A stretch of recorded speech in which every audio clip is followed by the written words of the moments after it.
unchanging. You have to change. You have to. That's very, very important. And so I was saying that there are 120 participants. I forgot to say that there are 44 paper presentations. That is very, very important. Paper presentations. And the proceedings of the conference has been brought to the easiest number. And again, this is the first time that I have done in my life. So I was saying that there are 180 participants. I forgot to say that I have brought out the proceedings in the highest number. But the first time I was also sharing it up. I have not done it for 23 months. And this is because of the support rendered by our staff members.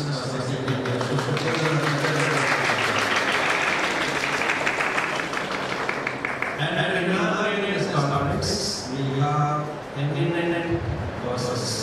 As the secretary said, people are very diseases.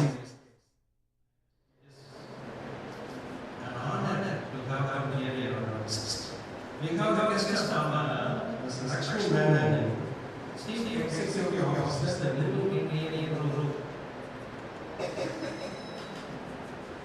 When I read short write-up, not my short write-up, I am fascinated by her experience and her passion towards journalism and to the conveniences media industry. In her role at Express Publications, Menon leads operations, strategic growth, the responsibility of about timing, long period of the planning, product development, brand and growth strategies, along with the new initiatives. No, those are not very big things. When I say this, it might sound like branding, reaching out to people. It's not that easy. It's a lifetime experience. And that she is a veteran in the success market with rich experiences in her career span over 12 years. She has been associated herself with various media groups, both print and visual. But to mention one or two clients, AACL and SSPE. She has associated with the New Indian Express group for the last 25 years, almost like my experience as a lawyer. And you know, a man's son studied here in the Department of Visual Communication for Justin, and a man is a parent for the Department. In her stint with the Indian Express, she has interested with the responsibilities of space marketing, sales, new initiatives, etc. So many things. And the interesting information about her is she holds a postgraduate degree in international relations. Remember that we have an international relations plus postgraduate program from JNU. JNU scholar அப்படினாலே நமக்கு கொஞ்சம் ஒரு மாதிரி இருக்கும். எப்படி இருக்கும் அப்படின்னா பயங்கர இன்டெலெக்சுவல்ஸ் ஒரு மாதிரி இருப்பாங்க அப்படின்னா மேடம் பார்த்தீங்கன்னா டவுன் டு எர்த். என்ன down to earth in her appearance and approach and a rich intellectual. I have seen, I have listened to her in the conclave organized by New Indian Express. Another very, can you believe? Yeah, you should believe. She is a trained dancer. And Menon is actively involved in various industry bodies, organizations promoting art and culture. I think that's very, very important. Why she has taken up dance as a passion is she is devoted to development of culture and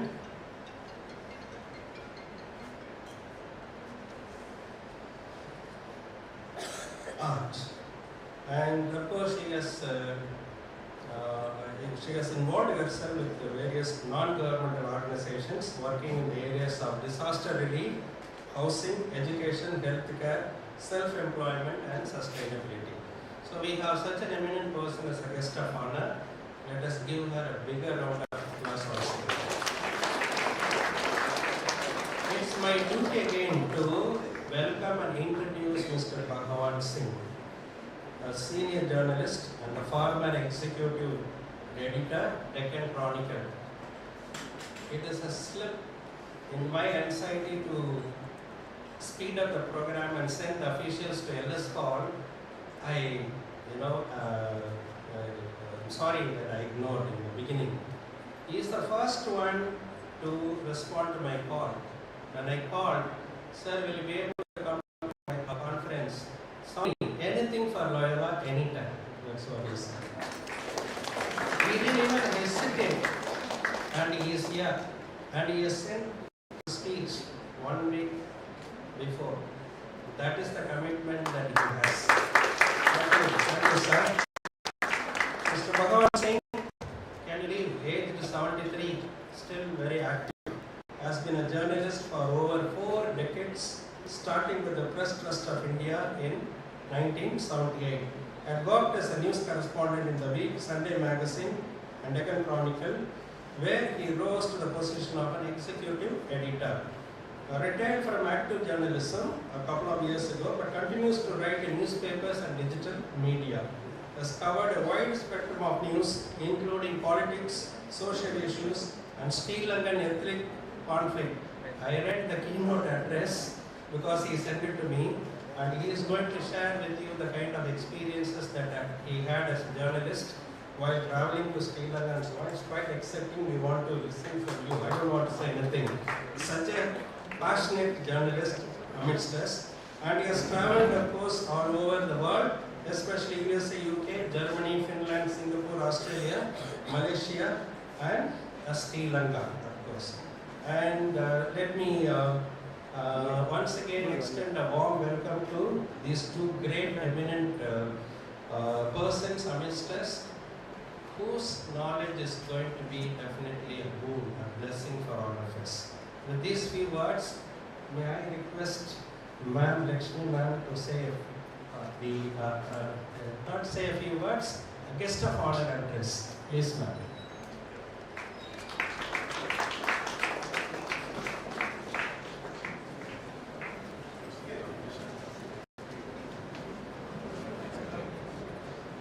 Good morning.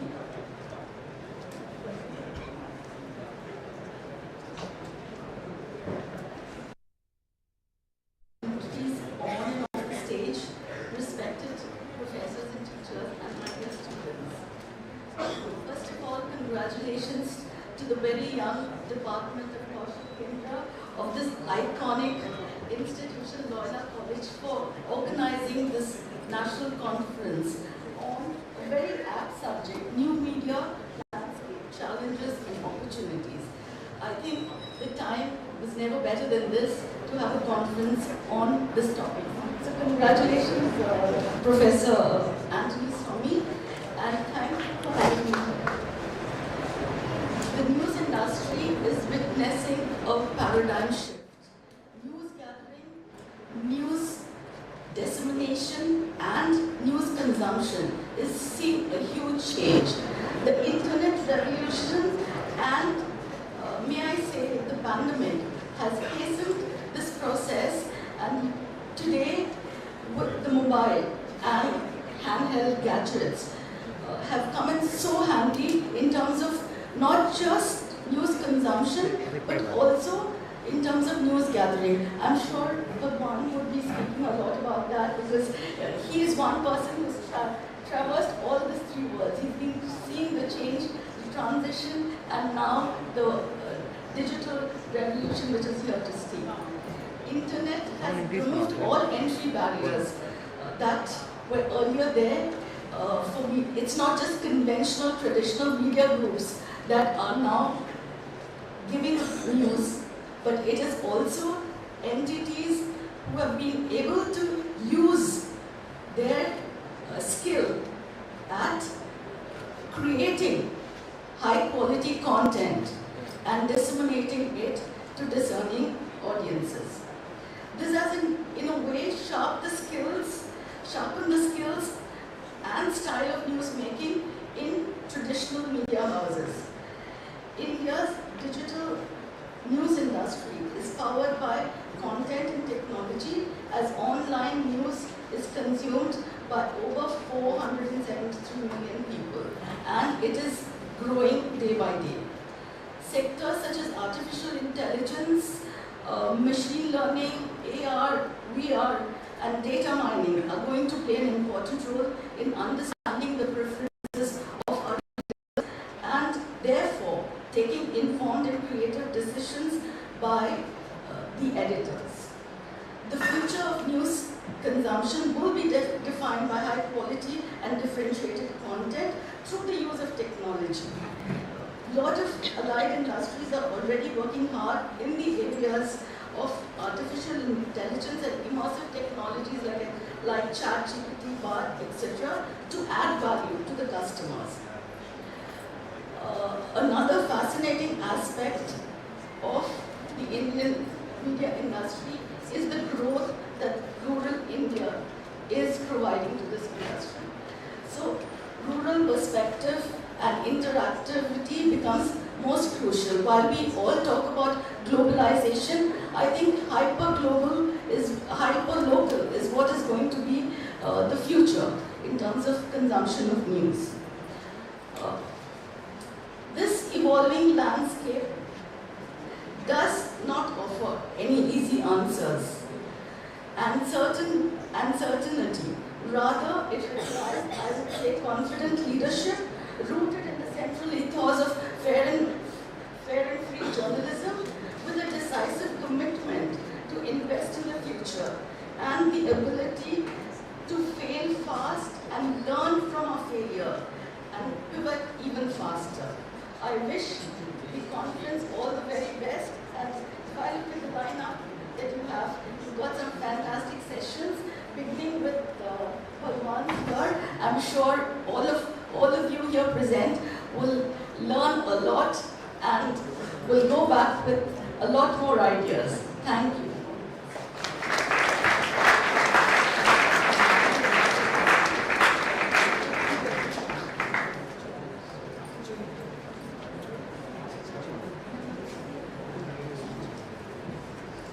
Thank you, ma'am, for your ideas and insights into the new media landscape. Our chief Ganesh, please give a round of applause to her.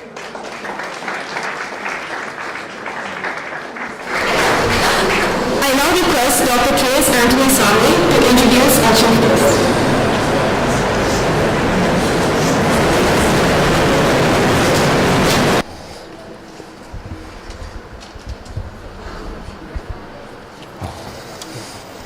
I'm sure you are all tired of me appearing again in the. Let me extend a warm welcome to the chief guest today, Ma'am Geeta Ganesh.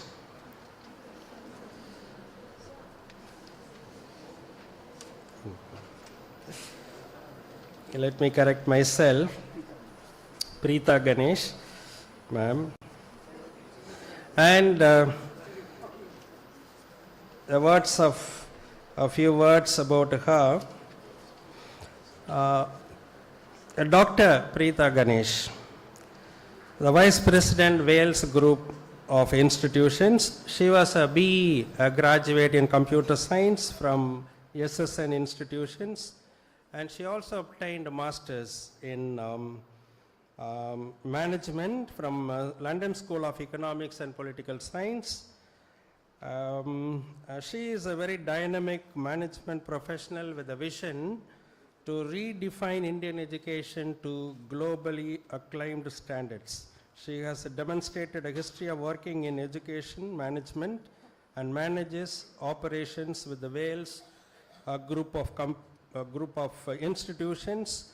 You know, there are 36 institutions, ma'am, as per the biodata, and say 30,000 students in the institutions and 6,000 staff. I think 10 times bigger than Loyola College, including the schools and colleges. Very good, very good. And her core competencies include negotiation, marketing, team building, project management, and human resource management. Her diverse interests in healthcare, investments, movie production, hospitality, and she keeps social issues very close to her heart. She has been chosen as the Pink Ambassador by India Turns Pink. She is an active philanthropist and has created scholarships not only for the children who are very good at academics, but also for those children who are economically backward. Her support through various free education schemes has received a huge appreciation from all quarters. Dr. Preetha Ganesh is all set to emulate high standards of education and elevating Wales group of institutions to global standard. Welcome, ma'am, once again to the conference that we have organized. And let me also extend a warm welcome to Mr. Subish Ramanathan. He is one of the advisory committee member for this conference and also one of the speakers for the session, and is the co-founder and director of Jupiter CG Studios, and of course is a very pioneer in VFX, in movies. So welcome, Mr. Subish Ramanathan. It's an honor to have you here. Father Irde Raj, formerly the head of the Department of Visual Communication, and now the CEO, the controller of examination of our college, and he is here to support. And let us also give him a good round of applause, as he has been very supportive to our departments. And let us now honor the chief guest. Now, may I request Dr. Charles to honor our chief guest, and Father Justin to honor her with a memento.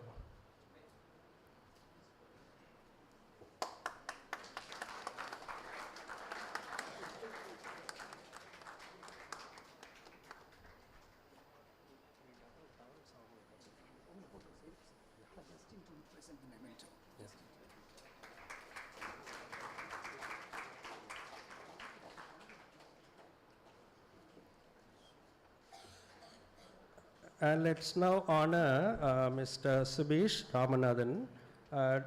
Can I request Father Irde Raj to honor Subish?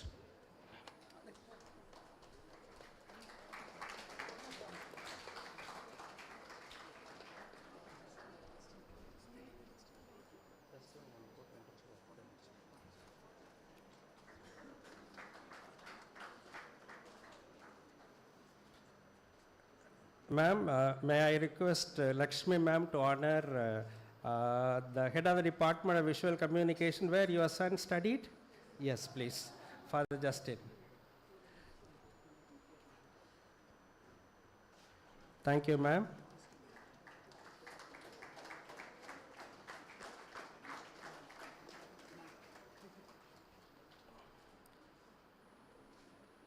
Mr. Bhagavan Singh is a good friend of all Jesuits, not only Loyola College, all Jesuits.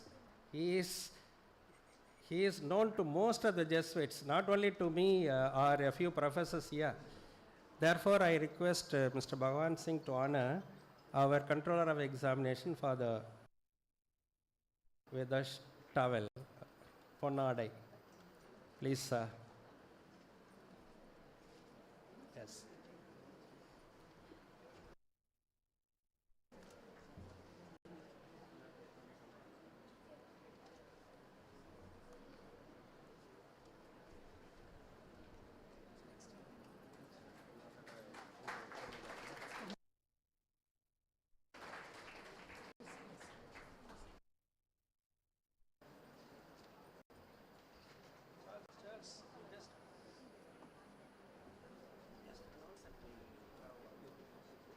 So, we will now have one more photograph with all the dignitaries and the ties.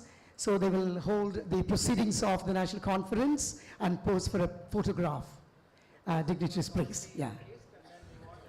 Now that the chief guest has arrived, and we also have few other important guests, so we kind of re-release the proceeding. Let's give a round of applause, students and participants. Yes. Thank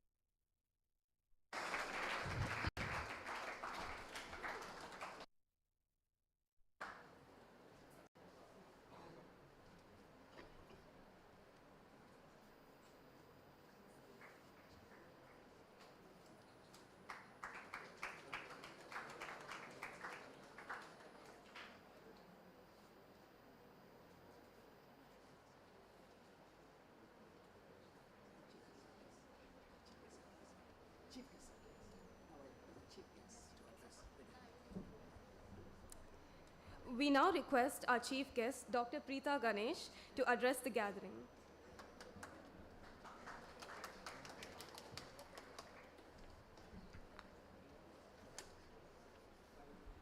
A very good morning to one and all present here. First of all, congratulations on organizing this conference after 7 long years. Well done. It's with great pleasure that I stand before you as we inaugurate the National Conference on the New Media Landscape, Challenges and Opportunities, organized by the Department of Kaushal Kendra, Loyola College. I extend my warmest greetings to the distinguished guests on the dais, esteemed speakers, faculty, organizers, and the delegates. In today's rapidly evolving world, the media landscape is undergoing unprecedented transformation. The emergence of new technologies and platforms has revolutionized the way information is disseminated, consumed, and interpreted. Let me share some statistics here that underscore the magnitude of this transformation. In India, the number of internet users has surged dramatically over the past decade, with approximately 70 crore internet users, which is almost half of our population, marking a significant milestone in bridging the digital divide and fostering digital inclusion. The advent of affordable smartphones has been a driving force behind the increase in the Indian internet usage. With over 50 crore smartphone users as of 2022, mobile devices have become ubiquitous tools for accessing digital content, engaging in social media platforms, and consuming information on the go. Social media platforms have emerged as powerful conduits of expression, with over 40 crore active users in India alone. Facebook, Instagram, Twitter, and YouTube have enabled individuals to connect, share, and mobilize like never before. The rise of digital journalism has democratized the news ecosystem, with online news portals and streaming services challenging traditional media outlets.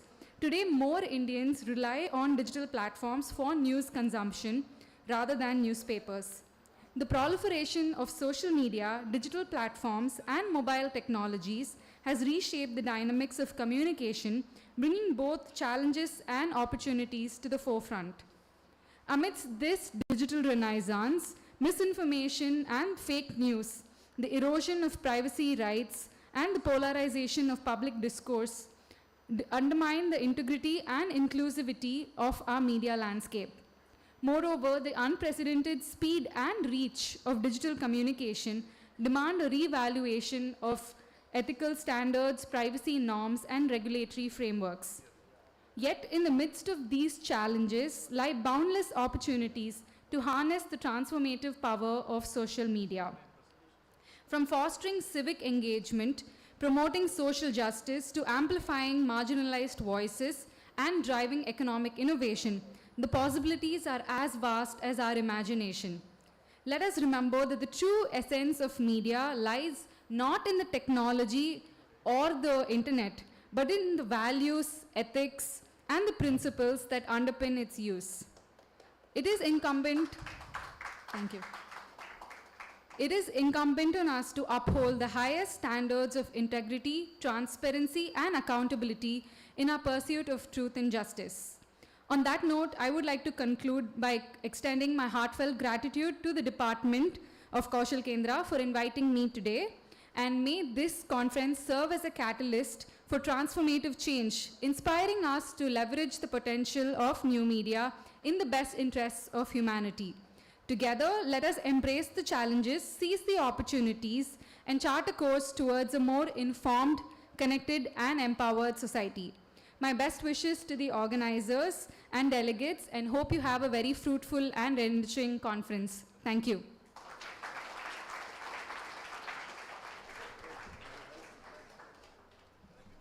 Thank you, ma'am, for your insightful words.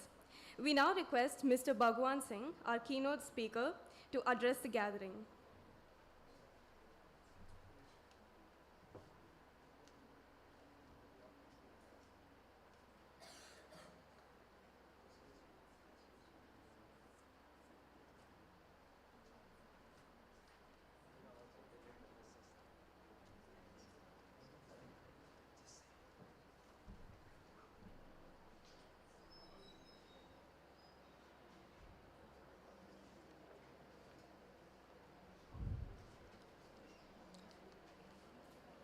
I'm going to be a little slow and I'm going to be a little long.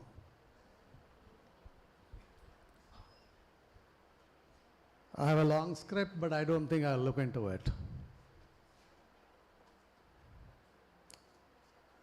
This is supposed to be a conference. I have attended a few conferences, but I always took a notebook and made notes.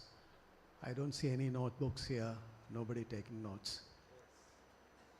Does it mean that we all wasted our time making our scripts, coming here, and you wasted your time coming here? Anyway, I'm sure that you have much sharper brains than I do. Rusted, 73-year-old brain. So lots of what I'm going to say is going to get into your brains and will be preserved there.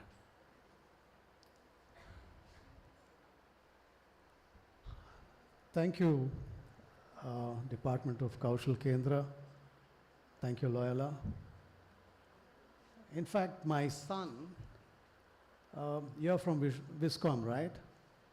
My son, Virendra, was a student of the second batch of Viscom here. Yeah, second batch. Today he is one of the busiest media people.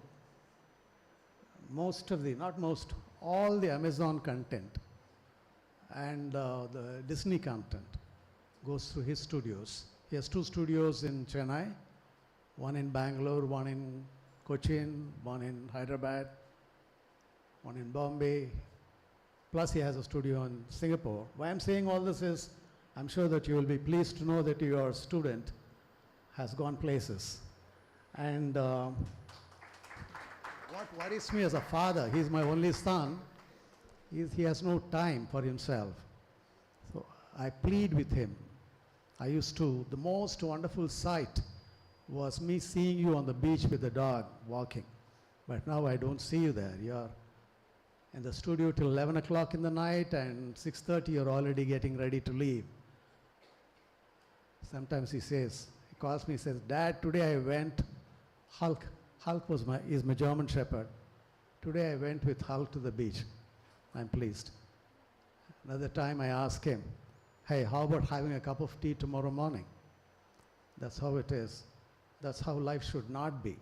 Yeah, you should get busy, you should get engaged, engage the society, but you have to take care of yourself. And journalism is one area where unfortunately, at least in my era, I started in 1978, as Professor was telling you, in the Press Trust of India. And then when I retired as the executive editor, till the last day, I never looked at my clock. In fact, as executive editor, my peon would come and tell me, Ayya, neenga lunch saapilla. I would look back, 4 o'clock in the evening. Dinner saapilla, 11 o'clock in the night. Go home at 1. But then later years, when, till the last moment, till the last day, in fact, I would say that if God would grant me a boon, turn the calendar back. I'm allowing you to take the calendar back few years, many years, give you an opportunity to choose something else, more lucrative. I would still want to be a journalist. But in later years, when a reporter would come and I would find something very exciting on the television, I would all the time be monitoring the television, and I would tell this reporter, hey, tomorrow, he will, with a large smile on his face, he'll say, sir, naale enakku off. This is the change in attitude. We were a different crop. It's a different crop now. Journalism now is a cushy, salary paying, glamorous job, particularly after the television came. It's good to be before the camera, whatever be the content. For about a year, I was the executive editor of a very busy, I don't want to use any names of people or institutions because they're all there, my colleagues, my friends, so I don't want to do that. One year, I was the executive editor of a very busy news channel. 1985, rains happened, Chennai floods happened, and we saw marooned people, no food, no water, nothing to cover themselves. I decided journalism is not just about reporting those visuals, sad stories. So I said, let us go to those places, and more than that, before we do that, let us put it out on our television channel that here are these people, these places, these visuals. You have got blankets, can we reach the blankets to them? You have got rice, cooked rice, can we reach to them? You have got medicines, can we reach to them? And I coined a name called Anbu Palam. It became a big hit. My ground floor, just outside my room, the entire administration block, we shifted to the top floor terrace, temporary sheds. The ground floor, we had rice bags. We had a retired chief commissioner of income tax along with his wife, chief commissioner of central excise, IRS officers, sitting on the floor and packing tablets. This is social service. This is journalism, a mix of both. This is just duty to society, not just money making, journalist job. நீங்க என்ன பண்றீங்க? நான் journalist. Oh, journalist. Yes, journalism also produces a lot of adrenaline. Every time, a news story, I feel it that way. Now, even now, when I hear something, whether it's a rumor or a gossip, or on a television or a newspaper, a small clip, I call up a journalist friend of mine who is now busy in a newspaper. Hey, idu paakriya idha? Na paakran sir. That's the kind of interest they have. When I was with the Week magazine I joined them in 1983, I think you all know. I don't know how much of you have followed the Sri Lankan Tamil issue. 1983, when the first influx of the Tamil refugees happened, Rameshwaram, I was there on the second day morning. Dirty looking people, filthy, not having their bath for days, landing in boats, perilous journey with children, aluminum patram on their heads. I knew this was a big story. This was a big story for the region, for the century. And I was glued on to Sri Lanka throughout. And in 1985, when I was with the Week, we were getting press releases from the militant organizations. They were all here in Chennai. All the leaders, Prabhakaran, Sri Savaratnam, all the top guys were here in Chennai in different places. Their fighters were fighting in Jaffna, Bavonia. The press releases used to come from their offices in Chennai saying that today we killed so many soldiers, each of them, different organizations. Colombo would issue a statement saying, today we overran a militant camp, killed many people. Between these two, truth was a casualty. We never knew what happened. Some journalists would go from here. A visa was given only up to Colombo. We could not go to the battleground in Jaffna. So I decided, the Week was just 1 year old. The Week magazine, Malayalam Manorama Group, was just 1 year old. I wanted to make a big impact. I wanted to do what others did not do. So I said, I will go there by a militant boat. The militants were going all the time, from different places of Tamil Nadu shore. So Rameshwaram Tello boat, only my wife I told her, because I had to tell her my wife. She said, it is risky, because every other day, in a week, at least twice, the Hindu would have on page 1. Navy, Lankan Navy sinks militant boat, 10 dead, 12 dead. I said, no, I have to go. Only my editor knew the week and the proprietor knew. I told a close friend of mine called Cho Ramaswamy, I don't know how many of you heard of him. He was the editor of Tughlaq, a very famous man. He was also the Rajya Sabha member and also a political leader. Who was also a Rajya Sabha member. I told them, because if I die, they could help bring my body back. Or if I get arrested, they could get me released. I was there for 10 days, took my photograph. Those were the 35mm SLR days, not digital cameras. And then in my lungi, went around, took pictures, interviews, no electricity, no assurance of life. Children would go to school, many will not come back. To cut short a long story, on the return trip, the boat trip, we had a Sri Lankan Navy chase us, 1.5 hours on the sea.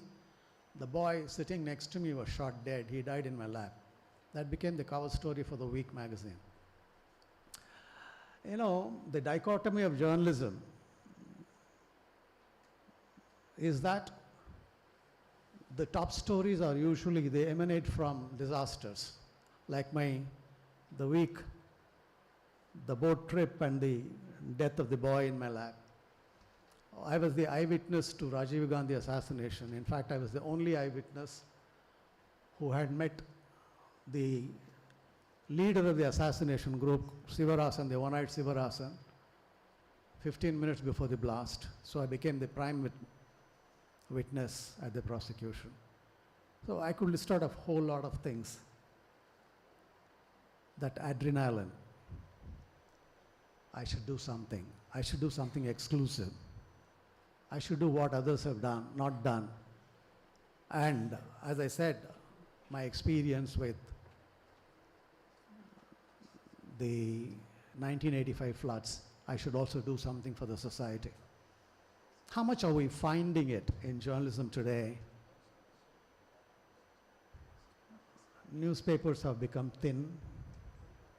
thinner. We used to have bulky newspapers those days. And we used to also find people proudly carrying their newspapers in their bags, under their armpits when they're going in the bus stop, in buses or trains, reading newspapers. A morning would not pass if you don't read the newspaper along with your cup of coffee or tea. How many people are reading newspapers now? Newspapers are laying off people. Magazines are dismissing people in dozens and hundreds. It's the era of the digital journalism. So all over the world, newspapers have died. Great newspapers, Washington Post, New York Times, Times of London, they all turned into digital. The print versions have all died. I suppose this is a natural phenomenon in every aspect of life, right? Our food, our clothing, what we read, where we go. How many of you go to a movie theater when everything is available in your drawing rooms, on your mobile phones? Well, going to the theaters also is there because it gives you a kick. Popcorn, friends, ice cream, hanging out. But talking of the digital media, well, before I go to the digital media, I'll mention a little thing about, having been in the print media for such a long time, the demise, the death, the dying of the print media. I don't know how many people know here that to print a 16-page newspaper, that too in color, because you need advertisements, a 16-page newspaper costs close to 12 rupees. Cut down all costs, at least 12 rupees. sometimes more than that. But what is your cover page? It's only 3 rupees, 4 rupees. So from where do you get the advertising? From where do you get the money? To pay for the ink, for the paper, the staff, all the infrastructure? Advertising. With the television coming, the social media coming, the advertisement budget, the cake had to be distributed. The newspapers got a big hit with advertisements going to the television mostly. The newspapers got a big hit. And so came the thinning of the newspapers, so came the laying off of the staff, the thinning of the staff, the perks gone, the travel gone, compromises made on quality of news gathering, while the social media. Now, again, one leading to the other. The television also died. The television also died when the social media, the digital media came into being. Now you access all your information on your mobile phones. But tell me girl, how many of you looking at the mobile phones are looking for relevant, useful, empowering information? I've got 2 grandchildren. One of them, the younger one, is in the first year Viscom in MOP Vaishnav. The older one did also BA Sociology in MOP. She finished. She's now employed for a year before she wants to go to America for her postgraduate. They also see all the time. They're on the mobile phones. Sometimes I spy and peep over their shoulders. They're watching content that's nothing relevant about news, what's happening around the world. And I ask them also questions. Hey, do you know, Aja, it's important, girls, it's important, boys, that you know what the hell is happening around you. Shah Rukh Khan is fine. Shah Rukh Khan is not going to give you bread.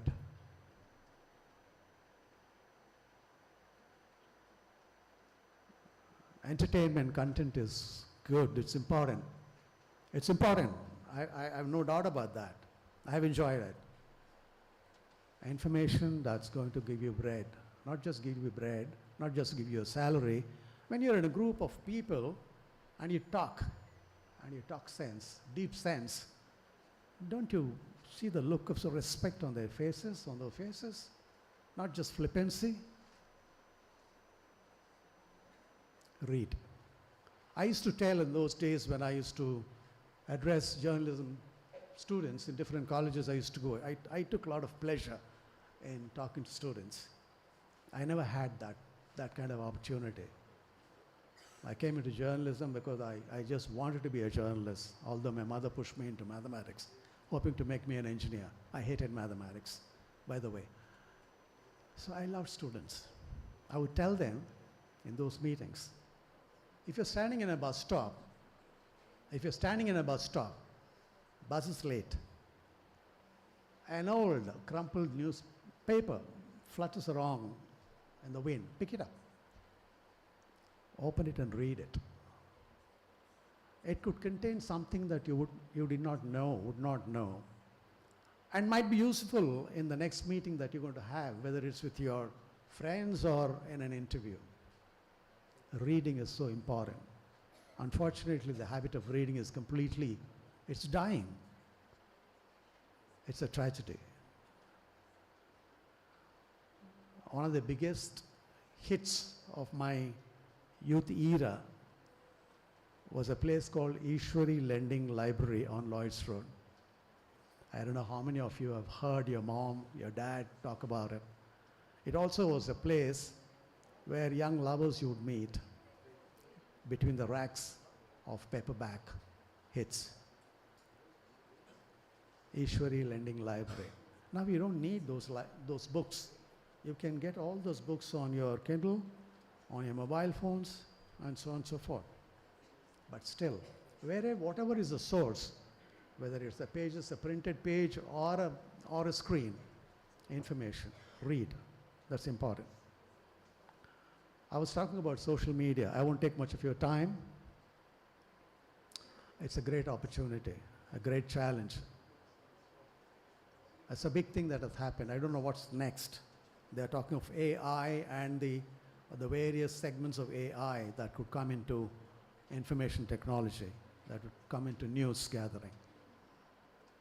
Digital media, the kind of explosion of the various channels, various YouTube channels, it gives you a huge opportunity. I saw, to invest in a newspaper or to invest in a television channel, you need crores of rupees. But you can start your own digital platform, a digital channel, with just one mobile phone, one laptop, a tripod, 5,000 rupees a year to register a name. Watch this. Please listen to this carefully. Totally about 30, 40,000 bucks. You're on a digital platform. And if you can use it responsibly, reach content, positive content, good content to the people, to the world, it's possible to change, to wear the present-day consumer, including your own cousin and perhaps yourself, from irreverent content to something useful, something positive. The garbage that's there, most of it is garbage on the digital media. From that you can wear it away. And in the process, you can yourself be digital entrepreneurs, make a decent income instead of dishing out applications to various newspapers and channels. You can be. I have a friend who started up as a blogger out of just a hobby. Today he has a BMW car. Google pays, YouTube pays. So this is an opportunity, how technology can be used. You can make money, you can transform the society. Now the society is disconnected from the media. Do you know the society is disconnected from the media just as you are disconnected from the media? Newspaper, அது யார் படிப்பாங்க? எப்போ பார்த்தாலும் ஊழல், எப்போ பார்த்தாலும் அசிங்கமான content. யார் படிப்பாங்க?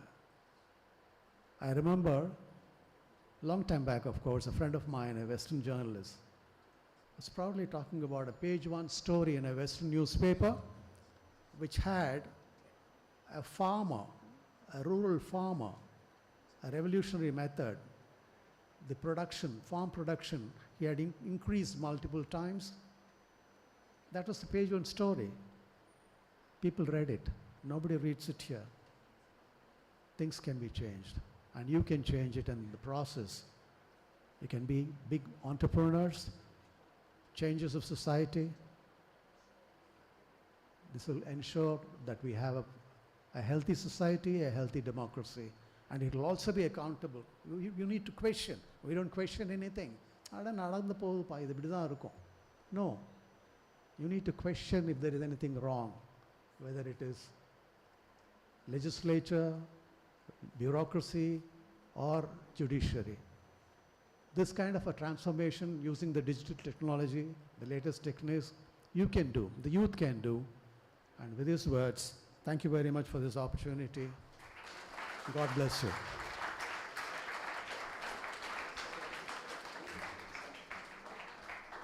Thank you, sir, for your insightful words.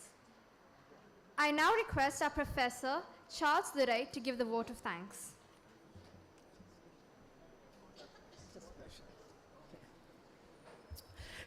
Good morning. I'm here to thank everyone here.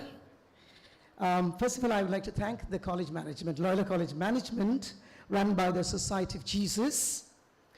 I thank Reverend Father Rector, for the secretary, for the principal, for their presence, for their blessings, words, and encouragement and felicitations. I also thank our Deputy Principal, sir, in spite of his tight schedule and busy program.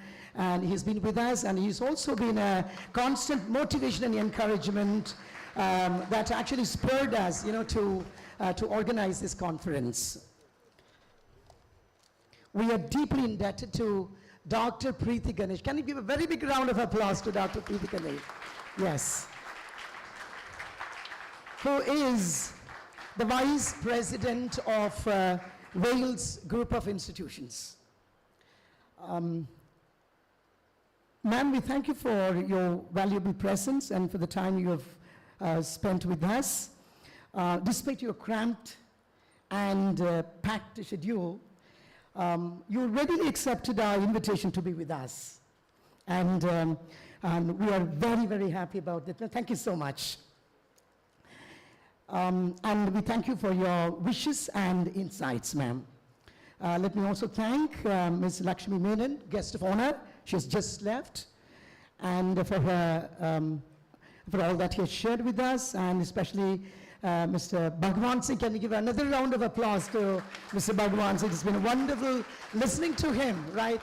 We actually wanted to listen to you, maybe more time, but due to want of time. And thank you very much, sir, for the keynote address. Your insights born out of years of experience in the field of media communication has rightly set the tone and the context for all the events to follow today and tomorrow. We thank you for that, sir. I also thank Mr. Subhish Ramanathan, who is, again, he's already joined, and also especially thank Father Justin Prabhu, Head Department of Visual Communication, and so Father U.V. Raj. Thank you so much, Fathers, for being with us and making this event more and more special. So finally, I'd like to thank all the participants and professors from other departments, persons from the media, and my dearest students of Kaushal Kendra. Thank you so much. And we really appreciate your active participation during this inaugural ceremony. Now we break for coffee. Okay, and I'm sure all of you are looking out for a break now. And coffee is served outside the venue for the participants. And yes, and we now rise for the national anthem. Yeah, thank you. Thank you very much for inviting me.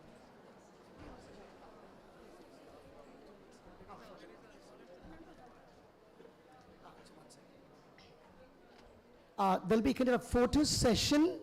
So all the staff of Kaushal Kendra request to come to the stage right after the anthem. Now we have the national anthem.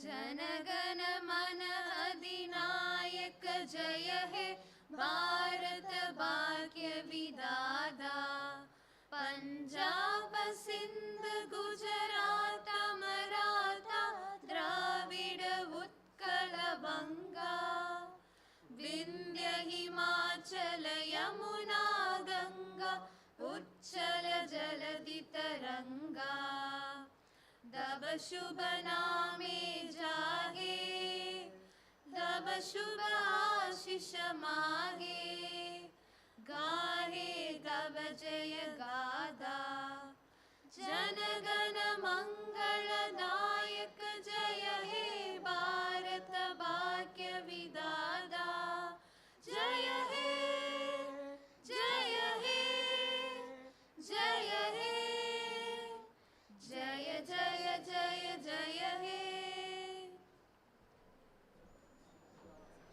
Thank you. We come back in exactly in 15 minutes for panel session, for the plenary session 1. Thank you. Please come back in 10 minutes. All the professors of Kaushal Kendra, please rush to the stage. We have no time. Please come. Mr. Roderick, yeah, please come for a photograph. Yes.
on the topic of exploring the future development of CGI in Indian cinema. It gives me a great pleasure to welcome Mr. Subhish Ramanathan, co-founder and director at Jupiter CG Studios. Has had a distinguished career spanning over 2 decades in the Indian film industry. His dedication and commitment to excellence have established Jupiter CG Studios as a leader in VFX innovation. Starting his journey with a background in electronics engineering, Mr. Subhish contributed to Warner Bros. Feature film while at Pentamedia in the late 1990s before venturing into entrepreneurship. With his expertise, he has successfully overseen numerous projects across various mediums, ensuring perfection from start to finish.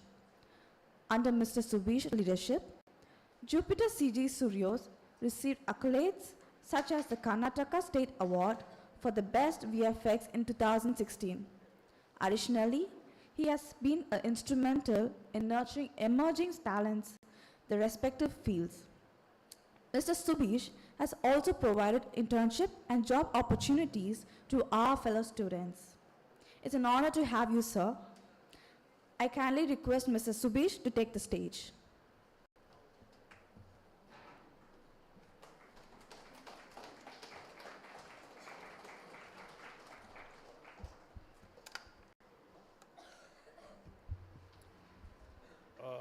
Thank you. It's a pleasure for me to be here, and I should thank the management in Loyola College for inviting me here for this session. So basically, the topic which I'm going to talk about is the growth of CGI in Indian cinema, or the future of CGI in Indian cinema. So as I will talk about CGI, I may use the word VFX also, because VFX, CGI is all the same. So CGI is computer generated imagery, and visual effects is kind of almost the same as CGI. And basically, just to give you a background of what we do, I'm a part of a company called Jupiter CG Studios. We are a 22-year-old company delivering visual effects for movies, and we also do animation for engineering companies. So we've done quite a lot of movies, visual effects from the early 2000s. So before I get into the talk, I would like to show you some of the work which we have done, just to give you an idea about what VFX can do. Vishal, can you just play the show reel, please? With the lights off in the lights.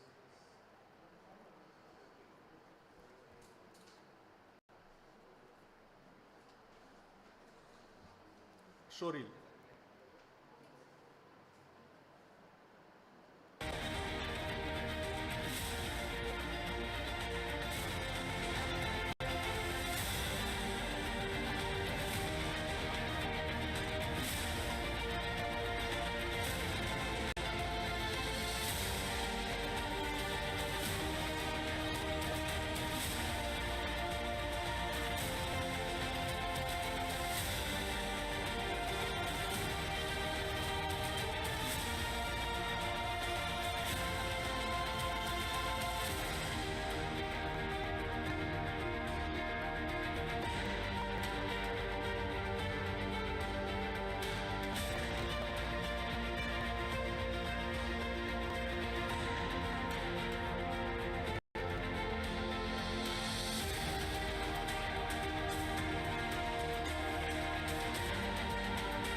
Thank you. So, before I start talking about this topic, I just want to go back a bit. The topic is future of CGI in the Indian cinema. I just want to take you through a presentation which will talk about how it all started here in India. Slide one, please. Second slide. No, off right now. Off. This one. Okay, so I understand that a lot of students from Viscom, BWalk, who primarily may be looking at a career in animation and visual effects. Of course, it is relevant to other students also. So I just want to take you through how this whole thing all started. That's fine. Okay. So, slide one, please. So we're talking about visual effects in the 90s. So many of you might have not even been born when this song actually came out, but you might have seen the song Mukala Mukabla. This was like one of the pioneering shots in VFX. Those days, I think it's about 93, 94. The movie was released in 93, 94. So when this all started in the 90s, VFX or computer graphics was restricted to maybe the songs. Okay, it was basically a gimmick to attract the audience, or maybe in the fights you would see the hero doing unbelievable stunts, doing somersaults and all that. So basically, the way they used to go about it is like shoot the hero with strings, harness, and then we would paint it out and remove the strings, so it will look like it was all naturally done. And third area where most of the movies, the computer graphics were used were the movie titles. They would want the title. So producers will have very limited funds, but they want to attract the audience with some kind of a gimmick. So that is how the VFX in the 90s it started. So of course, Shankar sir was like one of the pioneers who actually started using computer graphics in those days. Next slide, please. So as I said, the budget was very limited. Okay, they used to have a small budget, and they used to crush the teams or the companies to somehow get it done. And they just wanted that extra mileage of pulling in the audience. So this is another iconic kind of a song which was done those days, like I think 94, 95, from this movie called Mudalwan. I think this was actually done in Hong Kong, in a studio in Hong Kong, where you have these CG character of a snake which had the head of Vadivel. So this is from the movie Mudalwan. So this is how it all kind of progressed from the 90s. It all started this way. So it used to draw the audience. So the producers understood, okay, having something like this, which was, kind of fancy, kind of attracted the audience. People started talking about it. Hey, that song in Mudalwan, or that song in Mukabla song. So it started drawing the audience. So next slide, please. So okay, where is it today? So today it is something, where what was merely a gimmick in the 90s, today it has become an integral part of filmmaking. In the sense, a movie cannot be actually made without visual effects, without CGI. So how do I state it? Because, okay, one is I have seen how the demand has progressed from the 90s to where it is now. Okay, so why is it that it has become so critical to filmmaking? First point is you can create the impossible. Okay, so you want an alien, you want a dinosaur. Obviously, you can't shoot it. Okay, so you have to create it. So computer graphics steps into it. Next, even if you have to shoot animals which are existent, like a tiger or a snake, you really cannot go shoot a tiger for two reasons. One is you cannot train the tiger to do what you want to do. Second thing is there are certain government stipulations with regards to animal welfare protection, which doesn't permit the film unit to actually shoot these wild animals. So first point is computer graphics or VFX helps the filmmaker to create the impossible. The second point, what I want to talk about is used to create massive and grand sets. So if you're talking about a set or a background in a movie, you have these movies, mythological movies, or even today any movie has a grand set. An approximate cost, for example, to erect a full set would probably be about 1 crore. So it is a very expensive process which producer generally hesitates to spend that kind of money. So with use of computer graphics, we talk about something called set extensions, where they don't erect the full set. Let's say the full set is going to cost you 1 crore. They will only do a portion of the set, which is going to interact with the actors, which is going to actually, talk about maybe about 8 feet or 10 feet of the set will be erected. So the actual physical set erection cost comes down by 40%. Okay. So then computer graphics through VFX, we can extend the set to whatever level or to whatever scale the filmmaker wants. So that's the second area. So obviously you must be knowing all the grand sets of Bahubali and all the big movies which you're watching is partly live sets, in the sense physical sets which the art director erects. The rest all using a green screen, it is extended. So the third point we're talking about is fantastic explosions. You see like war movies being made where you have these bomb blasts, where you have these shootouts. All that obviously you cannot keep bombing places, so CGI comes into play there. And then this is one area which has become very prevalent now. It is called de-aging. So over the last 4 to 5 years, I've seen even in many Indian films, there is this concept of de-aging where they try to reduce the actors' look, age, and try to glamorize them.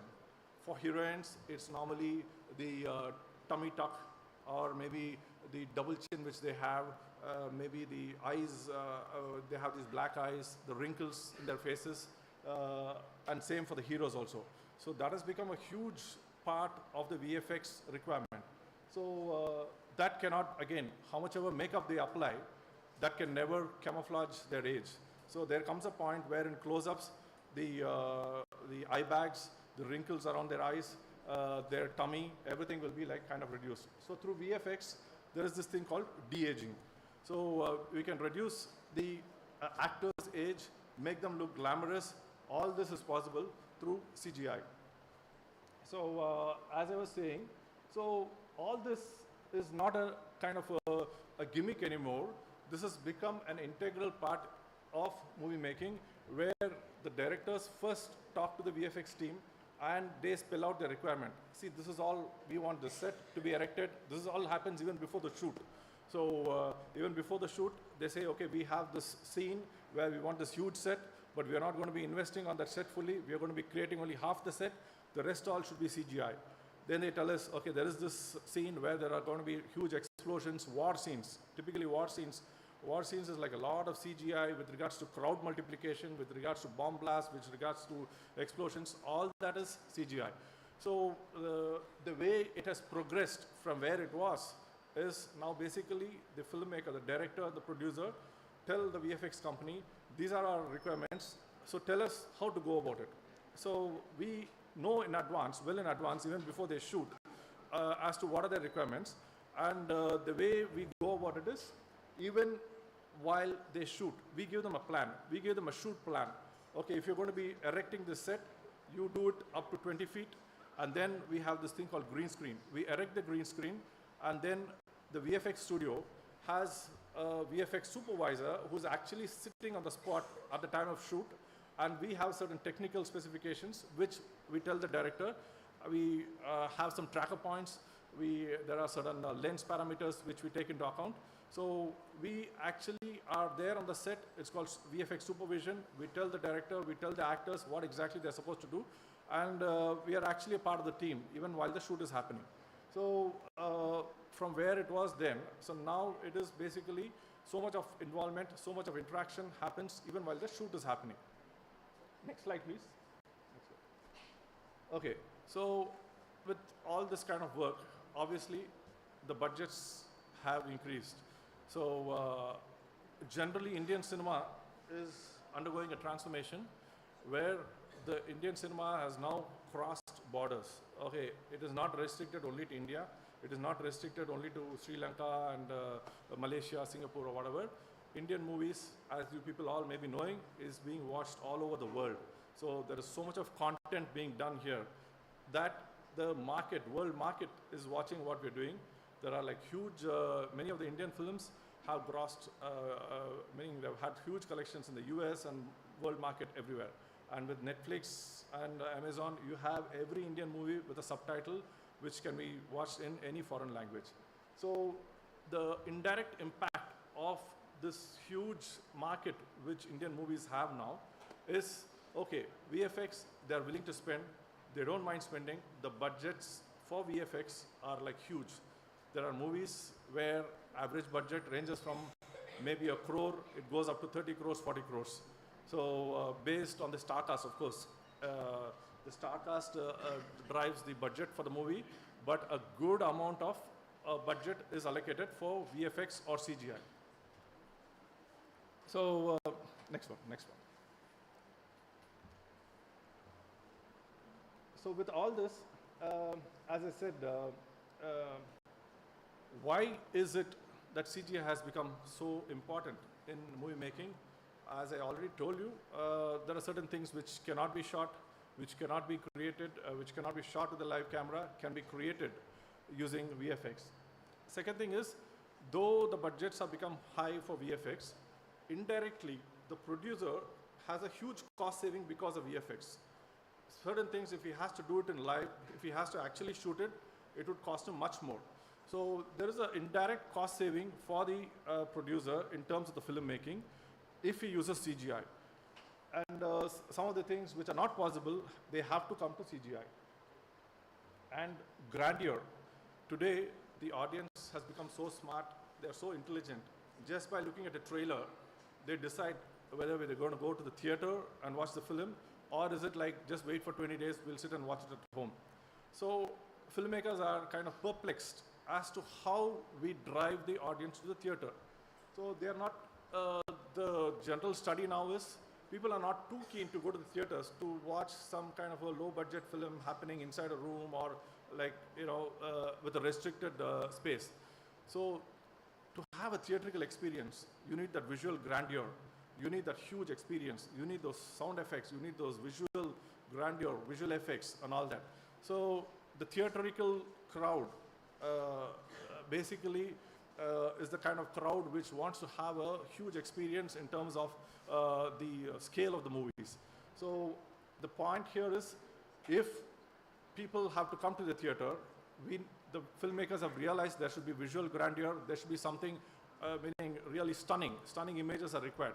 So in terms of cinematography, in terms of visual effects, in terms of sound design, the technology has become so advanced that people have to meaning the producers have to lap up the technology to drive the crowds to the theater. Next one, please. Okay, so this is where we are up to this point. So everything is looking good. So budgets have increased, things have progressed, technology is changing every day. So now how is the future going to shape up with regards to CGI or VFX? So this is something which is very relevant for people like you, students who are planning to have a career in either visual effects, animation, whichever area where you want to specialize in. Yes, as I said, it's growing, it's grown, it is only going to grow bigger and bigger, okay? But then, there are certain things, this field is technology based, so things are very, very dynamic. Things change, technology changes very fast. So we as people, a part of the visual effects industry, and students who are really keen about pursuing a career here, have to be aware of what AI is going to do to this industry in future. So first thing is, you need to be aware of the developments in AI. So just to give you a brief about how AI has impacted our industry, you may be knowing about all these tools, ChatGPT, there's this thing called Midjourney, Runway, and now I don't know how many of you are following what's been happening. There is something called Soro. Okay, the Soro is something which is going to be a real game changer for the visual medium overall, not just visual effects industry. So the future is majorly going to be driven by the AI tools. Okay, so people say AI is going to displace a lot of people, AI is going to change things. Yes, AI is going to be a game changer. So, but the way we need to look at it is how to work with AI, how to understand the relevance of AI and how to use it as a tool which will help us move forward. So we cannot stop certain things in technology. So the best way is to adapt and use it and go ahead. So let me just talk to you about one tool called Midjourney. So when you talk about movie making, there is a process called storyboarding. So storyboarding is a process where before the actual shoot, we sit with the director, and you people must be knowing, we just storyboard the whole sequence. If it's like a war sequence, we storyboard it. Okay, we just have maybe 30 boards, 40 boards, and we say, okay, these are the camera angles, and then we do a pre-visualization. I'm sure you people must be knowing about the 3D pre-visualization of the war sequence. But then there is something called concept art, where we give the director the look and feel of that sequence. It could be a concept art for a set. Okay, how the set is going to look once they erect the set, or how the war scene is going to look, the color tone, the dust, all that we'll present them in a concept art. That will be like a single frame image. So this tool called AI, called Midjourney, is a text to image conversion software. Have you heard of Midjourney, any of you? Or any of the tools which AI meaning has come up with? Okay, so this is a very interesting tool called Midjourney, where you type a text and it generates an image. So there was a scenario where when you talk about a concept art, there are concept artists who actually sit and work on the detailing of the set. They will draw the set, they will give the lighting, all that. When you look at that image, when you look at that concept art, you will know how the set is going to look. It will give you the look and feel of that set. It would probably take them about 10 to 15 days for the artist to come up with that concept art. And it will undergo some certain corrections and all that. And it would cost some amount of money. Let's say, for example, about 50,000 or 60,000 rupees for a concept art. It goes even up to 1 lakh. For one image, we have to pay about 1 lakh. It will cost about 1.5 lakhs for that one image. But that one image is so critical. That is where the art director, the cameraman, all of them decide, okay, this is going to be the look and feel of that set. Okay, so now what has happened now? Over the last 2 years, we have been using this tool called Midjourney, which is basically, you need to prompt the text, and then the software generates an image. So we are able to do that in a matter of maximum 2 to 3 days by prompting the software to generate the image. Okay, so what was taking about 15 to 18 man days is now probably reduced to 2 days, 2 or 3 days. So this is like a dynamic shift in terms of how concept art is being used nowadays in movie industry. For example, now I know there is a movie being made in Telugu where it is one of the biggest films right now in terms of VFX. The director has an assistant director who has Midjourney loaded in his iPad. Okay, he has Midjourney loaded on iPad. Wherever the director goes, the assistant will he says, okay, I want this, can you show me an image for that? So he just sits within 10-15 minutes, he's able to show an image which matches the director's requirement. So things have moved so fast that would have probably taken at least about a couple of days for the concept artist to manually sit and draw in Photoshop or whichever tool which he's going to be using. That is like now become such a easy thing for people to access. So like that, you have something called Runway, you have Kyber, you have DALI. So these are all tools which do different functions. So they speed up the process. So why I'm talking to you about this is, definitely you people need to be aware, because there is going to be a displacement in certain jobs. Certain areas of work in visual effects and animation will probably get phased away. Okay, for you to know, just maybe something which you may identify with, television, like Sir sometime back spoke about how television replaced newspapers. Now I'm talking about how very few people watch the TV. Okay, so with the advent of mobile phones, TV is gone. Okay, very few people watch TV. It's all there in your phone, and TV is slowly going to get phased out. Okay, so similarly, smartness lies in the fact we understand how technology is changing and how the change in technology will help a certain segment, and how the same change will also impact another segment. So I have to tell you the positives and the negatives. So I told you about the big budgets, the growth, the job opportunities, all that. But now I'm also kind of highlighting certain things. Many of the jobs in the next 1 or 2 years in visual effects, in animation, will slowly get phased on. Okay? So, but of course, there are going to be new segments created, which will again require people to work on it. So, talking about the future, one thing we need to be aware, or whoever is going to be opting for a career in this, you need to be really smart in knowing what's happening, because AI is such an industry or such a tool where there are changes every other day. Like if I have to give you an analogy, like people might have worked in Autodesk, 3D Studio Max, 3D Studio Maya, other softwares. If you look at a software upgrade, like let's say Maya from 2023 or to 2024 version, it would probably take them a year or 8-10 months for the software to get upgraded. And then if you look at an upgrade, there will be like some minimal changes in the tools which are there in the new software. So it takes them about 8 to 10 months for their coders to come up with some new tools. And that's how each of these softwares, compositing software, you have Nuke, you have Fusion, you have so many other tools, After Effects, okay, all these softwares keep on upgrading to give the user a better tool to work with and to amplify the visual output. This all happens and is still happening about 7-8 months it takes for an upgrade.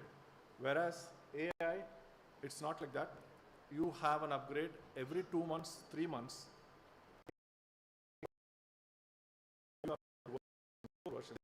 It happens every 2 months. And between one version to the next, there is a giant leap. The leap, in the sense that the progress the software has made from one version to another is like huge. So you have to understand things are moving much, much faster. Okay, so technology is changing very fast.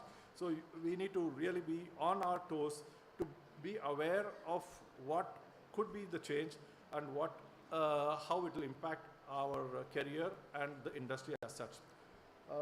The last tool which I want to talk about with regards to AI, about 10-15 days back, OpenAI, the company which is kind of pioneering the AI technology, they released something called Sora, okay, S-O-R-A. Anyone has come across that, S-O-R-A? Please look into that, since you people are all, from the visual medium. See, the Sora, what it does is, you type a text. I told you about Midjourney, which converts text to image. Okay, that's one level. Okay, but the Sora has outbeaten that. Sora is something where you type a text, like a dog walking through the streets. That's one of the famous search results, which is kind of viral now in the internet. A dog looking through the window in a Spanish village. Okay, that's a text prompt. And if you see the visual, it's so amazing. Unfortunately, I have not got that visual here, but anybody can go into Sora. Sora is still not out in the market. These are all the samplers. These are all the examples which they have released over the last 10 to 15 days. So when you type something like that, within a couple of minutes, you have a beautiful dog, a Dalmatian dog. I think it's a Dalmatian dog. It looks like a Dalmatian, which is peeping out through the window of a house which looks like a Spanish boulevard, and it is doing all funny things. So this is something which happens within a couple of minutes. So try to understand. So I hope you people are able to get the seriousness of what's happening now with regards to AI. So you get within a couple of minutes, couple of hours, the visuals which the director wants or any content creator wants. It is available in his fingertip. Just like you have a phone where you just type something, like Google when it started, you type something, you get a Google search result. Now it's reached a different level altogether. So, so the future, talking about the future, demand is going to be there. Demand is going to keep rising. Typically for Indian content, Indian cinema, Indian viewership is increasing for the simple reason, like we are like, the Indian population is huge and we have or people living all over the world, and people outside India also have lapped up to the Indian content. So the market is becoming huge. The demand for VFX animation is becoming bigger and bigger. Job opportunities are growing. It's like mushrooming. It's like only progressing. But AI is something which can alter things a bit. In the sense, it will change some jobs. Some people may get displaced, and there will be new areas of work. So next slide, please. Okay, so now this is a little bit of what I spoke till now is how VFX CGI started, how it is now, how it is going to shape up in the future. So as students, how is this all relevant to you? What I'm talking here about what happened, what is happening now, what is going to happen in future, how is that relevant to you? That is the first thing. Okay, what I'm talking should be of some relevance today to you people, so that you can go back home and try to. It should make some kind of a change in your thinking. Okay, so first thing is, if you are, I guess you people are in the second year, third year, first year, you are looking at a career related to whatever you're doing. Okay, maybe a career in an animation studio, visual effects studio, maybe print, design, whatever. So first thing is, this is a very important juncture in your life where you are at crossroads. Okay, what to do now? Okay, some people are very clear. I have seen people in school who are very clear. Okay, I want to do IIT, I want to go there, I want to go to the US. Okay, they are clear. Some people are not that clear, nothing wrong in that. Okay, it's perfectly normal. So first thing is, at this point, since you've already had a backdrop of what visual effects, animation, media, you've learned some tools, you know some stuff. So how relevant it is, are you going to make a career out of this? Okay, so that's the first thing which I want you people all to think about. So I will talk specifically with regards to visual effects industry or something very closely related to CGI. So if you are looking at a career in visual effects, okay, you want to become a modeler, you may be knowing what are the different areas. So first thing is, do you have the passion? Okay, do you have the passion to follow a career in visual effects? That's the first thing which I want you to question yourself. I want you to understand if you really have the drive to do it. Okay, how do I understand, or how do I know if I have the passion? Okay, it's very simple. I guess you all must be knowing. Okay, when you see something, when you see a movie, when you see a movie with a lot of VFX, does that really excite you? Does that image, does that shot, does that visual effect kind of enthrall you? Okay, do you want to be somebody who's going to be creating that? Does that somewhere kindle some kind of an interest? You just need to understand that. Okay, and the drive should be there. Okay, so that's the first starting point. Okay, whether you know the subject or not, does that excite you? Okay, so an example, I can just cite myself as an example. I did my engineering, but till I finished my engineering, I studied in a pretty decent institute, but till I finished, I did my electronics. Till I finished, till I came out, I was not at all sure as to what I wanted to do in life. Okay, I was totally lost. Then those were the days when the route was finish your engineering, go abroad, settle down, do your masters, and settle down there in the US, have a comfy life. So I took the same route. So I wanted to go abroad. I wrote my GRE, I wrote my TOEFL, I got my admission in a foreign university. Still I was lost. Okay, so even electronics, I kind of struggled. I could not connect with the subject which I was studying. So still, I had this thing called peer pressure. I think you must be knowing. Your friends are doing something, so I have to do something. I have to do something equal to that. So that peer pressure was acting on me. So I got my admission. My tickets were booked to go to the university. I had my visa. My tickets were booked. I had to leave in 10 days. Then one evening, something struck me. I told my parents, no, I'm not going to go. Please cancel. So they were all kind of startled. They were confused. They thought something going wrong with me.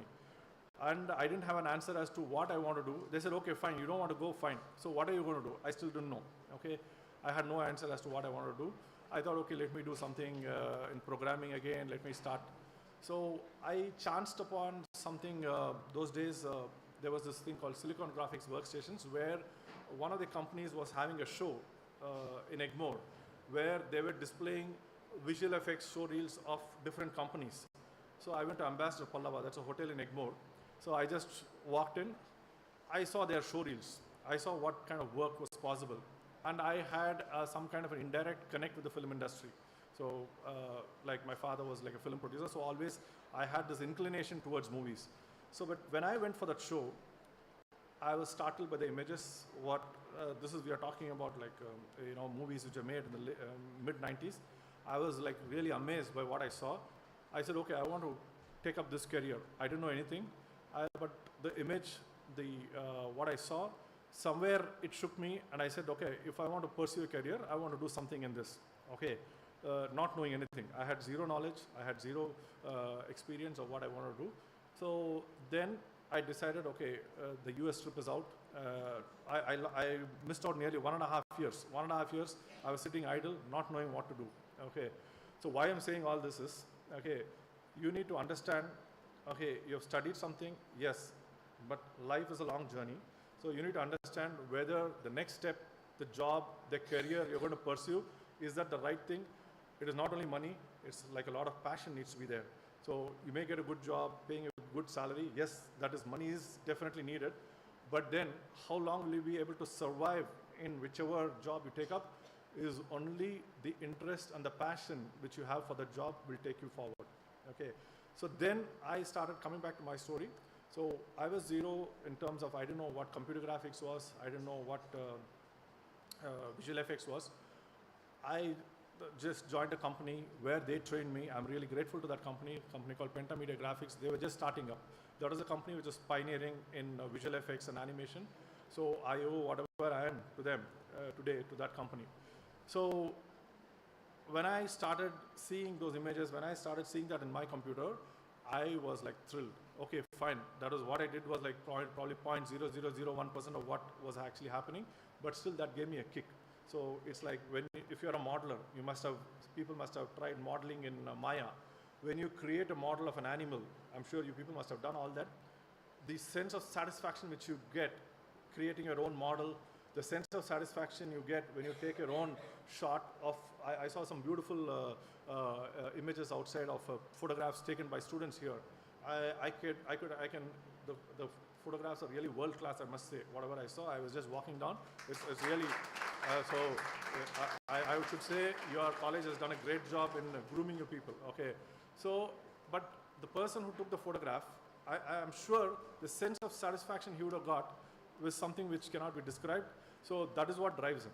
So my point to you people is, decide on your career. Okay, is it of some interest? So coming back to a career in visual effects, do you have the passion to create? Okay, this is the first question. Second is, do you have the drive? Drive, there are two things here. Okay, it is not just, okay, I want to do it, I want to do it, I want to do it. But if you have to do it, it has a lot of hard work. These things don't come easy. Okay, with AI it is a bit easier, but you cannot rely on that. Okay, there are so many things which you have to be patient. It is like hours and hours of work to see one image or to see one character model or to see one background set. Okay, you people must have surely seen making of movies. So if a particular character is being created, if a particular alien is being created, if a particular animal is being created, if Godzilla is being created, it is not something which has come like, in a day or two. The artist must have sat, he must have kind of immersed himself in that and worked for long. I remember even sir, he was talking about the long hours they were working from morning 7 o'clock to 11 o'clock. Okay, it is those long hours. I'm not trying to scare you people. I'm just trying to tell you, okay, a lot of hard work is needed. So visual effects is not kind of easy. So you need the passion, you need the drive. To top it all, you will create something, but then the director comes and tells you, yeah, this is all good, but I want something more. So you should have the mindset, you may be a creative artist, you may be really good at whatever you're doing, but here you need an attitude.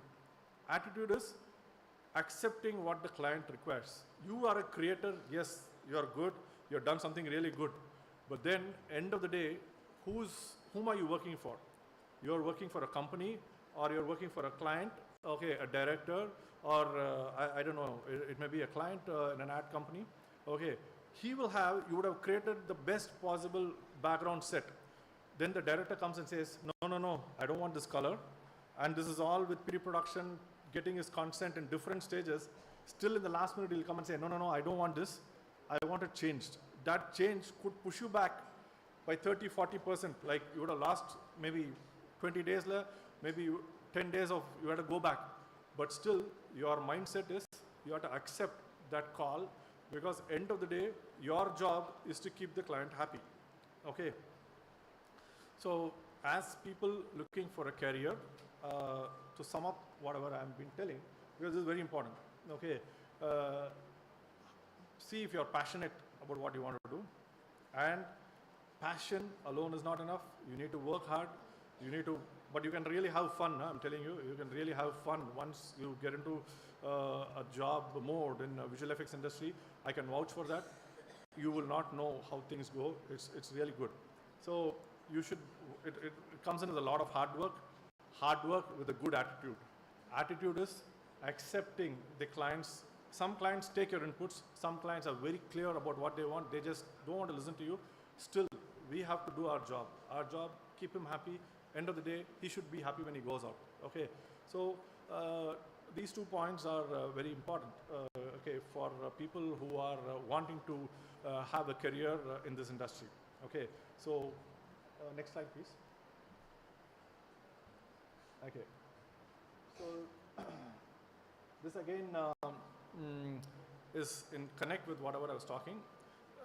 So now, how do you understand as to where you fit? Okay, let's assume that you decided, okay, you have the passion and you are willing to work hard and all that. But okay, how do I go? Where do I, what is the job which I need to take up? Okay, that's always a question mark. Okay, so I just want to give you a brief of different areas of work. Okay, which are part of the VFX industry, wherein you need to understand, okay, I'm good at this, and I can become this. Okay, so next slide, please. Okay, so talking about VFX industry, you may be knowing all this. I'll just quickly run through. So we have different areas of work. Okay, if I have to tell you, when this movie called Titanic got made, I was working this company called Pentamedia. Titanic, I'm sure, I know many of you wouldn't have even been born, but I'm sure that's a movie which you might have seen. There was this company called Rhythm and Hues, which actually did this particular shot in Titanic. There's this famous shot in Titanic where Jack and Rose, that is DiCaprio and Kate Winslet, are standing at the tip of the ship, and then there is this huge camera shot which goes around, establishes the hugeness of the ship, and then it goes away. Okay, that's like a mother of all shots at that time. Okay, I'm talking about 1997. Okay, so the company which actually did this was a company called Rhythm and Hues, based out of LA, Los Angeles. So we had the opportunity, while I was working in this company called Pentamedia, we had this opportunity, I would say the great opportunity, an eye-opener for me, for the actual crew to come and explain to us actually as to how they did that shot. They pieced that shot together. They showed us the different stages the shot went through, and in those days that was like something mind-blowing kind of a shot. And they told, after they explained that shot for about half an hour, and then they said this shot took about 8 months, $1.2 million. $1.2 million, even those days was like something like, I think it was dollar was about 45, 50 those days, or somewhere around that, so around 4.5 crores. That was the cost of that one shot. I'm not talking about the movie. That one shot costed them so much, costed the producer so much, and he said it took about 7 to 8 months to execute the shot. Okay, so point I want to say is, in VFX, when you see a shot, it is the work of so many individuals and so many stages the shot has gone through to see the final output. Okay, so there is a modeler who's involved in a shot, there is a texture artist who's involved in a shot, there is a lighting artist who's involved in a shot, there is a FX artist, there is a compositor, and then of course there is a visual effects supervisor, there is a line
is done on AI.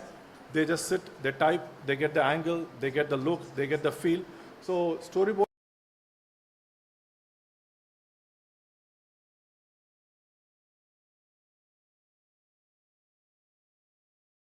AI. Anyway, so that's one area.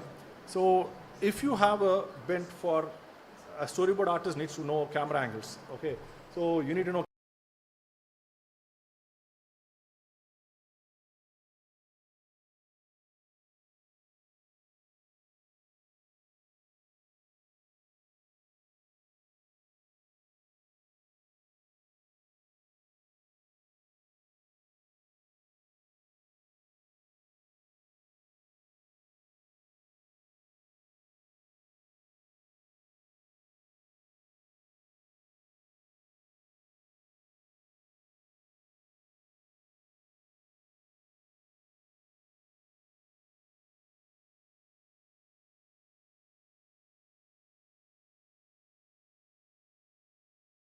to go shoot there. They shoot him here in Chennai with a blue screen. Then they shoot Statue of Liberty and replace it behind so that it looks like he's standing there. Okay, that is one way. That is called blue screen keying. But then there is something called rotoscope, which is an afterthought. Sometimes you shoot him as it is. The director probably doesn't know he has to change the background. So in rotoscope, you cut out the edges. Okay, frame by frame, you need to cut out, including the hair detail, everything, and make it and take that plate, you create a plate and put it on a background. Okay, so rotoscope.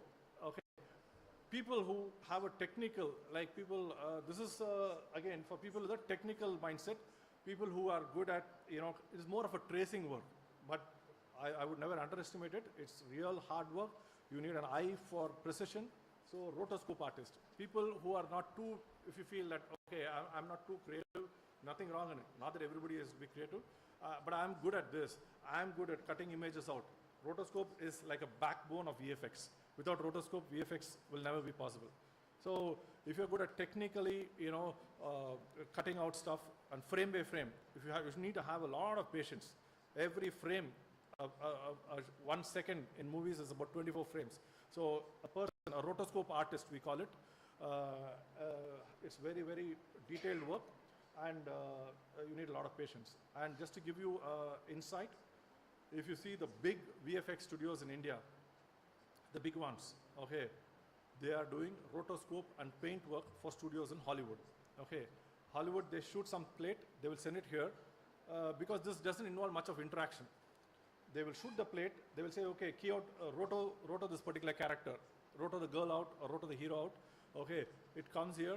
It is like huge business. It is like studios have made tons of money by doing rotoscope. There is a lot of job opportunities for rotoscope artists. Same with paint. Okay, they shoot something, paint is literally paint out. Okay, like we paint the walls. There is some unwanted element in the shot, you have to paint it out. So paint artists, again, people who feel that they are not that creative, I cannot create anything, but I'm good at analyzing things and removing stuff and all that, they can become paint artists. Modeling artists, modeling and texture, people who understand anatomy, okay, people who, people might have tried sculpting. I don't know if they teach you sculpting, I'm sure they must have taught you sculpting. People who are good at clay modeling, sculpting, the best thing for you to do is character modeling and texturing. That again is a huge requirement. Any movie with an alien, with a character, with an animal, you need a character model of that. Without a character model, there is no movie. Okay, so that is character modeling. Then there is something called match move, equally important. Every shot is shot with a live camera. There is something called match move. So where the computer kind of detects and tracks the camera. So only if that is possible, then you can take the shot into the system. So match move artist. So what are the skill sets required for match move artists? You need to be a little bit technically savvy in the sense of, okay, you need to understand the camera lens. Okay, this is the camera used. Then you need to have some tracker points, match the camera. So that's the kind of requirement for that. Animation. This, I don't think I need to talk much. I'm sure everybody knows if you are an animator, first thing is you have to be an actor. Okay, that was one of the first things they told me. People who are aspiring to be animators, okay, first thing is you need to be an actor because you need to enact. If you want to make a character talk, laugh, do whatever funny actions, you need to be an actor first to understand the kind of emotions, to understand the gesticulations, what that character is going to do. So if you have that bent of mind to kind of animate characters, give life, basically you're creating a lifeless 3D model and you're injecting life into that model, okay, and you're making it look like a character which is doing so many things. So a 3D animator, basically a person who has a flair for animation, for basically understanding human actions, gesticulations, can become an animator. 3D effects. I know people who are like fascinated by some effects in a movie, like bombs, blood splattering, explosions, various effects, water effects. Okay, so if you've seen, I want to talk about this one film called Godzilla -1. I don't know if you people have heard about the film. So that film, though I've still not seen the film, I've been reading a lot. I've seen a lot of reels about this film called Godzilla -1. The special thing about this film is it has been nominated for the Oscars for Best Visual Effects. It's in the nomination list. This year's Oscars, which is going to happen the next week. Godzilla -1 is a studio which has been nominated, is a film which has been nominated for Oscars. That has got a lot of water effects. Every time the Godzilla comes out, so much of water effects, creature effects, and it's like mother of effects, that movie, whatever I've seen, though I have not had access to watch the film. The other point here is that is done by a studio in Japan with just 25-member team. It's not like 400 people work. I read about the making of the film. I read about the director. It's a small team of committed, passionate VFX artists who have created that movie. Okay, so talking about effects, again, Godzilla -1 has got fantastic, awesome effects. So I know a lot of FX artists who love to create these kind of bomb blasts, explosions, water effects, like, that kind of stuff. So you should, again, FX is not just creating. FX is a lot of physics. So because when you get into any FX software like Houdini or Maya, whatever, it is a lot of collision, it is a lot of simulation, it is a lot of, so you need to have a little bit of a physics is involved in that. You need to know how much of collision, how much of iterations you need to do, and how much of simulation. So people who have a fascination for creating that, and you should be able to understand physics a bit. Okay, light reflections, light bounces, all that stuff. Okay. Finally, compositing. Okay, so compositing is basically, you may be knowing, it is giving the final finish. Okay, the final finishing of the particular shot. He's the guy. It's like a diamond. When it is cut, it is very ugly. People don't want to even look at the diamond. But finally, when it is polished, okay, people would give their, would pay anything to pay for the diamond. So a compositor's job is to make it seamless, in the sense, shot, it should look as real as possible. Okay, so he takes all the elements which come from different departments, and finally he finishes it and makes it look real. Okay, so if you are a person, compositor generally works with layers, different layers from different departments, but and finishes the shot. So if you're a man, if you're a person with a keen eye for visual beauty, okay, this is what the audience should not detect the fact that this is like computers generated. That is the objective of any VFX artist. So if you're a person who has that keen eye for understanding the elements, compositing. Okay, so this is a brief of what you can do. Okay, with this big explosion in the visual effects and animation industry, how you can fit in, which area, which department. Next slide, please. Yeah, basically this is all, I'm just giving you some examples. Next. Okay, see, this is how a matte paint works. So if you look at that image, that's how the shot was actually, it is taken inside a studio with just some basic props around the character. So how we normally do it is, any element which interacts with the character, which is very close to the character, we have the real props. So if you see, they put the plants, though it is inside a set, they put real plants around the character. Then you have the green screen, and then you have a huge 3D set working behind them. That's a different layer. And you have the waterfall, you have the fog, they have matched the lighting of the set, and this is how it is blended. So compositing, if you see, you will get different elements. The green screen plate, you will get the 3D plate, you will get the water effects plate, you will get the fog plate. So he has to take all the plates together, merge it together, and put it all together. Next slide, please. Okay, that's it. So I've told you about,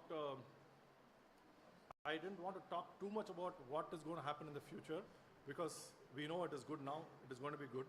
So I thought I will slightly fine-tune my talk about how you will fit into what is happening now, how you will fit into the industry, what are the skill sets required, what are the, how do I put it, the traits, character traits. Okay, it is not enough if you're good at the software, it is not enough if you're a topper in class. Okay, you need to adapt to the industry. Okay, so just wanted to give you some highlights as to how the industry functions, what the industry needs, and how you will shine.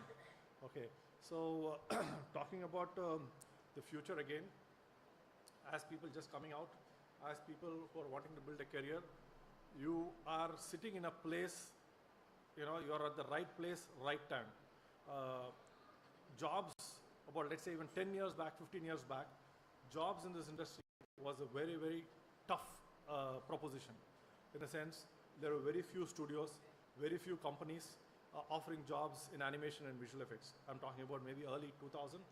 And the revenue model for these studios were not that good. As I told you, budgets were limited. So the producer will have a limited budget.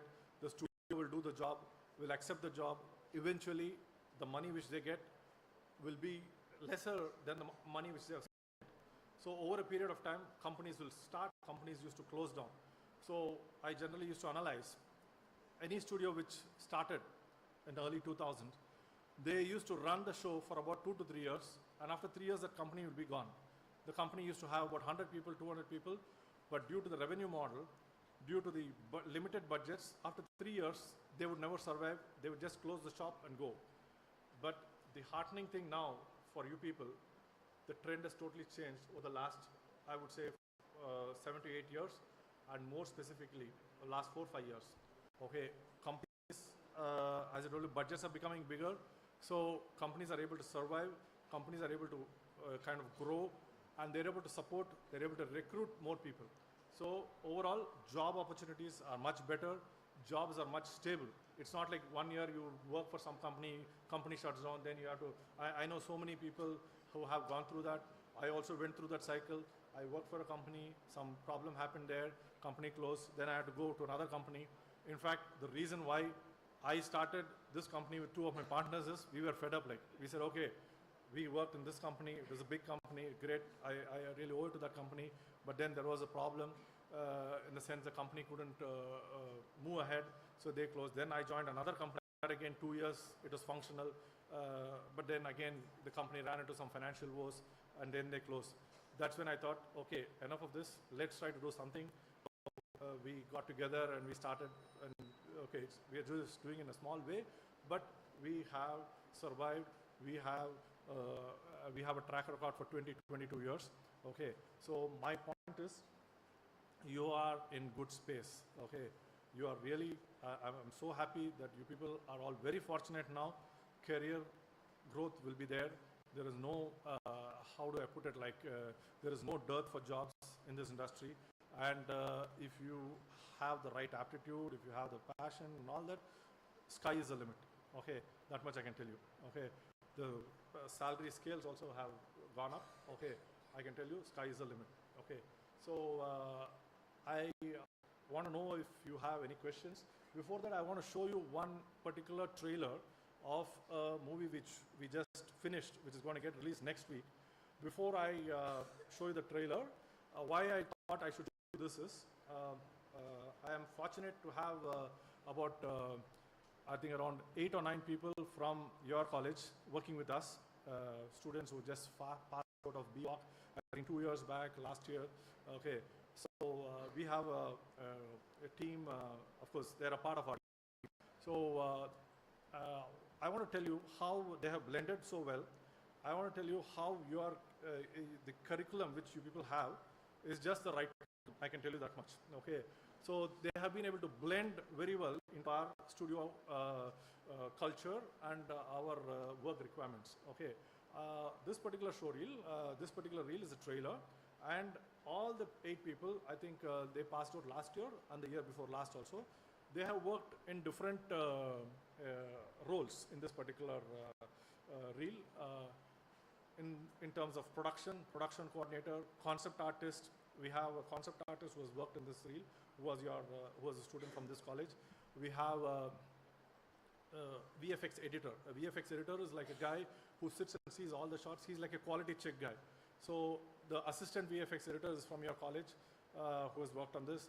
Then there is a couple of shots 2D. It is done in 2D. It's a matte paint, and then we have animated it a bit.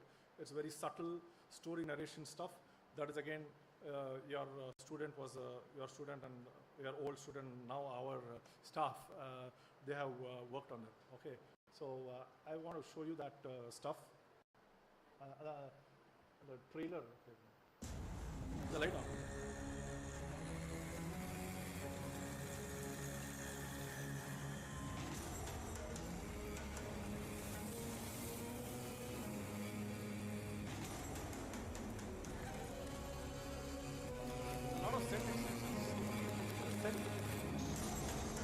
This is a total CG shot, unfortunately very dark. Shri మహావిష్ణుని 6వ అవతారం పరశురాముడు తన గండ్రగొడ్డలితో అనంత సాగరాన్ని వెనక్కి పంపి ఒక అద్భుతమైన నేలని సృష్టించాడు. అదే పరశురాముడి క్షేత్రం. అక్కడ ఆ పరశివుడే కొలువయ్యాడు.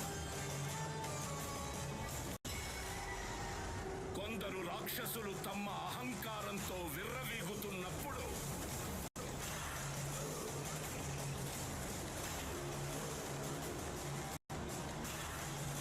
వాళ్ళ అంతుకోరి త్రినేత్రుడే కాలనేత్రుడై కరుణే చూపని ఓ బ్రహ్మ రాక్షసుడిని పంపాడు.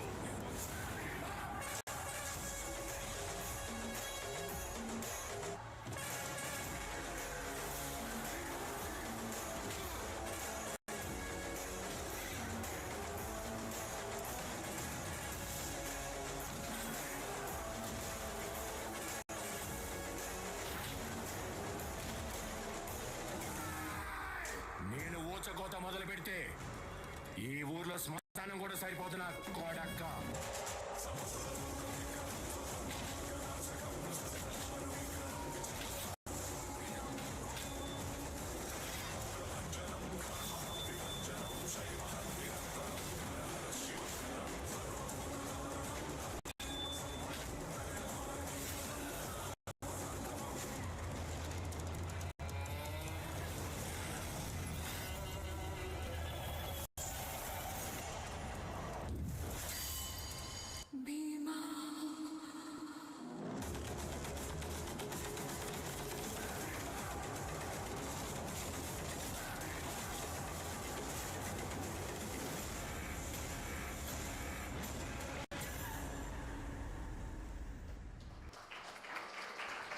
Thank you. So that again is a huge teamwork, and many of your ex-students have been involved in that. That's a very proud thing for me to tell you all. So they have, the way they have adapted, the way they have kind of, how do I put it, like developed themselves, and they have been, in fact, if in this particular teaser, there are like shots where they wanted the hero's eye to kind of change to light blue. So all that is VFX, the blood dripping, and of course, almost there are so many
visual இருந்துச்சு அவருக்கு okay டைரக்டருக்கு so that is what we followed okay and it is not only the director I think the DOP and all that okay சில இடத்துல வந்து நாங்கள் suggest பண்ணுவோம் சில இடத்துல வந்து அவங்க ரொம்ப கிளியராக இருப்பாங்க ஓகே ஸோ இது வந்துட்டு அவங்க கேட்டது and even we felt okay as ஒரு மேஜிக்கல் இது அது ஒரு நம்ம we did not sometimes if you don't agree அவங்க சொல்கிறது நம்மளுக்கு அந்த அளவுக்கு இது இல்லைனா if you are close to the director some directors take offence some directors they say okay you tell us the ideas okay இந்த பர்டிகுலர் எபிசோடில் நீங்கள் சொல்கிற short as it is what they wanted which is what we created okay இப்போ நீங்கள் சொல்கிற இன்னொரு point வந்துட்டு சில இடத்துலலாம் கம்மியாக இருக்குது சில இடத்துலலாம் ஷார்ட் கம்மிங்ஸ் இருக்குன்னா அதில் 2-3 விஷயம் இருக்குது ஒன்று வந்துட்டு okay you are talking about Marvel okay as I told you they are the how do I put it நம்ம வந்துட்டு we have to understand they are the gods they are the people வந்து நம்ம industry இப்போ if you talk about visual effects in the US பார்த்தீங்கன்னா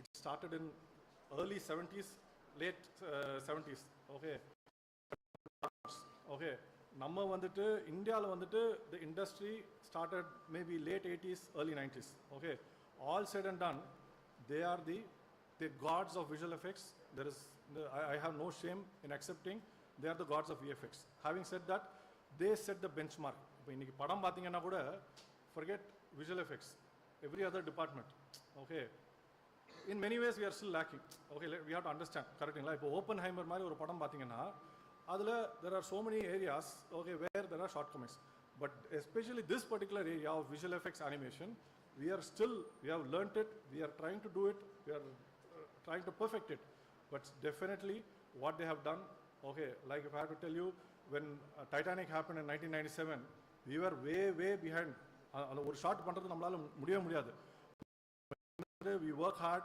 we are very smart அதெல்லாம் correct okay அதனால தான் வந்து நம்ம வந்து அந்த 20-year கேப்பை வந்துட்டு இப்போ கொஞ்சம் ஓரளவுக்கு பிரிட்ஜ் பண்ணிடுறோம் இல்லை அந்த 20-25-year-old கேப் இருந்துச்சு வந்துட்டு ILM okay started George Lucas when he started Star Wars he was like the pioneer okay he had that mindset he started அப்போ வந்து நம்ம ஊரில் வந்துட்டு still we are using the Mitchell camera double actionனா ஒரு actor இந்த இதை வச்சு shoot பண்ணு இந்த சைடு வர சொல்லிட்டு it was like a very old technique we were still doing that because of so many reasons okay so we are still learning from them they still inspire us they still are the gods of animation and VFX there is no doubting no debating at all but again we have progressed very well we have learned very well and if you see many of those studios are coming here and setting up studios here okay உங்களுக்கு தெரியுமா நடக்குதுல இப்போ பெங்களூர்ல சென்னையிலயும் வந்துட்டு many of the studios abroad like DNEG there is a studio called DNEG there is MPC they all set up studios here அதில் என்ன ஒரு விஷயம் many of the technical jobs they are giving here but all the creatives are still being locked there only okay அந்த creative locking and all creative benchmarking எல்லாம் வந்துட்டு அங்கே தான் பண்ணுறாங்க so that is the thing we had a long learning curve we have caught up okay but still we have to respect whatever they are doing they are still ahead of us okay second thing is also the budgets have increased now definitely no doubt about it but there was a period where budgets definitely didn't suffice for us to match up to their standards and the third and the most important point okay VFX shot or an animation shot it is not one person's vision in it நான் சொன்ன மாதிரி it is a teamwork director should have the vision okay இதில் பார்க்க போனீங்கன்னா director should have the vision he should have the clarity okay here the situation is it's like I can say only 20% of the directors have that vision visual effects is teamwork director should be clear about the vision he should stick to that vision till the end today if I see let's assume I'm a director today if I see this I'll tell okay I want this I should be very clear in my vision then I will not change okay that impacts the team not one person it will be stages so visual effects வந்துட்டு it is a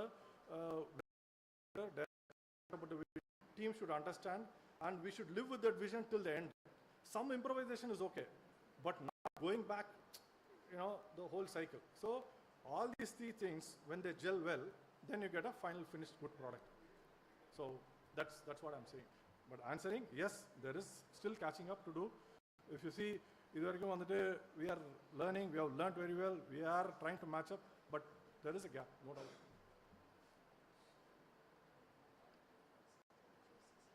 Okay. Thank you so much. Thank you, sir.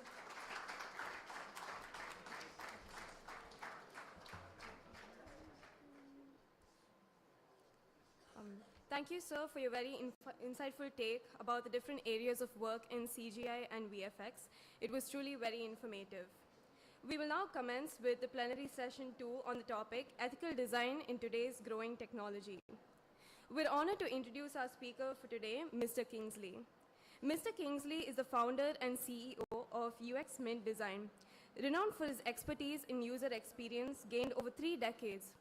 With a career spanning Accenture, Cognizant, and Satyam, he's made a significant impact on Fortune 500 companies worldwide. His deep understanding of design psychology enables him to deliver exceptional UX communication, creating experiences that resonate with users. Mr. Kingsley's advocacy for user-centric design has influenced organizations globally, and his commitment to mentoring emerging UX talents highlights his role as an industry leader. Please join me in welcoming Mr. Kingsley as we explore ethical design in technology today. Thank you, sir. It's a pleasure to have you.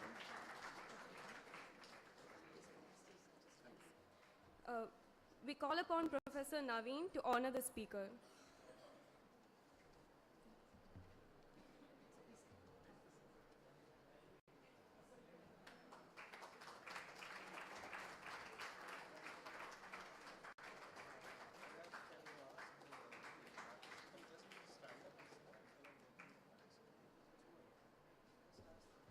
We request all the participants to stand up.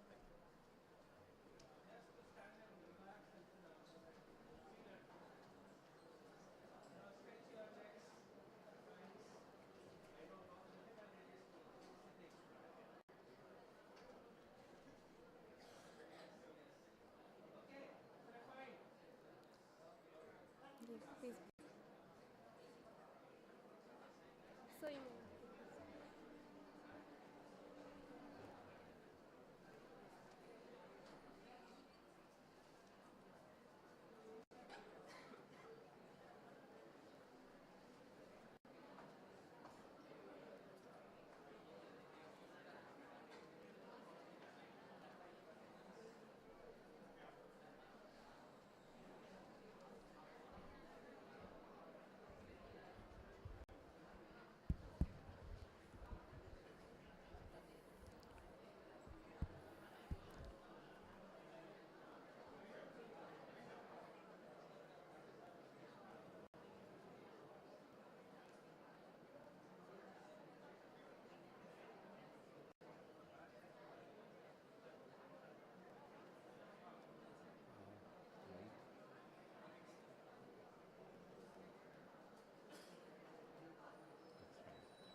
Good afternoon, folks.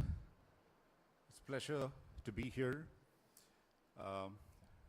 among those young minds that's going to energize and also rejuvenate our minds as well. So let's get into this very important topic, which is ethical design. We heard about ethical hacking and all those things, right? So what's this ethical design?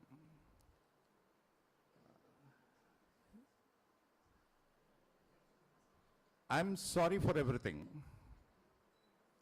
You heard about this recently when Mark Zuckerberg, has to go in front of the Senate US Senate, and he apologized to the people and the Senate there, right?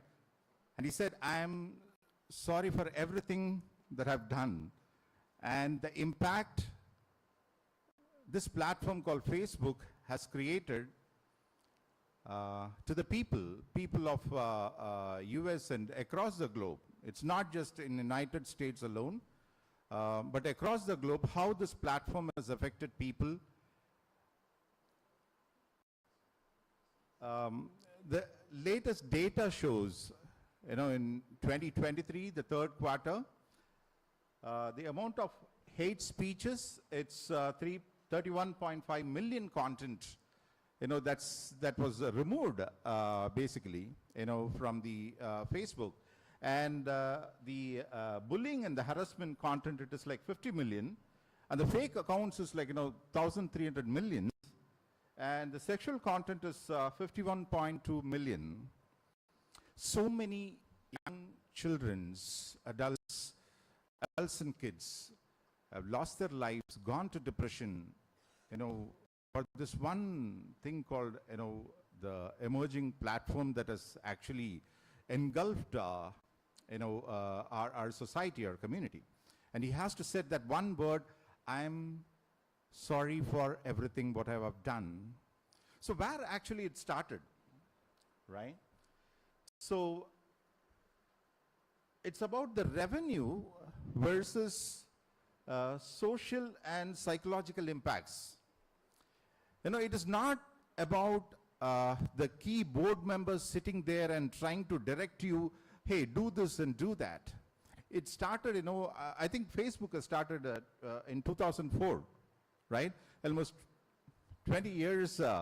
So when it actually started, there are 4 or 5 people sitting there, like you and me, who's working there in a small company. I'm sure everybody is going to pass out from this college and you're going to work on somewhere, right?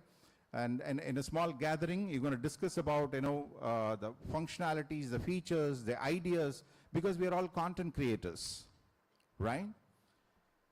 And in that small meeting, you have to be aware of that. In the small meeting, ideas emerge. A lot of people will think about ideas. Hey, can I do this? Can I do that? Right? Now, if you look at this, which idea going to bring some revenue for me? Which idea is going to be like, bringing value, bring people to my platform, and by that, how I'm going to convert some revenue, make some revenue out of it. Every business is looking for revenue, right?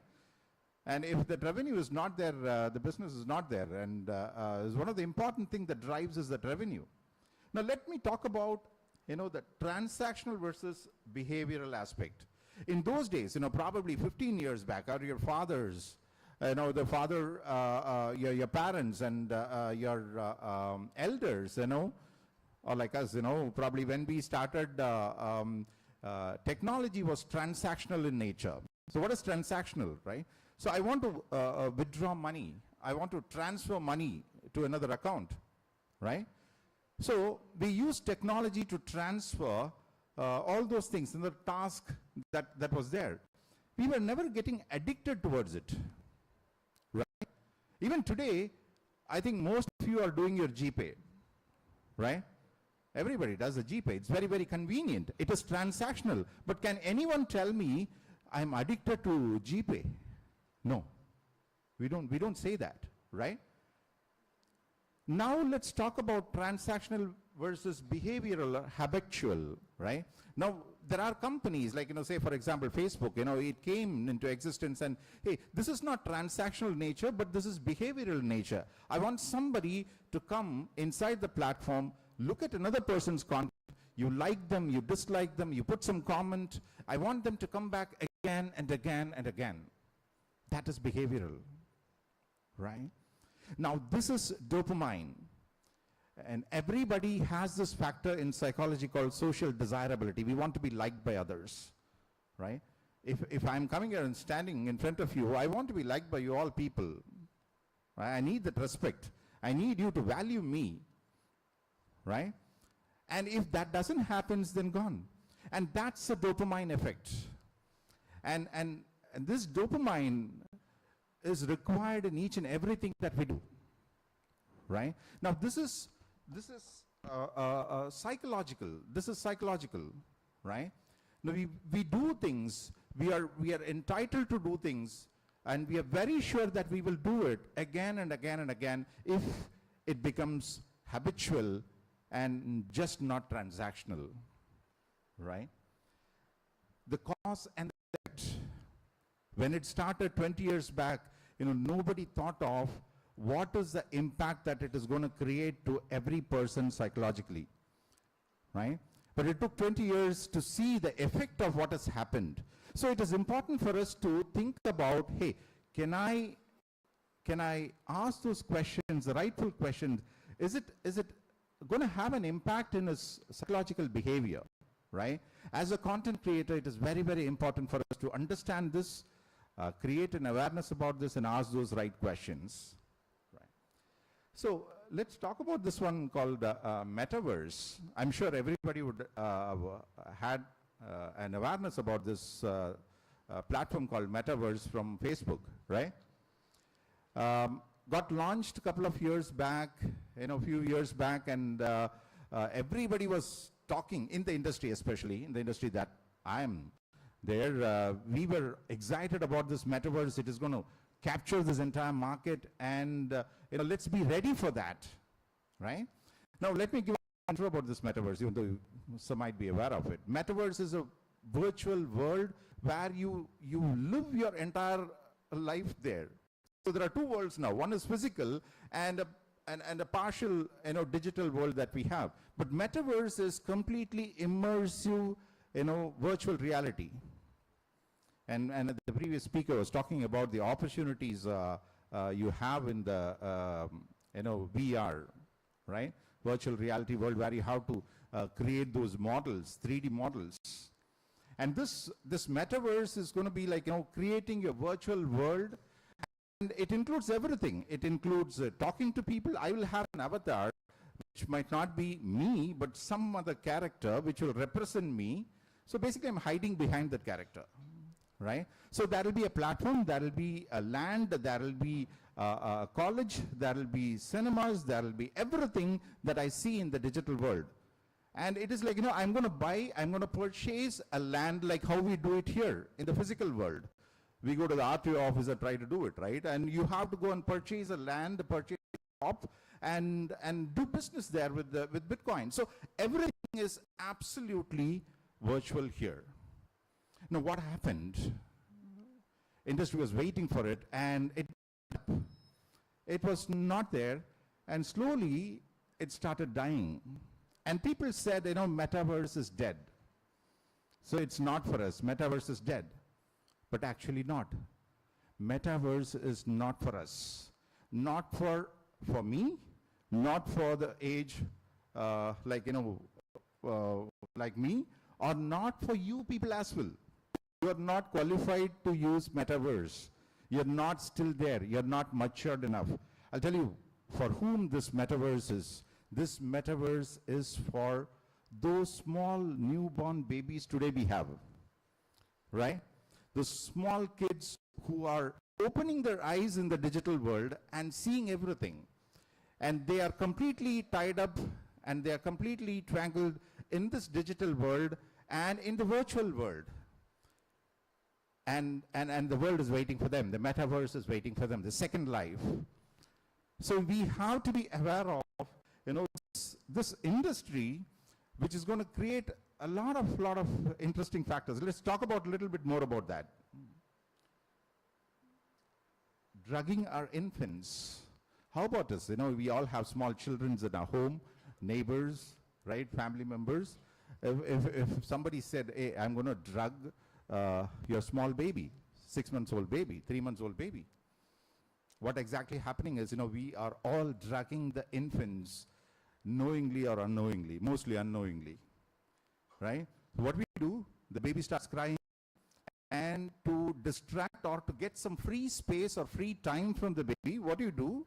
You give the mobile to them. The most simplest thing, you can't give a laptop to the baby's hand. So the very convenient thing is, you take the mobile and give it to the small baby. Now look at what happens. The baby starts looking at the mobile, and in the mobile, what you do is, you will play some animations. How many of you have heard about this Cocomelon? A lot of hands raises, right? Cocomelon.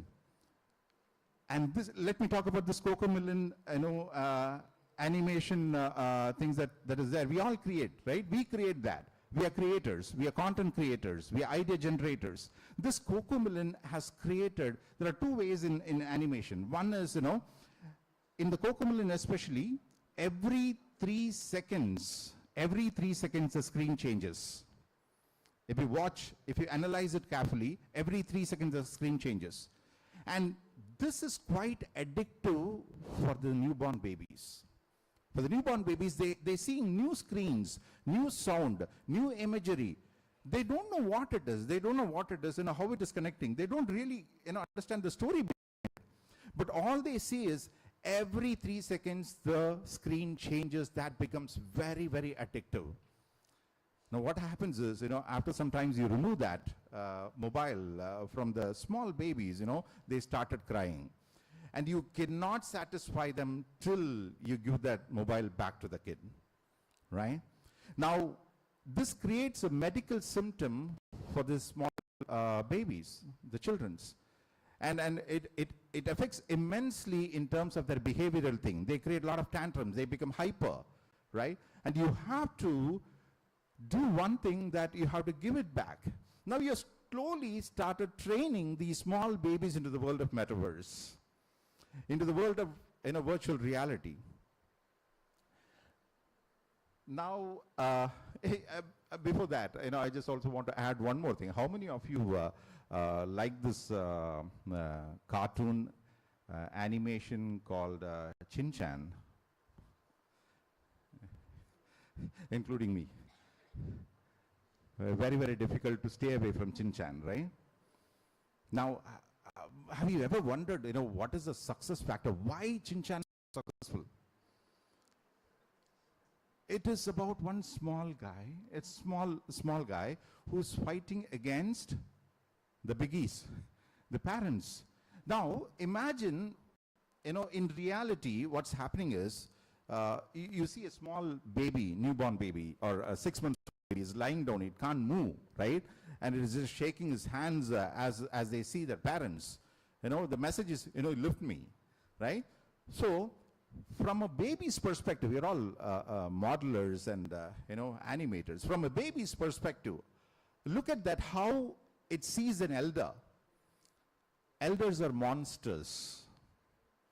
Monstrous. Imagine if I am going to see somebody who's like, 10 times taller than me, they become a monster, right? And when the baby, out of love, we carry the baby and put them on our shoulders. When they come and sit in our hands and look from our perspective, our height, they see the world in a different perspective altogether, right? Look at that, there is a dopamine there. And this dopamine feel, the effect, right? It goes to the child, and every time, it climbs it feels that, hey, I'm like this monster. And let me tell you this interesting fact. When we go to 15th floor, or when we go to a hill station, when you go to the 20th floor in your apartment and see from that particular thing, it gives a dopamine, isn't it? It gives a kind of a feel. Where is feel coming from? It is from that embedded thought that is there in your mind. As a childhood, you have stored that and you require the dopamine. And for this Chin-chan, they have done some amazing things. They fight with the monsters. The Chin-chan will, the dialogues. And I want to find out that person who is, translating it in Tamil. Seriously, trust me. Hey, vada, hey, enga neenu? Hey. And all the Tamil movie dialogues will come here. Is there a censor there? The kids are watching, the kids are hearing, absorbing, the kids are growing, the kids are exhibiting, right? What kind of society that we are trying to build is a question that all Chin-chan fans has to answer someday, because we will become, one day a parent, one day an elder, where we have to face, chin-chans. So it is about the content creators. Again, I'm coming to that point of content creators, why this ethical design is important. There is a screening mechanism in movies. Is there a screening mechanism for these, content creation? And we have grown so much. We are giving this technology to the kids so much in different ways. And today, recently, I think it was in February 19th or so, we all know this Indian and a Britisher who was a Prime Minister, Rishi Sunak, right? And he has announced, we have made a guidelines and a policy in UK to remove the mobiles from the school, thinking that it is going to solve the problem. Absolutely not. Absolutely not. It is not going to solve the problem. Taking away from the mobiles from the kids are not going to solve the problem. I think our country is much better compared to UK in this perspective, right? We don't allow mobiles inside the class and then take it away. Now what's happening here is a kid who has seen from the childhood about the mobile, about the technology, about the virtual world, and when they grow up, when they go to an adolescent stage, and suddenly one fine day you remove that mobile, their third arm has been amputated. That's a feel I get. We have two arms, and what is the power of your arm? You can do many things. Imagine, just try it out. One day, don't use your one arm and see how much difficult it is for you. Your half-life has been taken out from you. So this is the third arm that I'm able to reach out to the world. I can satisfy things and I can do whatever I want, right? And you're knocking off the third arm. You're amputating it, unfortunately. Right. Installing the insecurities. What do? We install insecurities. Right. You've seen this picture. As a media person, I'm sure there is something is lacking here. What's that? Anybody? The colors are not good, isn't it? Right? So it's not colorful. So there's something on kind of a monotone that you see. But this is a way actually a person looks who's having some color blindness. There are three types of color blindness that we have. One is protanopia, another one is diatanopia, another one is deuteranopia, right? And when the colorblind person sees an image, whatever image, he is not able to see all the color pigments, but he is able to see certain colors, and as a result, he sees his world in this particular color. Now this is very interesting, and there are a lot of colorblind people who are there in our society. I'm sure one among us is colorblind. They might not know, right? They are blind. This company called McDonald's, we're sure that everybody know what McDonald's is, right? So this company called McDonald's, right? Those nice crispy chicken that we eat. They want to do something about this. You go to the McDonald's application and then you see it. So can I provide that colors to the people, like how a normal people can see? Can I show that colors like how a normal people can see? The colorblind person should also see it in the same way. A genuine cause, a genuine thought, right? So they jumped upon into this and they hired, this is one of the finest photographer in India, very young photographer. He's a photographer, right? Who's colorblind. And they caught hold of him and they created this beautiful advertisement. You can go and check it out in the internet, McDonald's and colorblindness, right? The initiative was very, very good.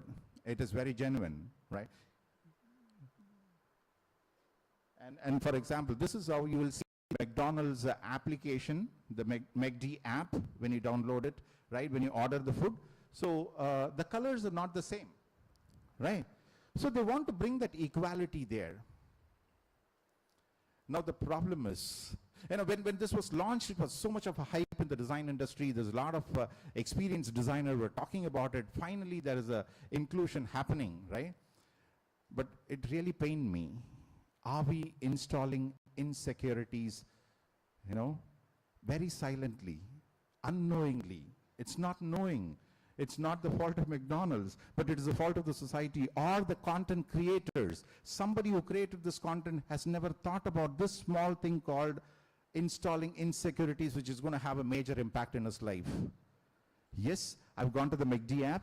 Yes, now I've switched on to color blindness.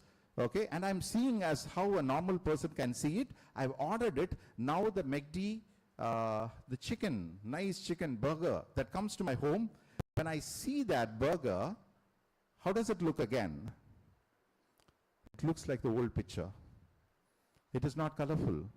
So here, you're installing a thought inside a person's mind that, hey, I'm not able to, get that what others are having. Installing insecurities. Right? Let's talk about the famous topic called selfie. I'm sure everybody's aware and expert in that. I'm trying to be. I'm trying to learn that, but trust me, my daughter is an expert in that. Whichever angle, suddenly her face changes, suddenly a lot of things happens there. A lot of drama happens there. I'm still not able to cope up with that. But I'm trying to explore, from the psychological perspective, what impact it creates. Now, there's so much of applications that we create, right? And Instagram or Snapchat, one of the famous thing, what happens is, the selfie. And in the selfie, we just don't do, take a selfie and just post it. Do we? No, we don't do that, right?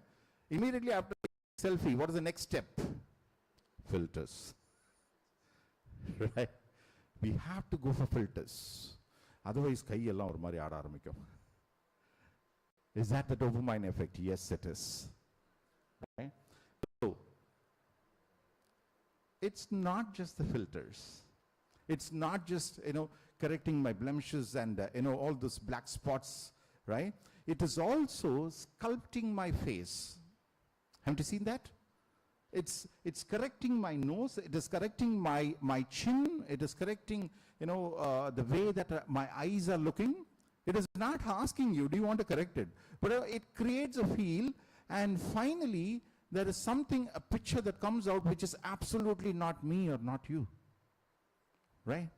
The end product is totally different, but it gives a beautiful feel. Wow, I'm looking beautiful, I'm looking good, I'm looking different, I'm looking nice. It gives a kind of a self-confidence in each and every person,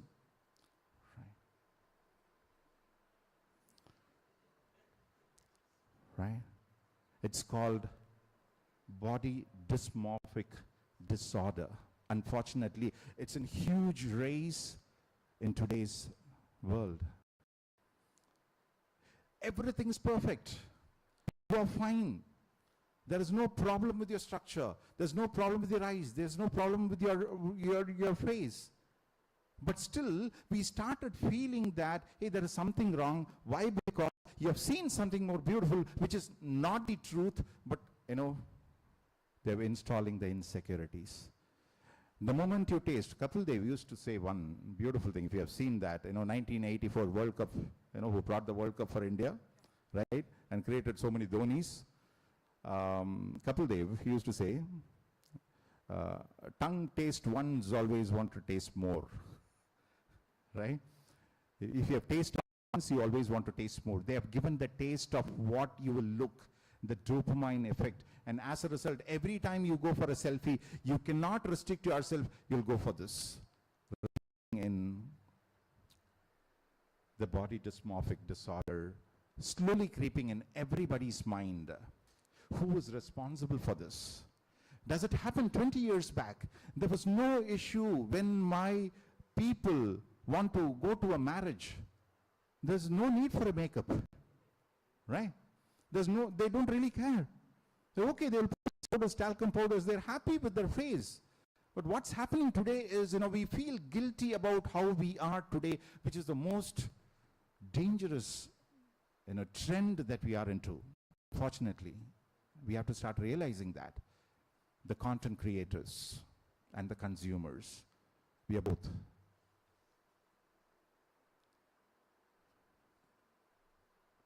And the cosmetic industry. There's a lot more that we can talk about in the cosmetic industry. When the Miss World and Miss Universe was given to India, the cosmetic industry, started looking into the opportunities, the business opportunities that we can have, and the growth that it can reach, to each and every corner of the country, each and every village, each and every woman, and each and every man. Men are huge contributors for the cosmetic industry, right? Actually, we used to do it in our age, right? There was only one famous brand which is called Fair and Lovely. Heard about that? I used to buy some tubes, stealing some money from my father's wallet, and put something, right? We all concerned about how we look, right? It's the demand versus supply, right? Earlier there was a demand, and today the demand has grown multifold. The demand has grown too much. And because of the social media influences, have you seen that social media influences, right? And these influencers, they use a product and they will say, hey, this is the best product that, you have to, it changed my attire, it changed the way that I look, it gave me the confidence. You need one small color to, get the confidence. Look at the way how they're marketing. Maybe they will change the brand the next, next video, unfortunately, right? Now, what makes us glow comes from a dark tunnel. How many of us know that, right? The mica mining. How many of you know that the mica that is there, in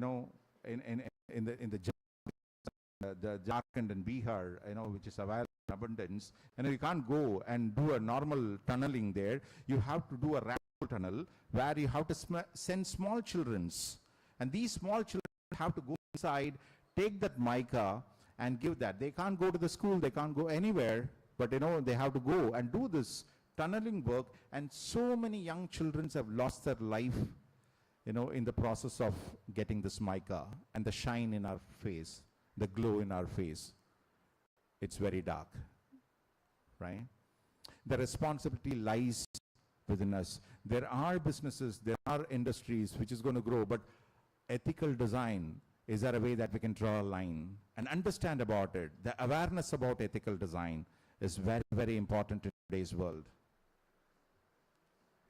It's not just cosmetic industry, it's about the packaging design, right?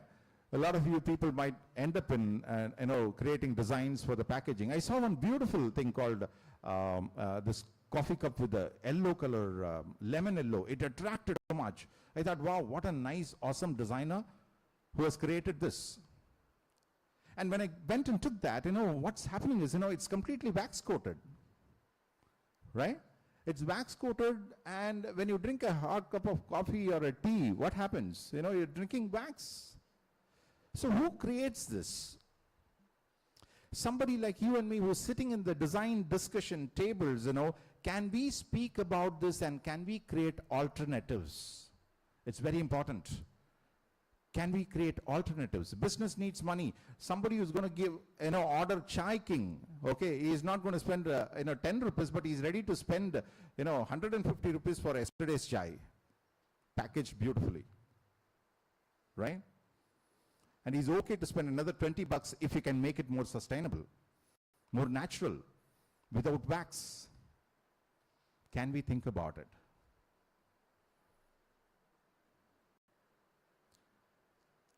It's quite interesting image that went viral is Mother Teresa fighting poverty. And the previous speaker was talking about the artificial intelligence, AI, right? And when somebody prompted, probably the mid-journey AI, somebody prompted, I want a Mother Teresa's image who's fighting poverty, and this is the image that it brought in. Now look at this. There's a lot of interesting things that go inside this, beyond a superficial layer of just an image, and there is African kids who are there, and Mother Teresa is fighting poverty. Let's talk about perspectives, right? Is poverty just associated with Africa? Is poverty not there in New York? I've been to New York. I've been to most of the world cities, and wherever you see skyscrapers, right? Wherever you see that high-fi skyscrapers, you'll see a slum next to it. And when you go a little inside that, you will see people who are, struggling for a day's meal.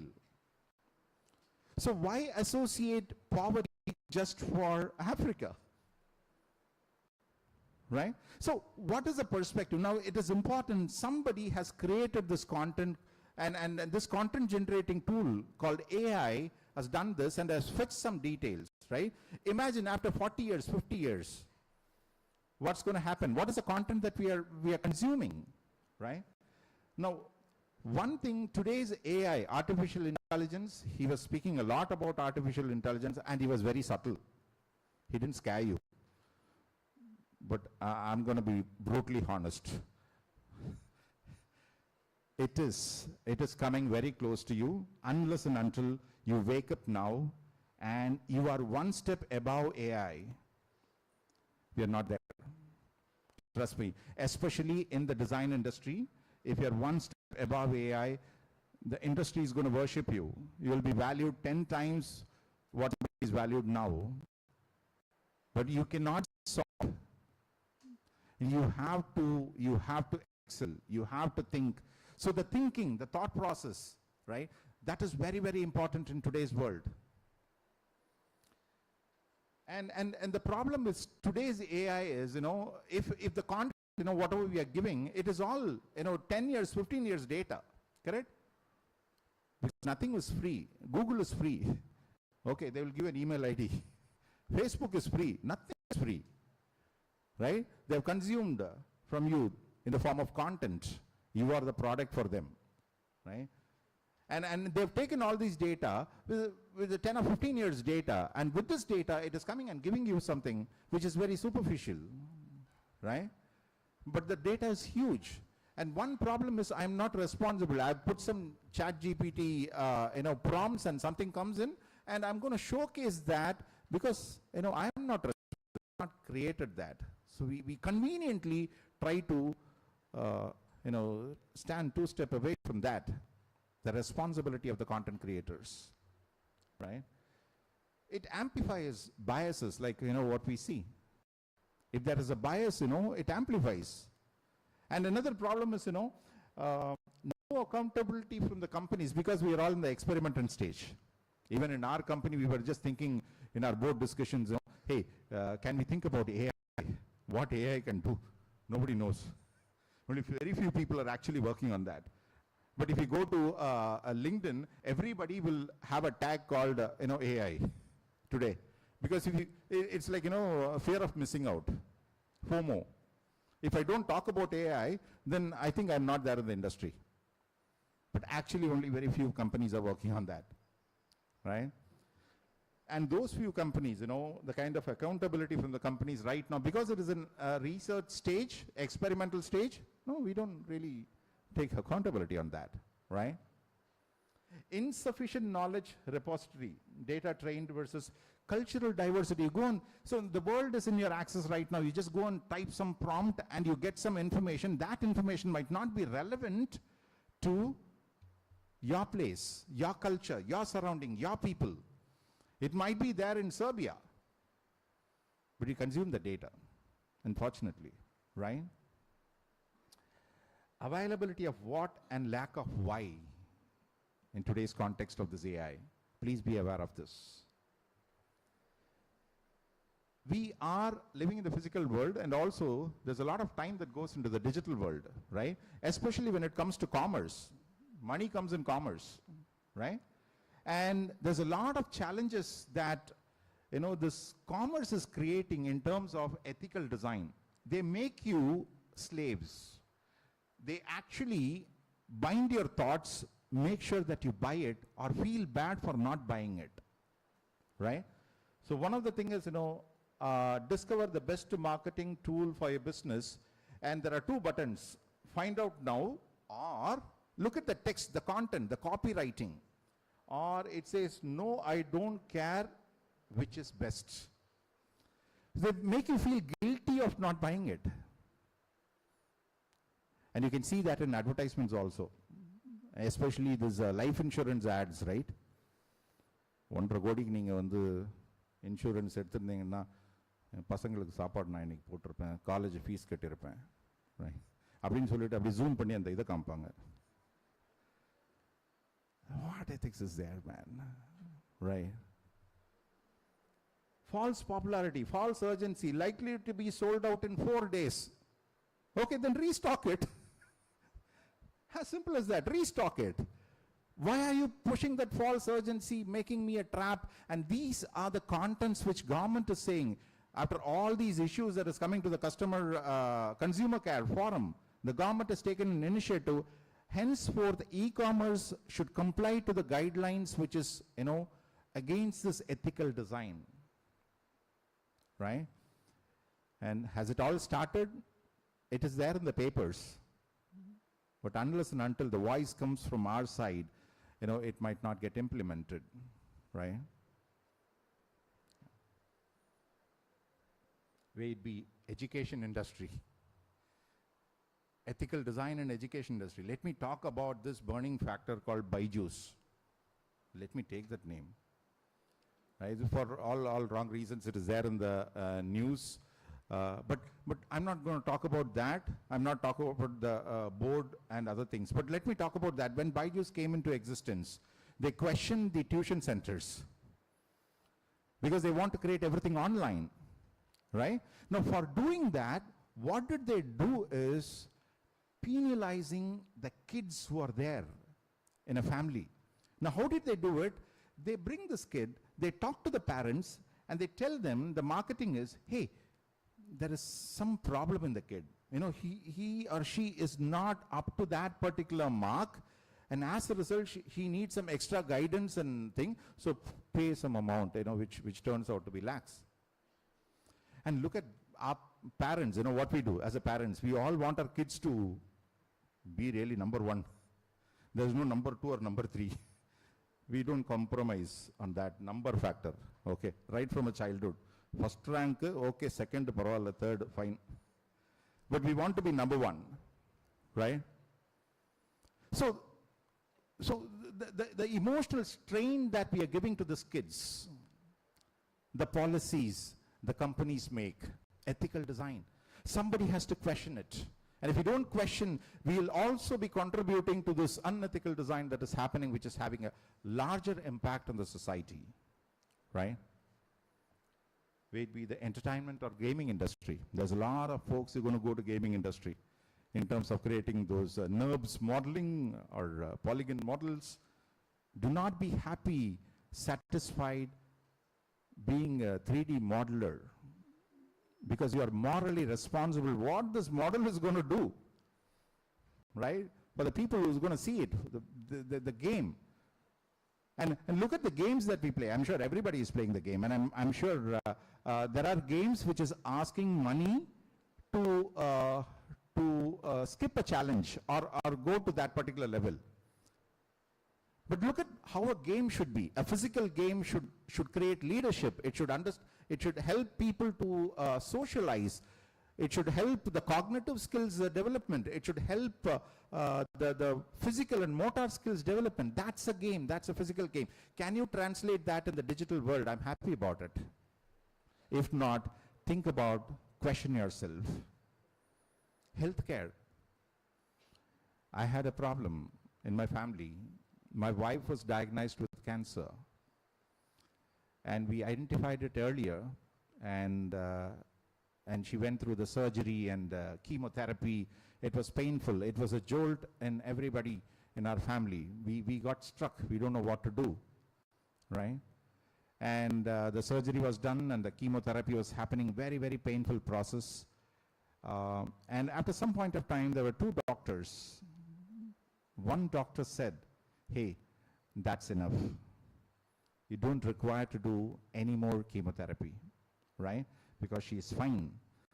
Because we have identified much earlier, there was another doctor, right, who said, no, you have to go for some additional tests. You know, you have to spend another 25K. If I have to take the test, then I have to spend 25K, right? And you have to continue that test, this test, that test. Ethics. It is not just one industry. You go to automobile industry. If I have a chance to meet Anand Mahindra, with all due respect for things that he has done, I'm going to pull Anand Mahindra and put inside my car on a rainy day. It's a basic version, okay? On a rainy day, I'll make him to drive and I'll sit, okay, and watch how he drives because my car doesn't have a wiper at the back. It's hell of a ride. Can we question that? You cannot compromise on the safety. You can knock off those digital, beautiful, amplifier speakers inside the car. Who cares? But you cannot compromise on the safety. And the industry goes on and on and on, and the list goes on and on and on. And somebody has to question. So where it all starts and what can be done, right? We've been talking about all the issues, so what can be done, right? That's very important. The first and fundamental thing is, we fail to ask questions. We follow, right? We are so tuned to follow things, follow orders. When we give something, when you get something, you just take that and keep moving, right? We never question what is right or what is wrong. The awareness is very, very, very important. And I'm sure, I'm happy, standing here and talking to professors who create curriculums. It is very, very important. It is not that we all have heard about the moral science subject that we had in the schools. Today it is lost. It's gone. The importance that we give for physics, chemistry, which needs to be given. You cannot take physics, chemistry, mathematics out of your life, trust me, if you are a designer. And if anybody says that, hey, I am a designer, why I am designing is because I hate mathematics. No, it's not going to work, right? It is required. But the kind of importance that we give for that moral science, can we have a new curriculum it's specific to every domain? Can it be for automobile domain, right? So it's high importance we talk about that because, till the college, it is so beautiful for you guys, trust me. The moment you step into the industry, you will see what it is.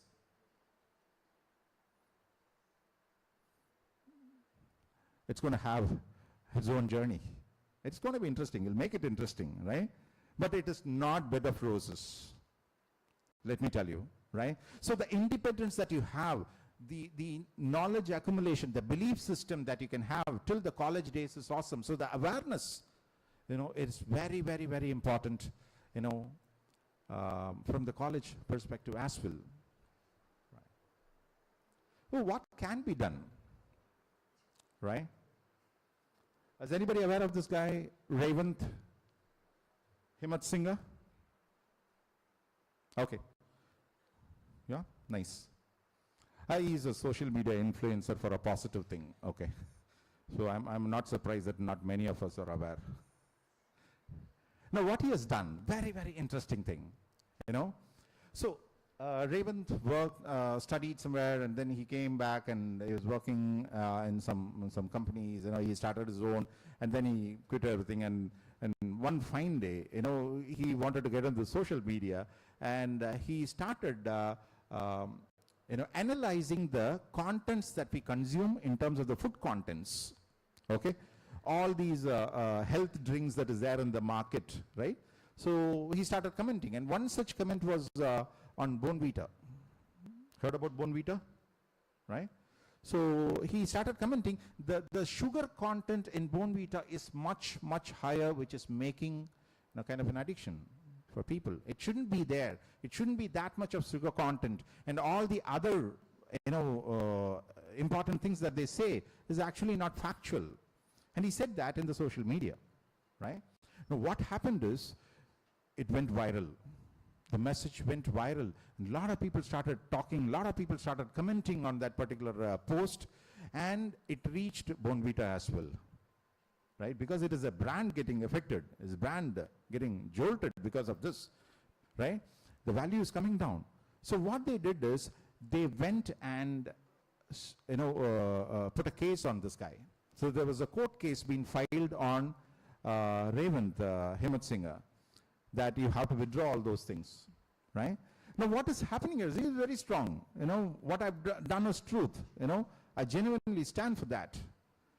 And this totally unrelated people, okay, to Hemant Singh, doctors in India, doctors fraternity in India, they came together and they analyzed it, the same content, and they gave a report to government stating that, hey, whatever Hemant Singh said is absolutely true. He has not falsified it, and the sugar level is really high. Now, because of this doctor statement, and there's no connection between these two, right? And now what happened is, the government has to interfere. Government, interfered, and they said to Bonvita, hey, reduce the sugar content, reduce all those things, remove all those names that you claim that it will going to bring that value to people, right? Just reduce all those things, and the company has to do it. That was a beautiful victory, right? It didn't stop there. Stand up for genuinely truthful cause that can bring a positive change for people and environment. Now what happened here is, school children started taking this as a movement. It became a movement in India where school children started analyzing it. Hey, Pepsi, Coke and all those things, let's try to measure this, how much of sugar is there. They put a board there, right? And a sugar board which gives awareness about the sugar content that is there for the small children's, right? And it's becoming a movement in India. Amazing. And I always say, there's one verse in Hindi, I'm not sure how many of you are aware. अकेले होती है हर नई शुरुआत, अगर तुम्हारे पास शक्ति है तो ज़माना देगा साथ. Some advertisement long back, I picked it up. But I love that quote. It says, all beginning starts alone, right? All beginning starts alone. And if you have that strength within you, the entire world is going to stand by you. It will follow you. And that's what Hemant Singh has done, and given a beautiful example of what can be done, right? It started all alone, but it's a movement now. Can there be a movement? Can there be one change? Netherlands taking over cycles instead of vehicles. Can there be a movement, right? I'm sure everybody would have seen this. When we go to Ooty, Kodaikanal, somewhere, hill station, on the streets, you would have seen this flower. It's called lantana, right? It looks so beautiful. It gives so much of pleasure to our mind and our eyes. All that is beautiful is not actually good, right? Now what happens is, this lantana is hated, is the biggest enemy for the environmentalists and the foresters. They don't like it. Why? Because it is a weed that doesn't allow other plants to grow. But it is humongous. It is there everywhere in the forest. It is uncontrollable. It's a weed. But they want to control it. It's an analogy what we can do, like how we have the technology today, right? So what they've done is, there's a small group of people who are working on that, right? Instead of killing everything, instead of neutralizing it and making it zero, which is impossible. Like it is highly impossible to neutralize the technology today. It is growing, it is evolving, and it will evolve much faster and much higher. So what they did is, they changed can I make something out of this lantana? I go and type lantana furnitures. It's like a cane, right? It can be molded. It can be used as a furniture. It can be used as an artifact. You can see that life-size elephant is made of the lantana furnitures. And how I can help the tribals in the hill station to empower their lives. There is a small group of sustainable people working on that, right? All that look beautiful might not be good for us, but it is important for us to question, right? So I'll talk about, 80-20. It's called Pareto principle, right? 80-20. You go and open up your cupboard, 80% of the dress is not going to use it. 20% you'll use it. You're studying for 3 years, 4 years degree? 3 years degree program. All the 3 years content you're not going to answer in the final papers. 20% you'll answer. So this 80-20 rule is going to haunt us everywhere till we go. Wherever you are, whatever you do. 80% of people consuming certain content, 20% of people who are contributing to the content, right? 20% of people trying to fight how ethical design can be in the society so that there can be a balance, right? If this balance shifts, then there is a problem. And I want people to understand about this very important aspects of ethical design and where do you stand? The 20% of people who are constantly going to fight and make those policies, question everything, whether how much effect it is going to have, the cause and effect. If I'm going to do something today, how it is going to affect tomorrow. The awareness, right? Are we in this 80? Are we in this 20? And I would love people to be in this 20. Ask questions. Create that awareness. Finally, be the change and bring the change. So how do we do it? It's not alone, right? It's about the content creator, content consumer, and policy makers that's going to bring the change, right? So we have to work together. It's every individual's responsibility because you all go on and work in an industry tomorrow and you're going to be a content creator. That small little animation, question to yourself, hey, is it going to be ethical? Is it going to create a cause and effect in the industry to my people, to my generation, to my younger generations? I always think ignorance is bliss. If you're ignorant, right, that's the most best and happiest thing. Because I don't know, I'm happy. Now that I put something in your mind, the guilt feel. But, I also sometimes feel that, hey, can I be ignorant of this? So I need not think about it. I need not worry about it. But this man always comes into picture, right? Bharati. நல்லதோர் வீணை செய்தேன் அதை நலம் கெட புழுதியில் எறிவதுண்டோ சொல்லடி சிவசக்தி எங்களை சுடர்மிகும் அறிவுடன் படைத்து விட்டாய் வல்லமை தாராயோ இந்த மானிடம் பயனுற வாழ்வதற்கே நன்றி வணக்கம்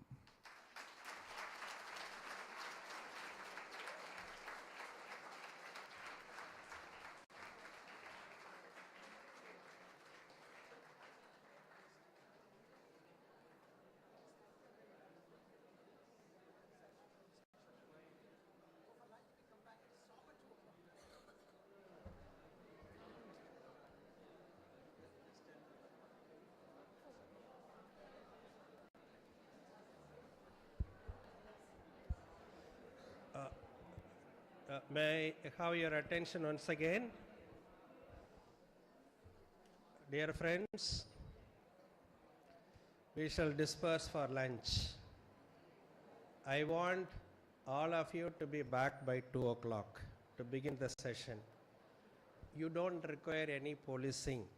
Please do not expect our teachers to monitor you, remind you to come back. And here in the hall, it's your responsibility to be quiet, not to distract one another, and listen to the excellent, rich content. I am totally an outsider. You know how much I benefit listening to these speakers. Especially this ethical design is simply amazing. Thank you, sir. I would like to wholeheartedly thank you for bringing us this kind of awareness. Thank you very much. Therefore, this 2-day program is a very, very rare opportunity for all of us. I want all of you to be very responsible. Please be here on time and listen. That's very, very important. Now let us disperse for lunch and get back by 2 o'clock. Okay? So I wish you all the best, and then you can disperse now. Sir, thank you very much once again. Okay, there was no formal vote of thanks. That one sentence means a lot for you. Yes.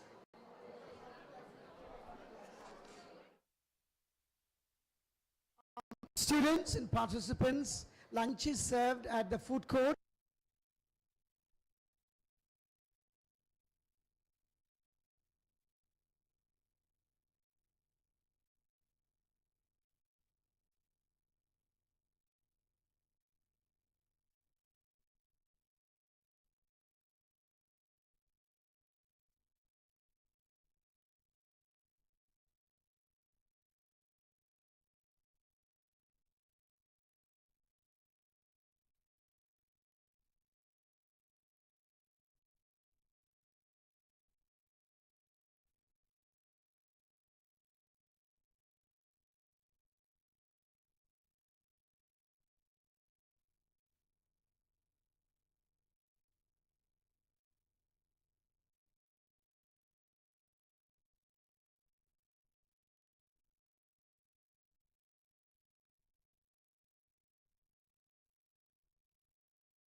Toronto, Canada.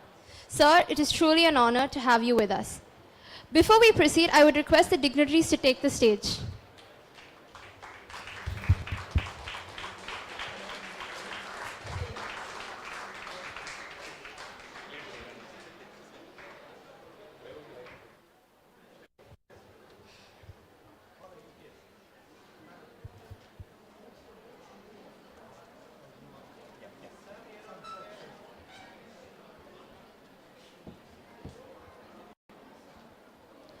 We will now start with our first panel discussion with regards to the topic Emerging Trends in Media.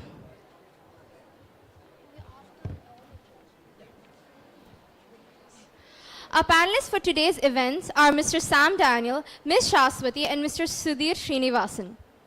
Mr. J. Sam Daniel Stalin is a highly respected senior television journalist and news anchor known for his impartial and ethical reporting.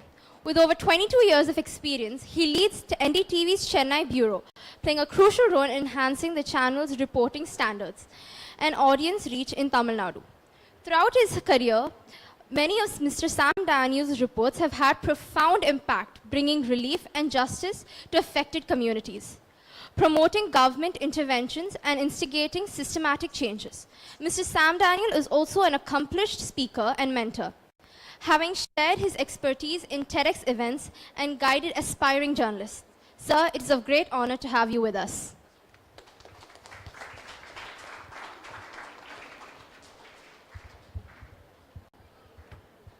Ms. Shashwati Chowdhury is the head of emerging talent at BOT, where she oversees internships, training programs before joining BOT. She served as the head of academics at top animation, VFX, and gaming institutions in India. In this role, she developed curriculum, organized events, and mentored thousands of students who have gone on to excel in the media industry. Ms. Chowdhury's interests extend beyond her professional work to include extensive travel experiences. She is known for her networking skill, particularly in international collaboration and negotiation. Additionally, she has over a decade of experience as a management representative in ISO and quality assurance audits. Ma'am, it is a great pleasure to have you here.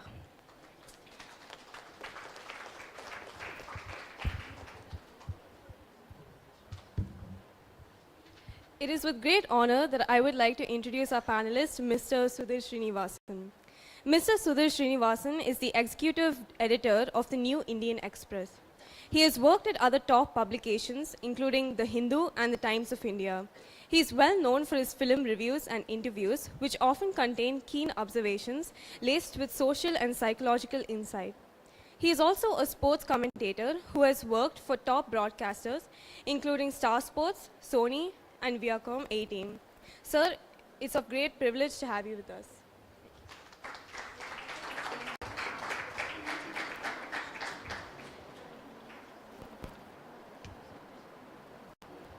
We will now have the honoring of the guests.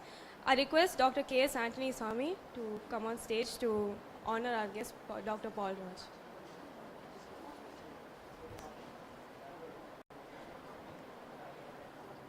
Father Paul Raj.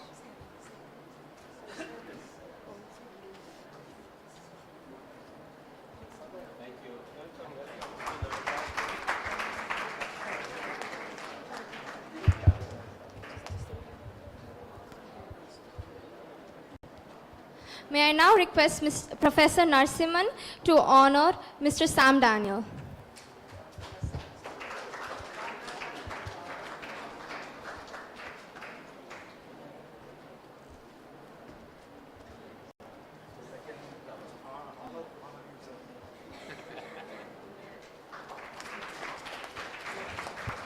Thank you, sir. May I now request Ms. Rajita to honor Ms. Shashwati.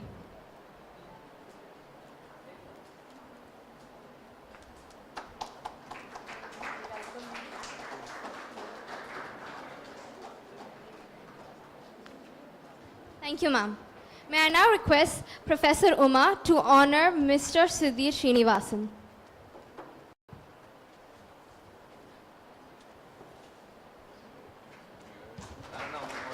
Thank sir. Thank you, ma'am.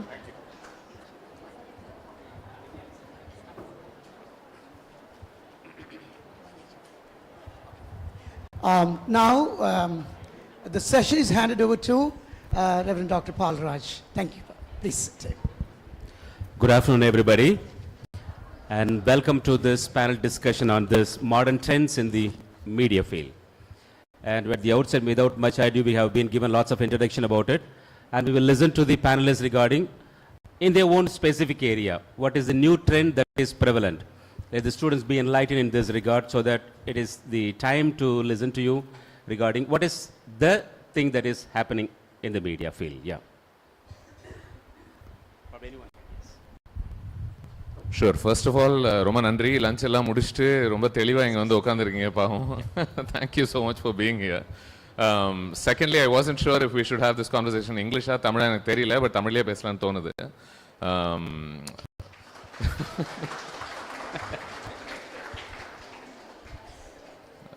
அதாவது என்னை வந்து இருக்கிறதுலே இந்த நான் operate பண்ணுற ஒரு space வந்து film criticism.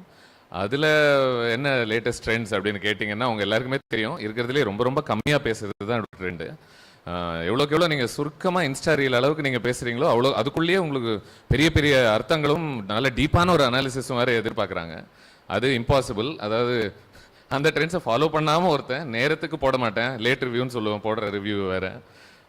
So I'm not even sure I'm qualified to comment exactly on how useful these trends are, truth be told. உண்மையை சொல்லணும், நான் என்ன நினைக்கிறேன் அப்படின்னா, ட்ரெண்ட் ஒரு பக்கம் இருக்கட்டும், பட் இன்னொரு பக்கம் நீங்கள் மனசார விரும்புகிற ஒரு விஷயத்த உங்களுக்கு பிடிச்ச மாதிரி நீங்கள் செய்கிறீங்களா அப்படிங்கிறத நான் ரொம்ப முக்கியமாக பார்க்குறேன். நான் அப்படி தான் எல்லாத்தையுமே அப்ரோச் பண்ணுறேன் லார்ஜ்லி. இந்த படம் நான் பார்த்தேன் அப்படின்னா, ஒருவேளை இந்த படத்தை பொறுத்து எனக்கு பேசுறதுக்கு ஒரு 20 நிமிஷம் 30 நிமிஷம் எனக்கு தேவைப்பட்டுச்சு அப்படின்னா, even though the latest trend maybe someone saying ஐயோ இந்த காலத்துலலாம் 5 நிமிஷத்துக்கு மேலே யாருமே யூடியூப்ல பார்க்க மாட்டாங்க, ஒரு இன்டர்வியூனா அது 10 நிமிஷத்துக்கு மேலே இருக்கக்கூடாது, 15 நிமிஷத்துக்கு மேலே இருக்கக்கூடாது, அதில் நீங்கள் அந்த இன்டர்வியூவை தாண்டி நிறைய விஷயம் பண்ணணும். அப்படி ஏதாவது பிரியாணி சாப்பிட்டுக்கிட்டே இன்டர்வியூ பண்ணணும், இல்லை காரில் அப்படி உட்கார வச்சு எங்கேயாவது கூட்டிகிட்டு போகணும், ஒரு ஆட்டோ ஓட்டிக்கிட்டே போகணும், அந்த மாதிரிலாம் ஒரு எதிர்பார்ப்புலாம் இருக்குல்ல. பட் நம்ம அப்படிலாம் ஒன்றும் பண்ணுறதில்ல. நம்ம ஜெனுவனா ஓகே நான் பிடிச்சி ஒன்று பேசுகிறேன், அதில் ஒரு ஆழம் இருக்கும்னு நம்புகிறேன், அது உங்களுக்கு சேரும் அப்படின்ற ஒரு நம்பிக்கையோடு தான் நம்ம அதெல்லாமே செஞ்சுக்கிட்டு இருக்கோம். So being aware of trends, அது எதுக்கு அவேர்னஸ் தேவை அப்படின்னா, அதை உடைக்கிறதுக்கான ஒரு தைரியம் வளர்த்துக்கிறதுக்காக தேவை அப்படின்னு நினைக்கிறேன். சுற்றி என்ன நடக்குது அப்படின்னு தெரிஞ்சாதான் நமக்கு அதுக்கு உடன்பட முடியுமா, இல்லை அதை தாண்டி நம்ம ஏதாவது பண்ண வேண்டியிருக்கா, நம்ம அதுக்கு ஒத்து போகிறோமா. ஃபர்ஸ்ட் ஆஃப் ஆல் ஒரு மாதிரி இப்போது ஒரு படம் பிடிக்கல அப்படின்னா படம் எடுத்தவங்களை கேலி பண்ணி ஒரு மாதிரி அதில் ஒரு நகைச்சுவை ஒன்று உருவாக்கி மக்கள்கிட்ட அதை போய் கொண்டு சேர்க்குற ஒரு விஷயம் இருக்குல்ல. உங்களுக்கே தெரியும் எத்தனை பேர் அதெல்லாம் பண்ணுறாங்க அப்படின்னு சொல்லிட்டு. நவ் இப்போ அந்த மாதிரிலாம் இருக்குது அப்படின்னு தெரியும் பொழுது தான் ஓகே இது எனக்கு உடன் போகலை, இது எனக்கு ஒத்து வரல, ஸோ நான் அதை பண்ண மாட்டேன் அப்படின்னு நிர்ணயிக்கிறதுக்கு உதவுதுன்னு நினைக்கிறேன். ஸோ சுற்றி என்ன நடக்குதுன்னு தெரிஞ்சா. ஸோ as I said ரொம்ப கம்மியாக தான் பேசணும்னு வேறு ஃபிலிம் கிரிட்டிசிசம்லாம் எதிர்பார்க்குறாங்க. So here also I won't be any different I think. So சுற்றி இருக்கிற மற்றவங்க கிட்ட கொடுக்கலாம், அப்பப்போ will just time in for a conversation. இது ஒரு பெரிய ஒரு லெக்சராக மாறாமல் இருக்கிறதுக்காக அவசியம் அர்ஜென்ட்டாக உங்களுக்கு கொடுத்துட்றேன். இருந்தாங்க. Well, it is, my area is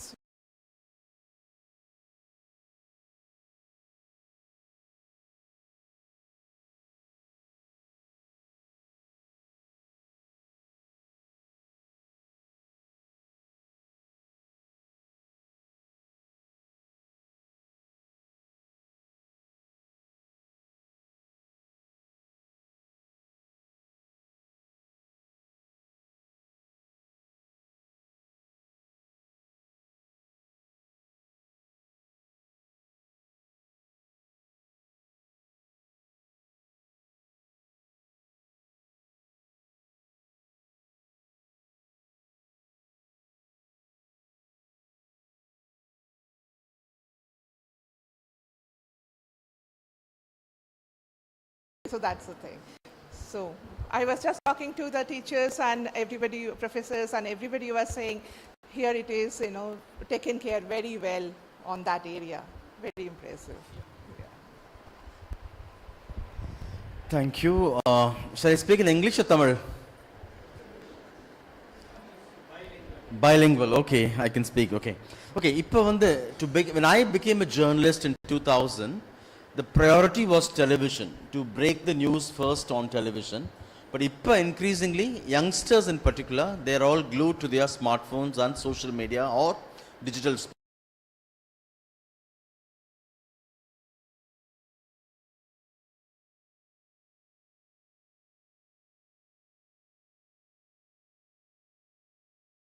we break news and the way news is consumed. Second, declining television news. கொஞ்சம் கொஞ்சமா டெலிவிஷன் நியூஸ் பார்க்குறவங்க குறைஞ்சிட்டே வராங்க. அதே சமயத்தில் நியூஸை வந்து டிஜிட்டலில் கன்சியூம் பண்ணுறவங்க on your phone, on your mobile, on your gadgets, it can be on your iPad or computer, laptop, அது வந்து அதிகமாயிட்டே வராங்க. Less attention span. முந்தி வந்து ஒரு டெலிவிஷன் நியூஸ் ஸ்டோரினா 2 minutes ஆவரேஜாக இருக்கும். It can go up to 5 minutes depending on the importance of it. But இப்போ வந்து 1 minute, even 45 seconds, my editors ask me to give a story. So in that 45 seconds and that 1 minute, I need to tell a story. Appo increasingly, we should learn the art of discarding so much of information and tell only what is absolutely necessary for a story. And the 1 minute la endha alavukku vendada information thalla mudiyuma tallittu ரொம்ப ரொம்ப அவசியமானது மட்டும் தான் நம்ம கொடுக்கணும். அது ஒரு பெரிய ஆர்ட். அதை நம்ம அதான் இப்போ போயிட்டு இருக்கு. ஸோ நியூஸ் வந்து it can be in the form of shorts, it can be in the form of reels. As you said, that's the trend now. Artificial intelligence நிறைய பேர் யூஸ் பண்ணுறோம். அஃபிஷியலாக எந்த ஒரு சேனலோ எந்த ஒரு நியூஸ் ஆர்கனைசேஷனோ ஆரம்பிக்க மாட்டாங்க, ஆரம்பிச்சதில்லை அது வரைக்கும். பட் பர்சனலாக to make my story faster, to get it quicker on television or on the website, individually every journalist is increasingly experimenting, exploring how to use AI. Or for example, television la vandu or breaking story irukke, or 4 point la solluvom, DMK Congress seal deal, ithana seats ungalku last year edhra vechirundanga, indha varsham matha parties ku indha points na TV la break pannittu adu அப்படியே நான் AI la chat GPT use பண்ணனா அது ஒரு அழகான ஒரு 30 seconds la it gives me as a short article. அதை நான் குயிக்காக ஒரு கிளான்ஸ் பார்த்துட்டு எனி கரெக்ஷன்ஸ் இருந்துச்சுன்னா பார்த்துட்டு ஒரு 3-4 மினிட்ஸில் அந்த பாயிண்ட்ஸை வச்சு I can publish a quick story. Of course you have to take responsibility, fact checking அதெல்லாம். பட் அந்த மாதிரி அவ்வளோ ஃபாஸ்ட்டாக நம்ம போயிட்டுருக்குறோம். இதில் என்ன ஒரு நெகட்டிவ் சைடு அப்படின்னு பார்த்தீங்கன்னா, ஒரு ஸ்டோரியை டீட்டெயிலில் சொல்ல முடிய மாட்டேங்குது. ஒரு பேக்ரவுண்ட், அதோடைய டேட்டா அந்த மாதிரி சொல்ல முடிய மாட்டேங்குது. யங்ஸ்டர்ஸ் வந்து பைக்கில் போயிட்டு இருக்கும் போதோ இல்லை காரில் போயிட்டு இருக்கும் போதோ இந்த மாதிரி ஒரு ஸ்க்ரீன் சைஸில் உள்ளதை மட்டும்தான் அவங்க படிக்கிறாங்க. முந்தி என்ன ஒரு பாசிபிலிட்டி இருந்துச்சுன்னா, when you write for a website, digital ஸ்பேஸில் வந்து you had the option to write a longer piece. இப்போ அது இல்லாமல் போயிட்டு இருக்குன்னா, இங்கேயும் we are all flooded with so much of information. எதை படிக்கிறது எதை விடுறதுன்னு தெரியல. அதனால் இந்த சைஸுக்கு மேலே எழுதுறதுக்கும் நம்ம கூடாது, அந்த மாதிரி போயிடுச்சு, இல்லாட்டி படிக்க மாட்டாங்க. Social media has become a game changer. For example, முந்தி வந்து நாங்கள் NDTVன்னு வச்சுக்கோங்களேன், ஒரு ஸ்டோரி பார்ப்போம், ஓகே அவ்வளோ இம்பார்ட்டன்ட் இல்லைன்னு நாங்கள் நினச்சோம்னா nobody will cover it. But இப்போ வந்து we are under pressure from social media. நம்ம கவர் பண்ணாட்டி கூட யாரோ ஒருத்தங்க அந்த இஷ்யூவை பார்த்துட்டு அதை பற்றி எழுதுவாங்க, ட்விட்டரில் போடுவாங்க, இன்ஸ்டாவில் போடுவாங்க, அது வைரல் ஆகும். அப்போ increasingly mainstream media also takes leads from social media. And everybody has a smart phone. நீங்கள் லைவ் போகலாம், நீங்கள் உடனே பிக்சர் எடுத்து கேப்சர் பண்ணி you can publish it, share it, you can do a video. அது எல்லாமே has a great impact in giving quality journalism. அதுலேயும் flip சைடும் இருக்குது. இன்க்ரீசிங்லி யங்கர் ஜென்ரேஷன் வந்து நியூஸ் பேப்பர் படிக்கிறது இல்லை, they don't watch news. எல்லாமே வாட்ஸ்அப் யூனிவர்சிட்டியில் வர்றது எல்லாமே உண்மை நினச்சிக்கிறாங்க.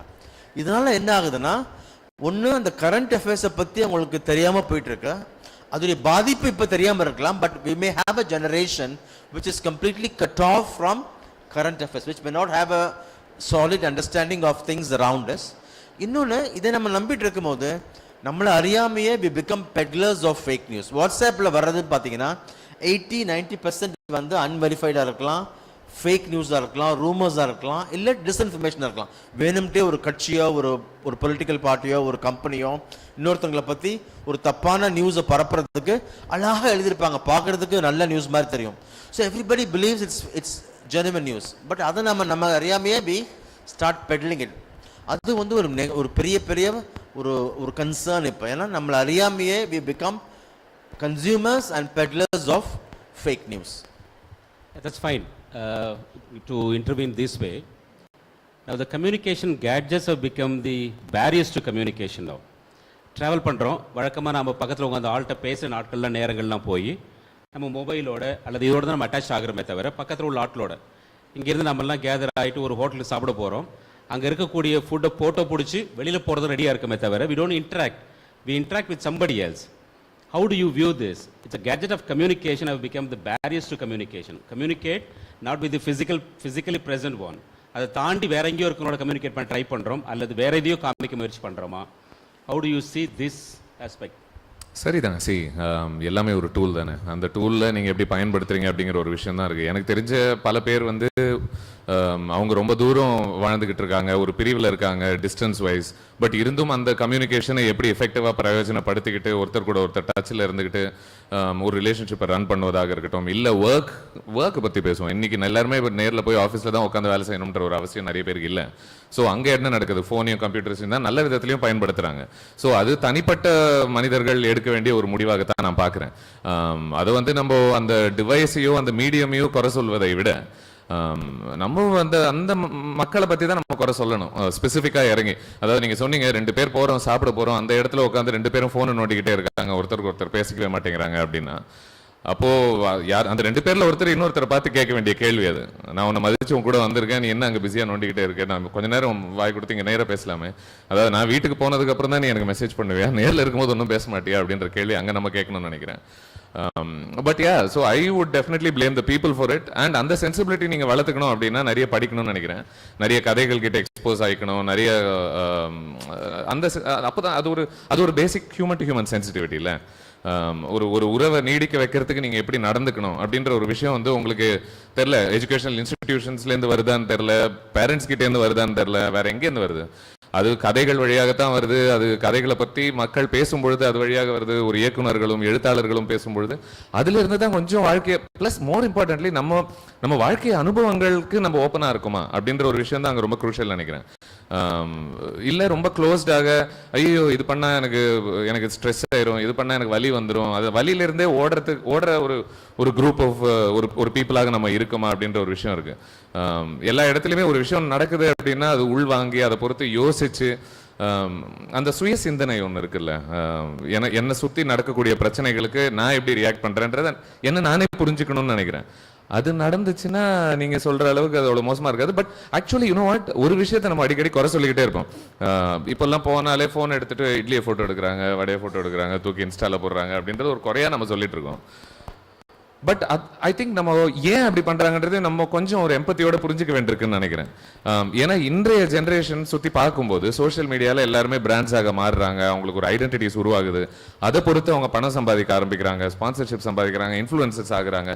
இது ஒரு ஏர்னிங் ஆப்பர்ச்சுனிட்டியாகவே அவங்களுக்கு மாறி இருக்கிற ஒரு காலகட்டத்தில் நம்ம ஒரு வெறும் ஒரு பழமை வாய்ந்து நம்ம யோசிச்சுக்கிட்டு இல்லை நீ அப்படி பண்ணக்கூடாது இப்படித்தான் பண்ணணும்னு சொல்வதை விட, நீங்கள் அது ஃபோட்டோ எடுக்கிறது தப்பு இல்லை, உங்கள் இன்ஸ்டாவில் போடுறது தப்பு இல்லை, மேபி நீங்கள் பயங்கரமாக அது போட்டு உங்கள் அக்கௌண்ட் நல்லா வைரலாக போய் உங்களுக்கு ப்ராப்ளமாகி நீங்கள் பணம் சம்பாதிக்க ஆரம்பிச்சிங்கன்னா வை நாட், அது வழியாக ஒரு பெரிய சுதந்திரமும் அது வழியாக ஒரு சக்ஸஸும் உங்களுக்கு வர்றதுக்கான ஒரு வாய்ப்புகள் உண்டு ஃபார் ஷுர். ஏன்னா இன்னைக்கு நீங்க சொல்லும்போது கூட I wanted to mention this, ஒரு ஐடென்டிட்டி அப்படின்ற நீங்க சொன்னீங்க இல்லை யாரு பெருசா லாங் காப்பீஸ் எல்லாம் படிக்கிறாங்க, நிறைய விஷயங்கள் எழுதுறதுக்கான ஒரு வாய்ப்பே இல்லைன்னு. பட் நான் ஒரு நியூஸ் பேப்பருக்கு இன்னைக்கு வேலை செய்யறதுனால நான் இந்த லாங் ஃபார்ம் ரைட்டிங்கை ரொம்ப பர்சனலாகவே விரும்புறதுனால நான் என்ன நினைக்கிறேன் அப்படின்னா ஒரு படம் மாதிரி தான் நினைக்கிறேன். ரைட்டிங் எந்த ரைட்டிங்குமே சரி ஒரு கான்வர்சேஷன் மாதிரி ஒரு படம் மாதிரி எல்லாமே அதுதான். நீங்க நல்லா அதை பேச முடிஞ்சா, நல்லா எழுத முடிஞ்சா, நல்ல படம் எடுத்தீங்கன்னா நீங்கள் 4 மணி நேரத்துக்கு எடுத்தீங்கன்னாலும் பார்ப்பாங்க. ஸோ நீங்கள் அதுவே ஒரு நல்லா அவங்களுக்கு பேச தெரியலனாலையோ நல்லா எழுத தெரியலனாலும் நல்ல படம் எடுக்கலைன்னாலும் அந்த 1.5 மணி நேரம் கூட எப்போ முடியலடா சாமின்ற ஒரு உணர்ச்சி தான் உங்களுக்கு வரும். So ultimately it's about if you are able to create that quality. இல்லை இன்ஃபேக்ட் நீங்கள் உங்களுக்கு ஒரு ஸ்பெசிஃபிக் ஐடென்டிட்டியை நீங்கள் கிரியேட் பண்ணிக்கலாம் இன்றைய சூழலில். ஏன்னா இன்றைய சூழலில் அந்த அளவுக்கு எழுதக்கூடிய மக்கள் ரொம்ப குறைவு. ஒரு நீளமாக எழுதுறவங்களோ நீளமாக பேசுற லைக் ஒரு ஆழத்தோட ஒரு விஷயத்தை அப்ரோச் பண்றவங்க ரொம்ப குறைவுன்றதுனால ஐ திங்க் அது ஒரு ஸ்பேஸையே கிரியேட் பண்ணுதுன்னு நினைக்கிறேன். நீங்க அகேன்ஸ்ட் த டைடு நீங்க போனீங்கன்னா கூட உங்களுக்குன்னு ஒரு முத்திரையை பதிக்கிறதுக்கான ஒரு வாய்ப்பு உண்டு. ஸோ அதுவும் இந்த வயசுலலாம் உங்களுக்கு நம்ம யங்கா இருக்கும்போது நம்ம எல்லா ஸ்கில்ஸையுமே நம்ம எக்ஸ்ப்ளோர் பண்ண வேண்டியிருக்கு. ஒரு பாங்காக ஒரு பக்கம் மட்டும் போகாம அது ரொம்ப அவசியம் நினைக்கிறேன். ஏன்னா நிஜமாவே நான் காலேஜ் நான் பிசிக்ஸ்ல கிராஜுவேட் பண்ணேன். என் வாழ்க்கையில் நான் பண்றதுக்கும் பிசிக்ஸ்க்கும் எந்த விதமான சம்மந்தமுமே கிடையாது உண்மையை சொல்ல போனா. அப்போ படிக்கும்போதே நான் யோசிச்சுட்டு இருந்தேன், அம்மா இது தெரியலையே, இது நமக்கு அவ்வளோ இன்ட்ரெஸ்ட் இல்லை, நம்ம ஏன் படிக்கிறோம்னா. ஆனால் அந்த என்ன சொன்னாங்க, ஒரு கிராஜுவேஷன் ரொம்ப அவசியம், அதை நீங்கள் விட்டே கொடுக்கக்கூடாது அப்படின்னு சொன்னாங்க. பட் நான் என்ன சொல்ல வரேன்னா, அஃப்கோர்ஸ் உங்கள் லைன் ஆஃப் இன்ட்ரெஸ்ட் அது இருக்கிற பட்சத்தில் உதவலாம். பட் நீங்கள் எல்லா பக்கத்துலையும் உங்களை எக்ஸ்போஸ் பண்ணிக்குவது ரொம்ப ரொம்ப அவசியம்னு நினைக்கிறேன். நான் இதைத்தான் பண்ணுவேன் அப்படின்றத விட யூ நெவர் நோ இல்லை, நீங்கள் எந்த இடத்துல உங்களுக்கு கிராவிடேட் ஆகும், எது உங்களுக்கு ஒர்க் அவுட் ஆகும் அப்படின்றது. ஸோ ஷுர், ரெஸ்டாரண்ட் போங்க, இட்லியும் ஃபோட்டோ எடுங்க, இன்ஸ்டாலையும் போடுங்க, கொஞ்சம் எதிரில் இருக்கிறவங்களையும் கொஞ்சம் பேசுங்க, அதுலேருந்து உங்களுக்கு சில அனுபவங்களும் கிடைக்கும்னு நினைக்கிறேன். Probably the intervention I would like to make with Sam is this. இப்போ எல்லாம் பசங்களா ஸ்டூடெண்ட்ஸாக இருக்கிறதுனால fake news and verified news இது நிறைய நம்ம காசிப் ஸ்டோரிஸ் மாதிரி நிறைய பரப்பி விட்டுட்டே இருக்கிறோம். அது உண்மையா பொய்யா நமக்கு தெரியாது. Is there any platform to verify இது ஃபேக்குன்னு சொல்கிறதுக்காகவோ அல்லது இது ட்ரூத்ன்னு சொல்கிறதுக்காகவோ ஏதாவது பிளாட்ஃபார்மோ அல்லது கண்டுபிடிக்கிற வழி எதாக இருக்கும்? ஏன்னா ஸ்டூடெண்ட்ஸ் அதில் நிறைய இன்வால்வ் ஆகிருப்பாங்க. ஏன்னா அந்த நியூஸ் உண்மைன்னு தெரியாமலே பரப்பிட்டு இருப்பாங்க. உண்மைன்னு தெரிஞ்சாலும் கூட அது அமைதியாக இருக்கிறது வாய்ப்புகள் நிறைய இருக்கும். பட் இவங்க கண்டுபிடிக்கிறதுக்கு வேறு ஏதாவது அந்த ஆப்ஷன் அல்லது ஒரு பிளாட்ஃபார்ம்? ரெண்டு முறைகள். For example, how many of you know about ALT News? ALTNEWS, ALT News. ALT News is a fact-checking website. Anything you have doubt, suddenly you see some viral video, viral news, you can check that first. And the mari, there are 4-5 popular websites which are known for credible fact-checking. That's one option. Innone, as young students, there are certain simple to use tools actually. அதை நீங்கள் கற்றுக்கிட்டிங்கன்னா it's not rocket science, எல்லாத்துக்குமே நீங்கள் தெரியும். அதை கற்றுக்கிட்டிங்கன்னா ஆட்டோமேட்டிக்காக ஒரு picture வருது, ஒரு வீடியோ வருது, அதை நீங்களாவே before you share it you can simply verify it yourself. How many of you know about reverse image search? Reverse image search Google Lens உங்கள் ஃபோனில் பார்த்துருப்பீங்க இல்லையா? சே ஃபார் எக்ஸாம்பிள் ஒரு பிக்சர் வருது, ரொம்ப பார்க்கறதுக்கு நம்புற மாதிரியும் இருக்குது, டவுட்டும் இருக்குது. இமீடியட்லி சேவ் பண்ணிவிட்டு அந்த பிக்சரை கூகுளுக்கு போனீங்கன்னா கூகுள் பாரில் ரைட் சைடில் ஒரு இமேஜ் சர்ச்னு ஒன்று இருக்கும். அதில் you upload that picture and see whether you are able to get some matches. அதுக்கு இணையாக ஒரு பிக்சர்ஸ் வருதான். ஃபேக் பிக்சர்னா அது எங்கேருந்து மாஃப் பண்ணாங்க, எங்கேருந்து அது ப்ராபப்ளி அந்த ஒரிஜினல் வேர்ஷன் உங்களுக்கு வர்றதுக்கு நிறைய சாய்ஸ் கிடைக்கும். அதில் லீட்ஸ் கிடைக்கும், இல்லை கமெண்ட்ஸ் மக்கள் போட்டிருக்கலாம். அதை பார்த்து நீங்களே ஆக்சுவலாக you can trace which is the original picture, how it has been morphed or it has been மெனிப்புலேட்னு சொல்லிட்டு. அந்த மாதிரி நியூஸ் வரும்போது வாட்ஸ்அப்பில் வருதுன்னு வச்சுக்கோங்களேன், அதில் ஒரு சோர்ஸ் இருக்குன்னு வச்சுக்கோங்க, இந்தியன் எக்ஸ்பிரஸ், ஹிந்து, டெக்கன் ட்ரானிக், அந்த மாதிரி ஒரு லிங்க் இருந்துச்சுன்னா that's reasonably credible, it has come from a reliable news platform அப்படின்னு சொல்லிட்டு. அது இல்லாமல் ரொம்ப அழகாக எழுதியிருப்பாங்க, ஆனால் சோர்ஸ் இருக்காது, வெறும் கட் அண்ட் பேஸ்ட் மாதிரி இருக்கும். அப்போ யூ ஷுட் இமீடியட்லி டவுட், ஏதோ ஒன்று ரொம்ப நம்புற மாதிரி எழுதியிருக்கிறாங்க, ஆனால் அது எந்த சோர்ஸ்னு தெரியல நமக்கு அப்படின்னு பார்த்துட்டாலே then you should go for the research. Maybe ஹெட்லைனை மட்டும் காப்பி பண்ணி சர்ச் பண்ணி பார்க்கலாம். அந்த மாதிரி பார்த்தீங்கன்னா இமீடியட்டாக உங்களுக்கு அது மாதிரி வீடியோஸ் பார்க்கும்போது கூட நிறைய டூல்ஸ் இருக்குது. சே ஃபார் எக்ஸாம்பிள், ரீசெண்டாக நார்த் இந்தியன் ஒர்க்கர்ஸை வந்து தமிழ்நாட்டில் நிறைய அடிச்சுட்டாங்க, அட்டாக் பண்ணிட்டாங்கன்னு சொல்லிட்டு பெரிய ஒரு ஒரு கிளாஷ் உருவாகிற அளவுக்கு ஆயிடுச்சு ரெண்டு ஸ்டேட்ஸ்க்கான மக்கள் அந்த மாதிரி. ஆனால் அது வெரிஃபை பண்ணி பார்க்கும்போது it's an old video from Bihar. எப்பயோ நடந்த வீடியோவை இங்கே நடந்த மாதிரி ஒரு வெஸ்டர்ன் இன்ட்ரெஸ்ட், இந்த மாதிரி தமிழ்நாட்டில் ஒரு கலவரத்தை உருவாக்கணும் அந்த மாதிரி. அதுக்கு நீங்கள் என்ன பண்ணலாம், அந்த வீடியோ இருந்துச்சுன்னா ரேண்டமாக ஸ்க்ரீன்ஷாட் எடுத்துக்கோங்க, எடுத்துக்கிட்டு அதை ரிவர்ஸ் மெசேஜ் பண்ணி பார்த்தீங்கன்னா அந்த பிக்சர் பழைய காலத்தில் எங்கெங்கெல்லாம் அது வந்திருக்குன்னு சொல்லிட்டு மேட்சிங் காமிக்கும். இல்லை அது சம்மந்தப்பட்ட வெரிஃபைட் நியூஸ் ஆர்டிகல்ஸ் வர வாய்ப்பு இருக்கும். அப்போ நீங்கள் ஈஸியாக கற்றுக்கலாம். அதுக்கு தான் இப்போ நிறைய ஆக்சுவலாக there are some simple workshops which help you to learn those simple tools to be fact checkers yourself. அது நீங்கள் கற்றுக்கிட்டிங்கன்னா you can usually. Thumb rule என்னன்னா, ரொம்ப நல்லா எழுதியிருந்தாலும் சந்தேகம் வரணும், தப்பாக அன்ப்ரொஃபஷனல் இருந்தாலும் சந்தேகம் வரணும். அப்போ நீங்கள் இமீடியட்டாக ஃபார்வர்ட் பண்ணக்கூடாது. இமீடியட்டாக do little bit of research, ஆட்டோமேட்டிக்காக will be able to get the source of it or will be able to really bust okay இது வந்து உண்மை இல்லை அப்படின்னு சொல்லிட்டு. தம்புருள் என்னென்னா மெயினாக சந்தேகம் வரணும், அதுதான் மோஸ்ட் இம்பார்ட்டன்ட் நினைக்கிறேன். எதையும் சுலபமாக நம்பக்கூடாது, அதுவும் இன்றைய சூழலில் ரொம்ப முக்கியமாக ஒரு ஹெல்தி சினிசிசம் ரொம்ப அவசியம் நினைக்கிறேன் எல்லாத்த பொறுத்துமே. மோஸ்ட் இம்பார்ட்டன்ட்லி யார் ஒருத்தரையுமே மலை போல நம்பி அவங்க சொல்றதெல்லாம் வேத வாக்குன்னு எடுத்துக்கிற ஒரு குணம் இருக்குல்ல, அதை தான் ரொம்ப தவிர்க்க வேண்டியிருக்கு. எஸ்பெஷலி பிகாஸ் இன்னைக்கு ஒரு மிஸ்இன்ஃபர்மேஷன் நீரால நீங்க யூடியூப்ல ஒருத்தர் ஒரு வீடியோ பார்ப்பீங்க, ஒரு கருத்தை மேபி உங்களுக்கு ரசிக்கும்படியான நீங்க ஒத்துக்கும்படியான ஒரு கருத்து ஒன்று சொல்லியிருப்பாரு. நீங்க அதை ஒரு வாட்டி பார்த்துட்டு ரொம்ப உணர்ச்சி வசப்பட்டு அதை எல்லாருக்கிட்டையும் ஷேர் பண்ணுவீங்க, சுற்றி இருக்கிறவங்க, ஏ மச்சான் பாரு இப்படி ஷேர் பண்ணா இப்படி பண்ணா அப்படின்னு சொல்லிட்டு. பட் அடுத்த வாரம் மறுபடியும் நீங்க என்ன உங்களுக்கே தெரியாம சப்கான்ஷியஸ்லி நீங்க அவர் சொல்றதெல்லாம் உண்மைன்ற ஒரு ஃபீலிங் உங்களுக்குள்ள ஏறிடும். நீங்க அடுத்த வாரம் மறுபடியும் அவருக்கே தெரியாத ஒரு டாபிக்கை பத்தி அவர் வீடியோ போடணுன்ற ஒரு காரணத்துக்காக அவர் அவசரமா ஒன்று போடுவாரு. நீங்க அதையும் உண்மை அப்படின்னு நம்பிடுவீங்க. ஏன்னா அவர் ஏற்கனவே ஒன்று சொன்னார்ல, ஸோ கண்டிப்பா இதுவும் உண்மையதானே இருக்கும் அப்படின்ற ஒரு அசம்ஷன். ஸோ நான் என்ன நினைக்கிறேன் அப்படின்னா, இந்த ஒன்றத்தை படிச்சோ ஒன்று பார்த்துட்டோ பட்டுன்னு உணர்ச்சி வசப்படுற ஒரு விஷயம் இருக்குல்ல, அதைத்தான் கொஞ்சம் தவிர்க்கணும்னு நினைக்கிறேன். உடனடியாக அது வந்து உங்களுக்கும் கொந்தளிச்சா இது ஒரு 1000 பேர்கிட்ட ஷேர் பண்ணுங்க அப்படின்னு போட்டிருப்பாங்க அந்த மெசேஜ்ல. நீங்க ஆல்ரெடி வெறியோட அதை படிச்சுக்கிட்டு இருப்பீங்க. அதை படிச்சுட்டு எனக்கு தெரிஞ்ச ஒரு 5 குரூப்ல அவசரமா அதை அனுப்பிச்சிட்டு என்னுடைய வேலையை நான் செஞ்சு முடிச்சிடுறேன் அப்படின்னு அனுப்பிச்சிட்டு அனுப்பிடுவீங்க. ஆனால் அது லாஸ்ட்ல அதான் அப்படித்தானே இது எல்லாமே பரவுது முக்கியமாக. ஸோ இன்னொருத்தர் சொல்றதை நம்ம செஞ்சே ஆகணும்னு அவசியம் கிடையாது. நம்பர் 1. நம்பர் 2, மெயினாக அண்ட் இன்னைக்கு மோஸ்ட் இம்பார்ட்டன்ட்ல என்னன்னா, உங்களுக்கு அரசியல்ல நீங்க ஒரு பக்கம் கொஞ்சம் சாய ஆரம்பிச்ச உடனே நீங்க என்ன பண்ணிடுறீங்கன்னா, அரசியல்ல சரி சினிமால சரி அஜித் விஜய் ஃபேன்ஸ் அப்படின்ற மாதிரி ஒரு விஷயம் ஒன்று போயிட்டு இருக்குல்ல, அப்போ ஒருத்தரை ரசிக்க ஆரம்பிச்ச உடனே என்ன பண்றாங்கன்னா, அந்த ரசிகர் கூட்டத்தை மட்டுமே அவங்க ஃபுல்லா ஃபாலோ பண்ணுவாங்க. அரசியல்ல ஆஃப்கோர்ஸ் நான் ஒருத்தர் பிடிக்கும்னா அவங்கள சார்ந்தவங்க எல்லாரையும் மட்டும் தான் நான் ஃபாலோ பண்ணுவேன்.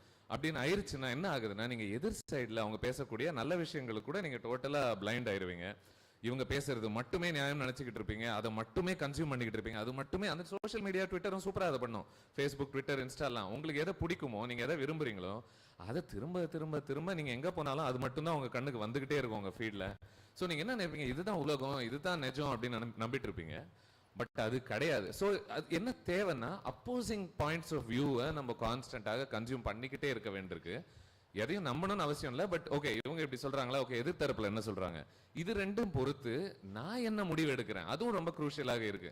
நீ சொன்னா நீ சொல்ற, நீ சொல்றன்னா நீ சொல்ற, இது ரெண்டுத்தையும் வச்சு எனக்கு எது நியாயம்னு படுது அப்படின்றது நீங்க தெரிஞ்சுக்கிறதுக்கு நீங்க இன்னும் நிறைய படிச்சு இந்த உலகத்தை பத்தி கொஞ்சம் தெரிஞ்சுக்க வேண்டியிருக்குன்னு நினைக்கிறேன். I would actually like to add a little bit over here, like it's almost like that Wikipedia. So when you are researching, do we take the Wikipedia information for our research? May not be, because I can change it, you can change it, everybody can change it. So it's basically responsible use of the tools available. So many things are there, I use it in a proper way, I don't use it in a proper way. So that is what I feel in this very strongly. இன்னைக்கு காலையில் நம்ம அந்த presentation கவனித்து பார்க்கும்போது அந்த AI அப்படிங்கிற அதை பற்றி ரொம்ப இன்ஃபர்மேஷன் டெப்த்தாக கொடுத்துட்டு இருந்தார் அவர். இன்றைக்கி ஏஐ ரூல்ஸ் த வேர்ல்டு, இதான் ஒரு ஃபேக்ட் அதில் இருக்குது. ஏஐ ஆர்டிஃபிஷியல் இன்டெலிஜென்ஸ் எல்லா லெவல்லையுமே உங்களால் அதை ஆப்ரேட் பண்ண முடியும் அப்படிங்கிறது இன்றைக்கி ஸ்டூடெண்ட்ஸ் எல்லாருமே ரொம்ப அதிகமாக யூஸ் பண்ண ஆரம்பிச்சிருக்கிறாங்க. இன்றைக்கி இந்த ஆர்டிஃபிஷியல் இன்டெலிஜென்ஸ் இல்லாத ஏரியாவே இல்லை. அவங்களுக்கு படிக்க வேண்டிய அவசியமே கிடையாது, அசைன்மெண்ட் செய்ய வேண்டிய அவசியமே கிடையாது. They are able to produce the assignment as if they have done a research. நிறைய புக்ஸை வாசி ஆர்டிகல்ஸ்லாம் வாசி ரெடி பண்ணி கொண்டு வந்த அளவுக்கு ப்ரெசென்ட் பண்ணக்கூடிய அளவு வந்து நிற்குது இன்றைக்கி. இப்போ இந்த லெவலில் இது ரொம்ப ப்ரிடாமினண்ட்டாக இருக்கக்கூடிய சமயத்தில் இது இந்த ஸ்டூடெண்ட்ஸோட இந்த ஆர்டிஃபிஷியல் இன்டெலிஜென்ஸை பயன்படுத்துங்கன்னு சொல்ல வேண்டிய அவசியம் இருக்குது. அதே சமயத்தில் வித் அ காஷன். பட் இந்த ஆர்டிஃபிஷியல் இன்டெலிஜென்ஸ் எந்த அளவுக்கு it's an opportunity, at the same time it is a big challenge. பிள்ளைங்களோட இந்த ரிசர்ச் கெப்பாசிட்டியை கூட இல்லாமல் ஆக்குறதுக்கான வழி உண்டு. அதே சமயத்தில் இவங்களால் நிறைய வாசிக்கும் போது கிடைக்கக்கூடிய தன்மைகள் நிறைய கிடைக்க ஆரம்பிக்கும். இப்போ இந்த லெவலில் ஸ்டூடெண்ட்ஸுக்கு என்ன நம்ம என்லைட்டன் பண்ண முடியும் in terms of artificial intelligence in research, in studies, in whatever maybe. இப்போ அனிமேஷன் ஃபீல்டுக்குள்ளே அதை நிறைய யூஸ் பண்ண ஆரம்பிச்சிருக்காங்க, ஜேர்னலிசம் நிறைய யூஸ் பண்ண ஆரம்பிச்சிருக்காங்க, படிக்கிற விஷயம் நிறைய யூஸ் பண்ண ஆரம்பிச்சிருக்காங்க, எல்லா லெவலுமே ஃபார் டிஃப்ரெண்ட் திங்ஸ். இப்போ என்னோட இமேஜ் நானே உருவாக்குறதுக்கு சில விஷயங்கள் போடும்போது வேறு மாதிரி இமேஜ் ஐம் அந்த கிளவுட்ஸ் விஷயத்தை போடும்போது நமக்கு ஏதோ ரக்கெல்லாம் உருவாக்கின ஒரு இமேஜ் கிரியேட் பண்ணக்கூடிய அளவுக்கு இது எல்லாமே இந்த மீடியாவுடைய பயங்கரமாக இன்ஃப்ளூயன்ஸ் உள்ள கொண்டு வரக்கூடிய விஷயங்களா இருக்குது. இதனுடைய பார்வையில் ஏதாவது நீங்கள்? Yes, AI actually is a big thing, no doubt about it. But see, in our lifetime we have seen a lot of changes. Non-computer ages, computer ages, and then all this thing. Can it take the human intelligence? May not be, up to a certain extent. So we in the film industry, we are working on the using AI for repetitive work. So like there are certain work is there which will be repeatedly we have to do it. So we are utilizing it in that way. In future, where it will reach, we are really excitedly waiting for that to see. We are not thinking AI as a as a competition, but we are looking forward to it, how we can adapt to the new age, how we can learn that, and how we can utilize in our area. So that is how we are looking at it. It can do wonders. விட்டா 4 நாள் நீங்கள் ஒரு video பார்ப்பீங்க, நாங்கள் 4 பேரும் வேற ஏதோ பேசுகிற மாதிரியான ஒரு வீடியோ வந்தாலும் வரும். சுற்றி வர வர யார் பேசுகிறாங்க யார் பேசலன்றதும் தெரிய மாட்டேங்குது. பட் ஏஐ பொறுத்த வரைக்கும் I mean in terms of film criticism இந்த மாதிரி கிரியேட்டிவ் ஸ்பேசஸில் உங்கள் ஒப்பீனியன் ஷேர் பண்ணுறதை பொறுத்த வரைக்கும்ல ஒரு இன்ட்ரெஸ்டிங் விஷயம் என்ன அப்படின்னா அதில் ஒரிஜினல் தாட் கிடையாது, அதில் ஒரு கிரியேட்டிவ் தாட் கிடையாது, ஒரிஜினல் தாட் கிடையாது. நீங்கள் லீவ் லெட்டருக்கு வேணால் யூஸ் பண்ணலாம். டக்குன்னு ஒரு லீவ் லெட்டர் ஒன்று கொடுங்க, நாளைக்கு காலேஜுக்கு ஒன்று அனுப்பணும் அப்படின்னா ஏஐ உங்களுக்கு உதவும். பட் எது உதவாது அப்படின்னா எனக்கு இந்த படத்தை பொறுத்து இந்த ஒரு பார்வை எனக்கு தெரியப்படுத்து அப்படின்னா ஏஐக்கு சுத்தமாக ஐடியாவே இருக்காது. இது ஒரு என்கரேஜிங் விஷயமாவே நம்ம எப்படி பார்க்கலாம் அப்படின்னா இது என்ன பண்ணுதுன்னா நீங்கள் உங்கள் சுய சிந்தனையை வளர்த்துக்கிறது ரொம்ப ரொம்ப அவசியம் ஆகுது. நீங்கள் ஒரு டெம்ப்ளேட்ல மாட்டிக்காம ஒரு ஃபார்மேட்ல நீங்கள் உங்கள் விஷயங்களை செய்கிற ஒரு ஆளாக இருந்தால் மட்டுமே ஏஐ நினச்சி நீங்கள் கொஞ்சம் தயங்கணும்னு நினைக்கிறேன். அட்லீஸ்ட் இன் டர்ம்ஸ் ஆஃப் ரைட்டிங்காக இருக்கட்டும், in terms of creative space பொறுத்த வரைக்குமா இருக்கட்டும்.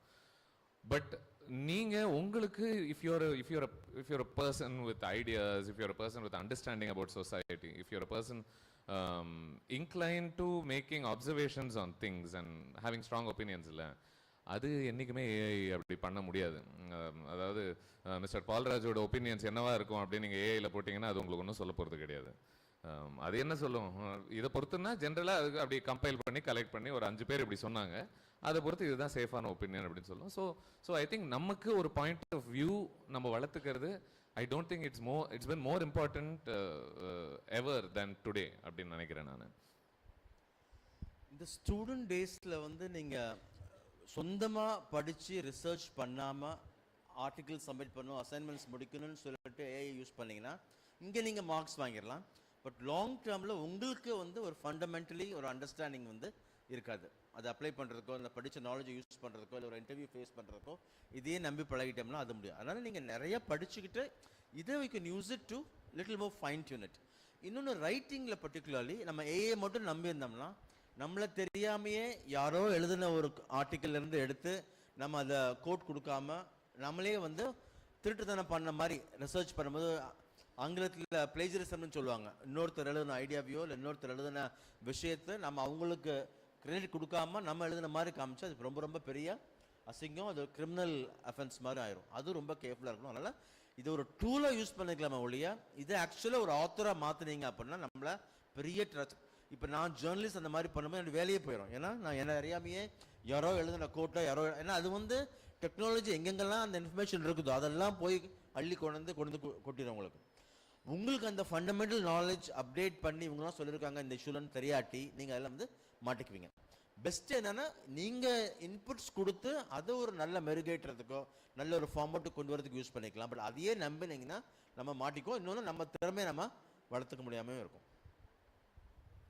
Maybe one last thought on this topic நினைக்கிறேன். ரொம்ப அப்பட்டமாக தெரியும் நீங்கள் ஏஐ யூஸ் பண்ணி ஒரு, அதுவும் எங்களுக்கு நிறைய பேர் ஜாப்ஸுக்கு ரிப்போர்ட்டர்ஸுக்கு ரைட்டர்ஸுக்கு ஜாப் அப்ளை பண்ணும்பொழுது ஒரு சாம்பிளாக இதை பற்றி எழுதுங்க அதை பற்றி எழுதுங்க நம்ம கேட்கும்போது ஒருவேளை அதை அவங்க ஏஐ பயன்படுத்தியிருந்தால் just the structure of the words, just the copy அதை பார்த்த உடனே உங்களுக்கு தெரியும் ஓகே இது வந்து சுயசிந்தனையில் எழுதுன ஒரு விஷயம் இல்லை, இது வந்து ஏஐலேருந்து ஜென்ரேட் பண்ணியிருக்காங்க. அது எப்படி உங்களுக்கு ஒரு அனிமேட்டட் வீடியோ பார்த்தா தெரியும்ல, ஒரு நிஜமான ஆளுக்கும் ஒரு அனிமேட்டட் கேரக்டருக்கும் அந்த வீடியோக்கும் அதில் ஒரு உதடை எப்படி அசையும் கண் எப்படி சிமிட்டும் அப்படிங்கிறத வச்சு இது நிஜமான ஆளா இல்லை இது அனிமேட் பண்ணதான்னு எப்படி கவனிக்கலாமோ அதே போல் ரொம்ப ஆப்வியஸாக தெரியும். அதான் சொன்னேன், எந்த பிரச்சனையும் மாட்டிக்காமல் அன்அஃபிஷியலாக என்னைக்காவது ஒரு நாள் ஒரு சிக் லீவ் அப்ளை பண்ணுறதுக்கோ இல்லை ஒரு அப்பாலஜி லெட்டர் யாருக்காவது கொடுக்குறதுக்கோ இந்த மாதிரி விஷயத்துக்கு டெம்ப்ளேட்டாக வேணால் நீங்கள் அதை யூஸ் பண்ணிக்கலாம்னு நினைக்கிறேன். எனக்கு the world is very different. நம்ம நினச்சிட்டு இருக்கிறத தாண்டி லிட்ரேச்சர் ரிவ்யூ கூட ஃபுல்லாக யூஸ் பண்ணக்கூடிய நிறைய விஷயம் பார்த்துருக்கோம் மேலே. ஓகே, அதையும் கடந்து journalism is the 4th pillar of the nation, right?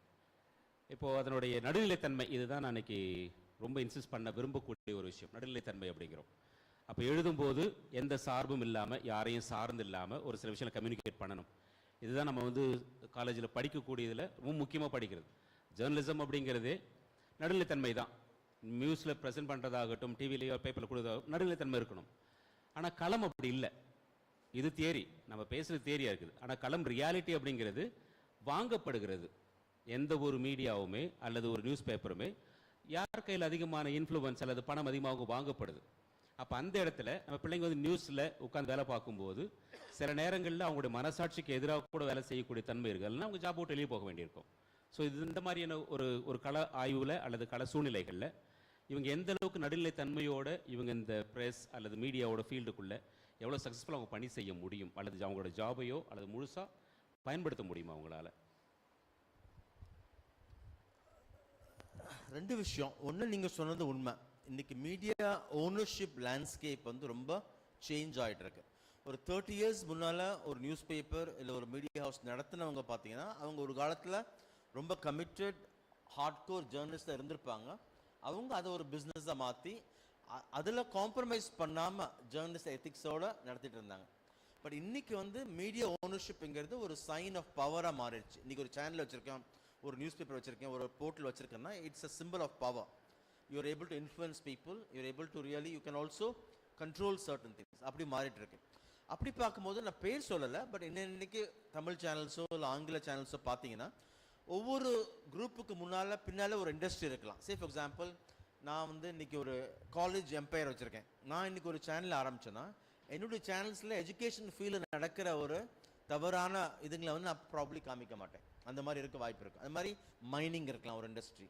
அது மாதிரி பல உள்ளவங்க அதை நடத்தும் போது அவங்க இண்டஸ்ட்ரிக்கு ஏற்ற மாதிரி அதை கொண்டு போயிருக்கலாம். சில அங்கே நடக்கிற தீமைகளை காண்பிக்காமல் பிளாக் அவுட் பண்ணிடலாம்.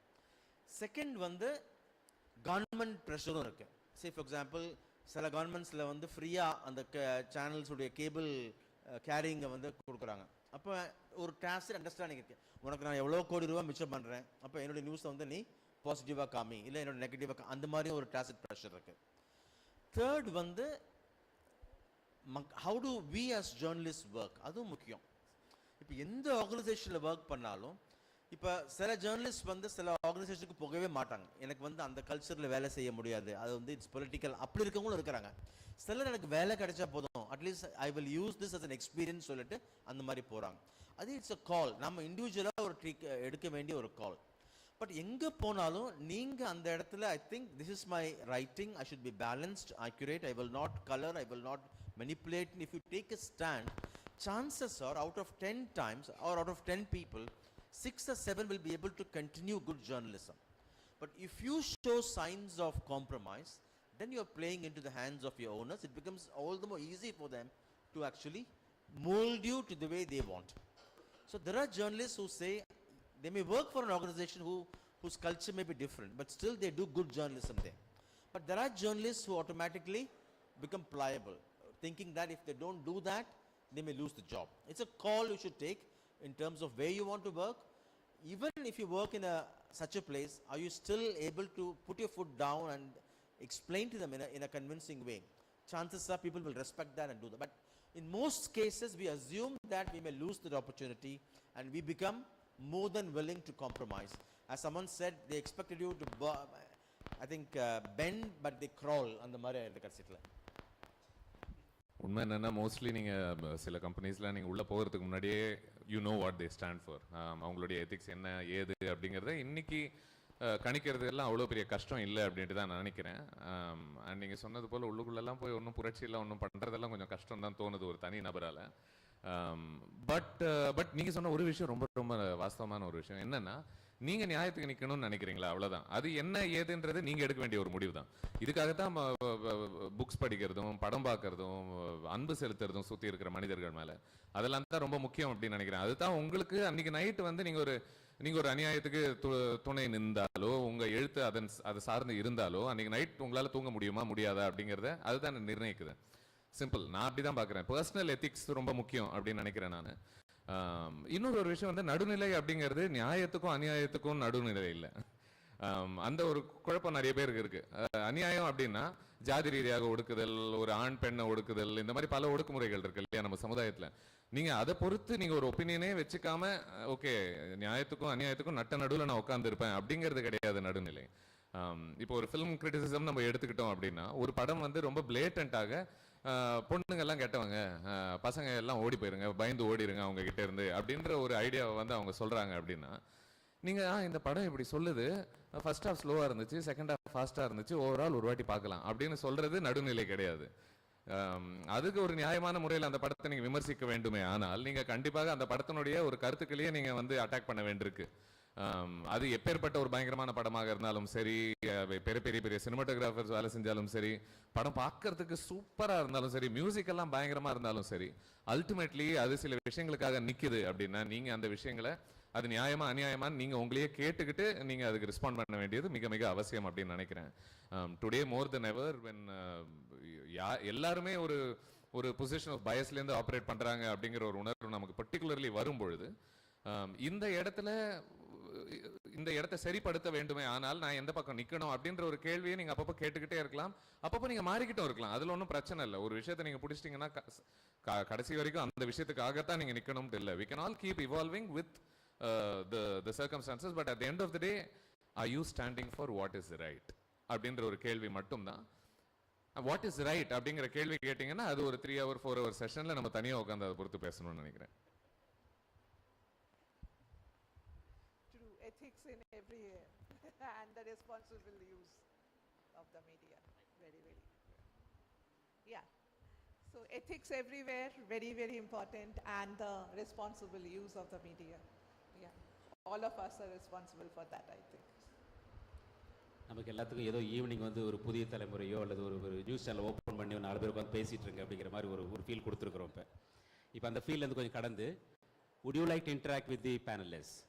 வேறு எதாவது நீங்கள் சொல்ல விரும்புகிறது, கேட்க விரும்புகிறது, ப்ராக்டிக்கலாக உங்களோட ஃபீல்டில் நீங்கள் ஃபேஸ் பண்ணக்கூடிய நிலவரங்களை கேட்க தெரிஞ்சுக்கலாம்.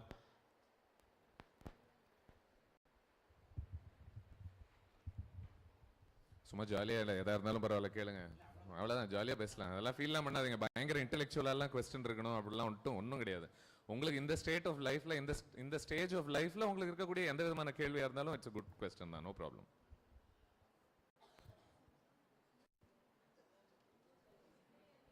It can be even something as simple as ஆமா இதெல்லாம் படிச்சா எங்களுக்கு வேலை கிடைக்குமான்ற அந்த மாதிரி கேள்வி கூட இருக்கலாம், ஒன்றும் பிரச்சனை இல்லை. மேபி நீங்கள் எல்லாம் அந்த பேப்பர் ப்ரெசென்ட் பண்ணக்கூடிய ஒரு பயத்தில் ஒரு ஆன்சைட்டியில் உட்காந்துருக்கீங்களோ, ஒரு நாங்கள் ஏடா கூட ஏதாவது பேச டிஸ்டர்ப் பண்ணிட்டோமா? நீங்கள் பார்க்குறத பார்த்தா நாங்கள் பேப்பர் ப்ரெசென்ட் பண்ண ரெடியாக வெயிட் பண்ணிட்டு இருக்கிறோம், நீங்கள் எங்களுக்கு பேச சொல்கிறீங்களா வெயிட் பண்ணிட்டு இருக்க மாதிரி தெரியுது. அது sir, hi sir, I am Durga Devi. இப்போது ஒரு ஜேர்னலிஸ்ட்டாக இருந்து ஒரு மீடியாவை வந்து ஓன் பண்ணுறோம். இப்போ வந்து ஓனர்ஷிப் அப்படின்றது வந்து பொலிட்டிக்கலாகவும் நிறைய இதுவாக வந்து இருக்குது. ஓனர்ஷிப் அப்படின்றது ஒரு ஜேர்னலிஸ்ட்டாக இருந்து ஒரு மீடியாவை வந்து நம்ம ஓன் பண்ணுறோம், ஒரு மெயின் ஸ்ட்ரீம் மீடியாவே வந்து ஒரு ஜேர்னலிஸ்ட் வந்து ஓன் பண்ணுறாங்க அப்படின்னா அவங்களுக்கு எந்தெந்த மாதிரியான சேலஞ்சஸ் வந்து வரும், அவங்களுக்கு எந்த மாதிரியான ஆப்பர்ச்சுனிட்டிஸும் இருக்குது அப்படின்னு சொல்லிட்டு.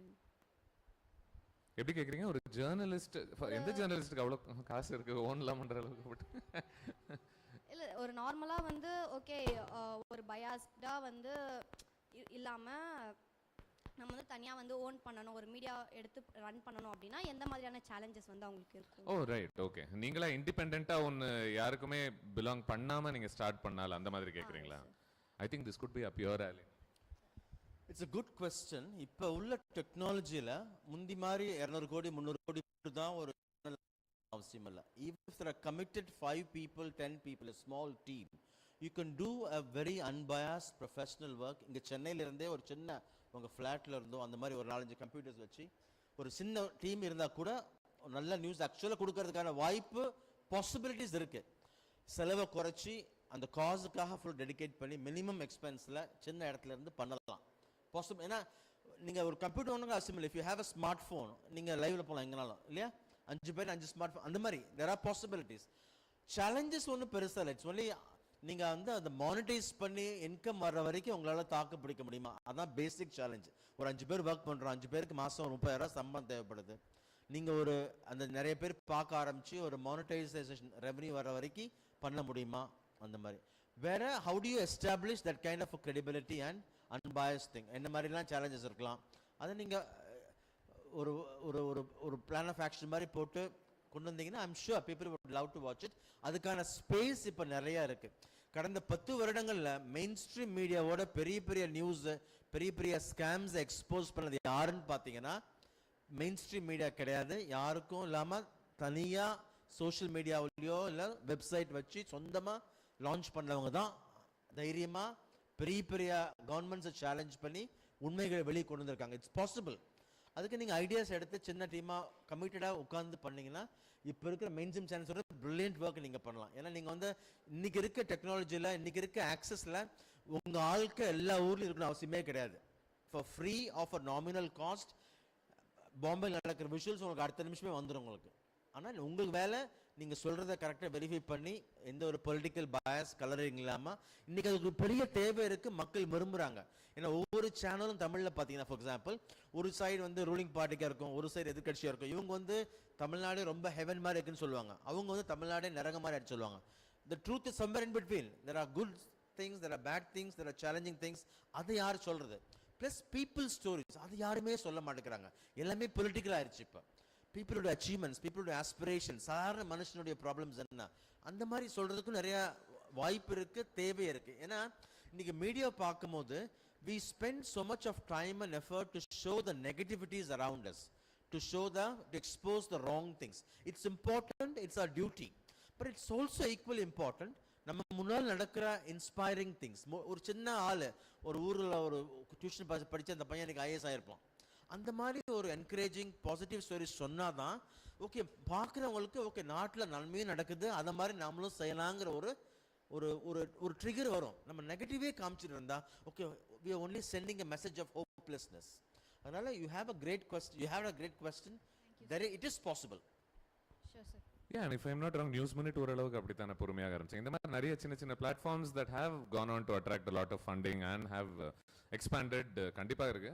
ஐ திங்க் நீங்கள் கேட்ட சேலஞ்சஸ்னு 1-2 சொல்லணும் அப்படின்னா, நான் எப்படி தனித்து நிற்பேன் இருக்கக்கூடிய கிளட்டரில் என்னையே உலகம் ஃபாலோ பண்ணணும், நான் what am I doing so uniquely அப்படிங்கிற ஒரு கேள்வி கேட்கணும். அண்ட் அஃப்கோர்ஸ் மாச சம்பளம் வராது, ஸோ அது இல்லாமல் இப்படி மேனேஜ் பண்ணணுன்ற ஒரு விஷயம் ஒன்று இருக்கு. Hi sir. Funding is the great thing he told you. இன்னைக்கு வந்து funding it's not a problem. உங்ககிட்ட பணம் இல்லை, நீங்கள் எதையுமே ஒரு ஐடியாவை நீங்கள் அபேண்ட் பண்ண வேண்டியதே இல்லை. If you do a good job, if you have a great idea, money clean money will automatically come. அதனால நீங்கள் மணி இல்லைன்னு சொல்லிட்டு உங்கள் ஐடியாவை don't stop dreaming, think big. Hi sir. Hi sir. Hi brother, வணக்கம்.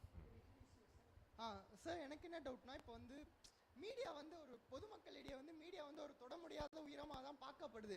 பட் ஆனால் இண்டஸ்ட்ரியில் இருக்கிறவங்க ஒரு சில பேருக்கு தெரியுது. இப்போது லோகேஷ் கனகராஜ், பிரதீப் ராங்கன் ஒரு ஷார்ட் ஃபிலிம் எடுத்தால் அவங்களோட டேலண்ட்டை வெளிப்படுத்தினா அவங்க இண்டஸ்ட்ரிக்குள்ளே வந்துடலான்னு அதுக்கு இன்ட்ரெஸ்ட் இருக்கிறவங்க தெரியுது. பட் ஆனால் வந்து ஒரு பொதுமக்கள் நார்மல் பீப்புள் கிட்ட பார்த்தீங்கன்னா அது நாலேஜ் இல்லை.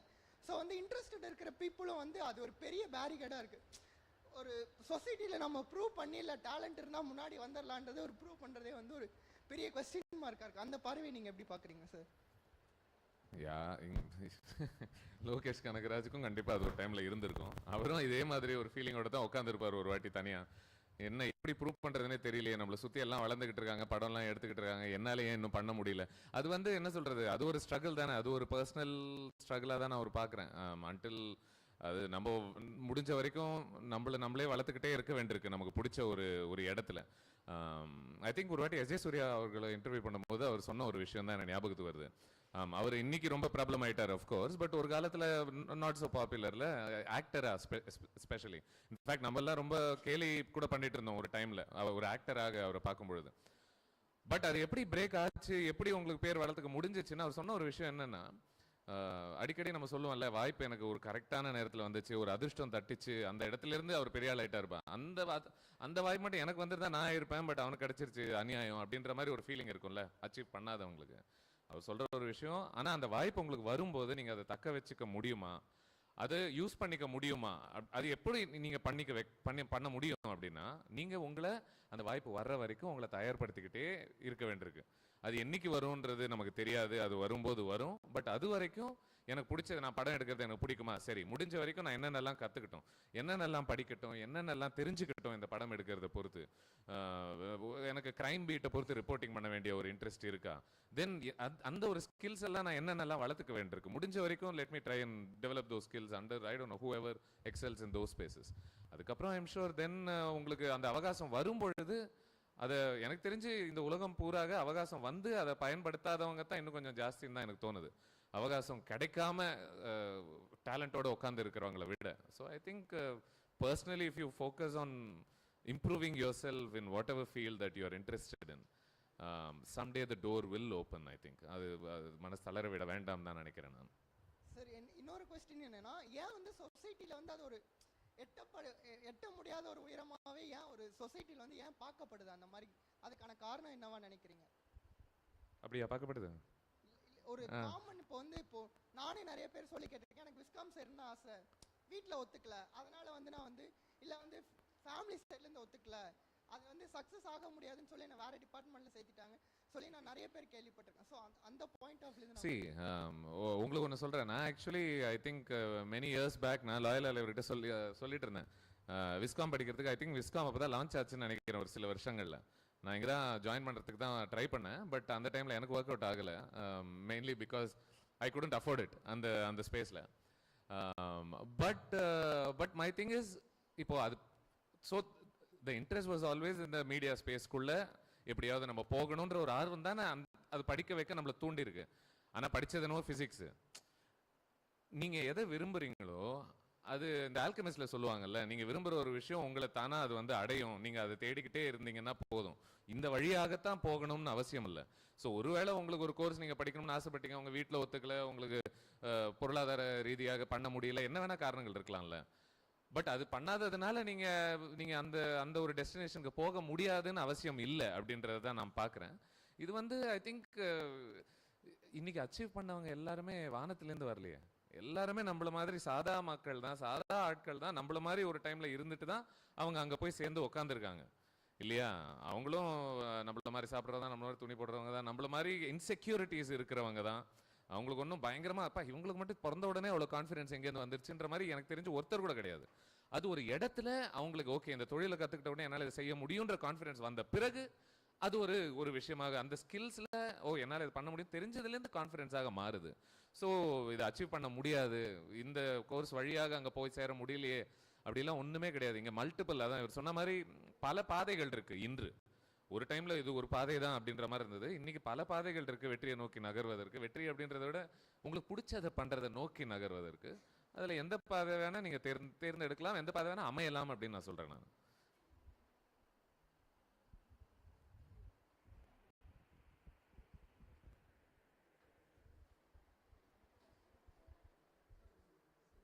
பேசுங்க,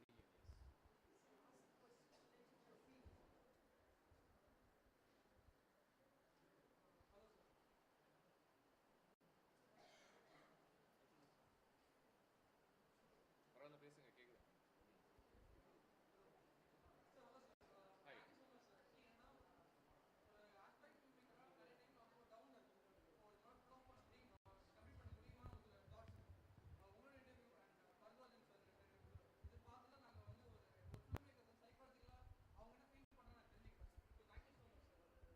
Thank you so much. Thank you so much.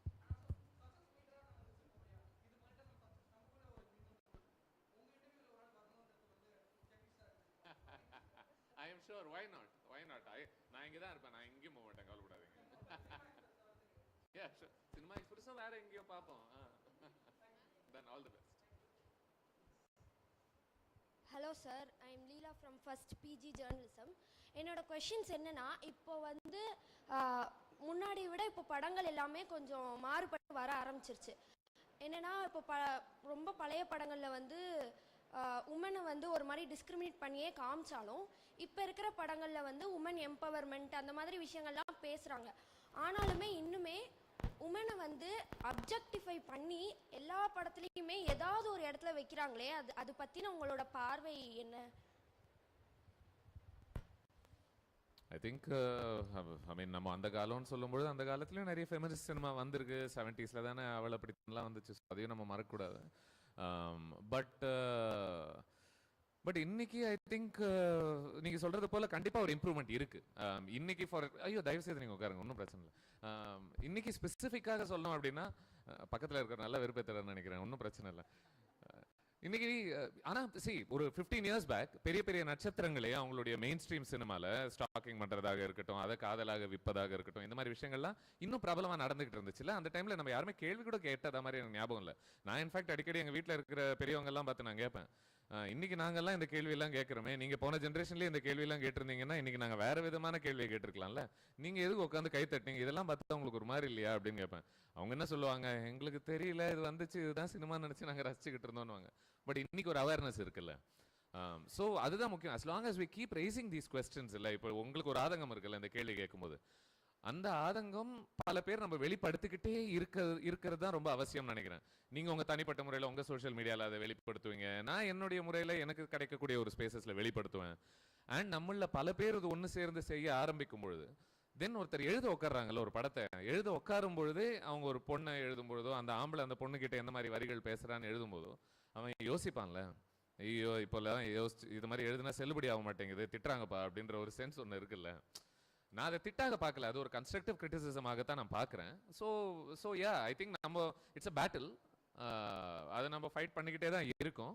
And அதில் ஒரு இம்ப்ரூவ்மெண்ட் நம்ம பார்த்துக்கிட்டு இருக்கோம். இன்னும் இம்ப்ரூவ் ஆகிறதுக்கு ஒரு ஸ்பேஸ் இருக்குன்னு நினைக்கிறேன். அதனால தானே people like me we try to do our jobs. இன்னமும் நம்ம நிறைய புரிஞ்சுக்க ட்ரை பண்ணுறோம், படிக்க ட்ரை பண்ணுறோம், நிறைய பெண்களோட பேச ட்ரை பண்ணுறோம் அவங்களுடைய கஷ்டங்கள் என்னன்னு. And women like you are crucial. ஏன்னா நீங்கள் எல்லாருமோ உங்களுக்காக நீங்களும் பேசணும். இது ஒருத்தர் பேசுறாங்க அப்படின்றது ஒரு விஷயம் இல்லை. ஏன்னா உங்களுக்கு உங்களுடைய அனுபவங்கள் என்ன, ஒரு பெண்ணாக இருப்பது எப்படி அப்படின்றது உங்களுக்கு எனக்கு என்னால் தெரிஞ்சுக்க முடியாதுல்ல. நான் கேட்டு புரிஞ்சுக்க ட்ரை பண்ணலாம் உங்ககிட்ட இருந்து. பட் அந்த அனுபவம் உங்களை சேர்ந்தது மட்டுமே. ஒரு தியேட்டரில் ஒரு படம் பார்க்கும்போது உங்களுக்கு ஏற்படக்கூடிய உணர்ச்சிகள் என்னவாக இருக்கும் அப்படின்றது அது அது அந்த மாதிரி நீங்கள் இன்னும் நிறைய பெண்கள் இதெல்லாம் பொறுத்து வெளியில் வந்து பேச ஆரம்பிக்கும் போது கண்டிப்பாக why not. I think the situation will improve, should improve. அது இம்ப்ரூவ் ஆகிற வரைக்கும் நம்ம அதை தட்டிக்கிட்டே இருப்போம், அதை தரக்கலன்னா உடைப்போம், அவ்வளோதானே. சார், நீங்கள் ஃபேக் நியூஸ் பற்றி நிறையா பேசுனீங்க. இப்போ ஆத்தென்டிக்காக ஒரு மெயின் ஸ்ட்ரீம் மீடியாவில் ரிலீஸ் பண்ணுற நியூஸ் 100% கரெக்டாக இருக்கும்னு நீங்கள் நினைக்கிறீங்களா? இயற்கையாக நேச்சுரலாக தப்பாடுது அது வேற.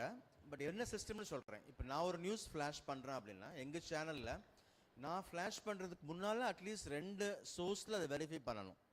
சரி, ஃபார் எக்ஸாம்பிள் ஒரு பாம்பு பிளாஸ்ட்னு வச்சுக்கோங்க, நான் எஸ்பிகிட்ட பேசலாம், இன்னொரு ஐஜிகிட்ட பேசுவேன், இல்லை இன்னொரு லோக்கல் எஸ்ஐகிட்ட பேசுவேன். அந்த மாதிரி அந்த மாதிரி ஒரு பொலிட்டிக்கல் நியூஸ்னால் அந்த கட்சியிலேயே நம்பகமான உள்ள 2 பேர்கிட்ட நான் பேசி வெரிஃபை பண்ணிட்டு தான் அதை ஃப்ளாஷ் பண்ணுவேன். நான் அனுப்புறதையும் டெல்லியில் ஒரு எடிட்டர் இருப்பாங்க, டிவியில் போடுறதுக்கு முன்னால் அவங்க ஒரு தடவை பார்ப்பாங்க. அதில் ஒரு வேளை டவுட் இருக்கலாம்.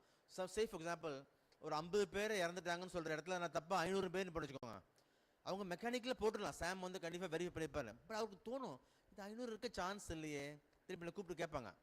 அப்போ there is a mechanism available to verify at different levels.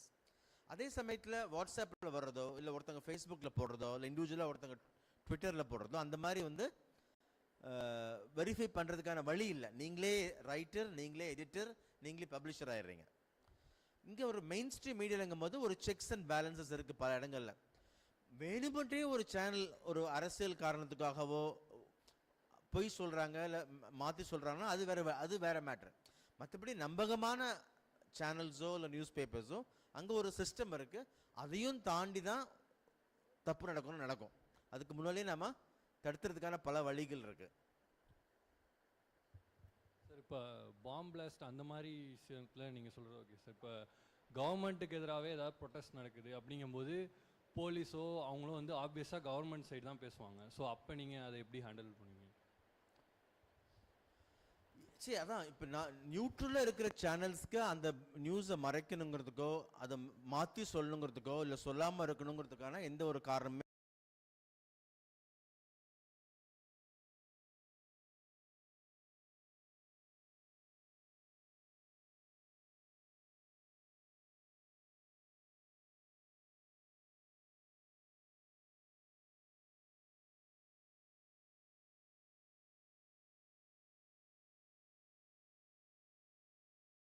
ஒரு குற்றச்சாட்டு வைக்கிறாரு.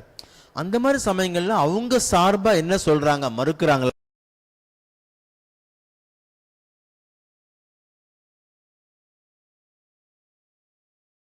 அதையும் வச்சுதான் நியூஸ் போடுவோம்.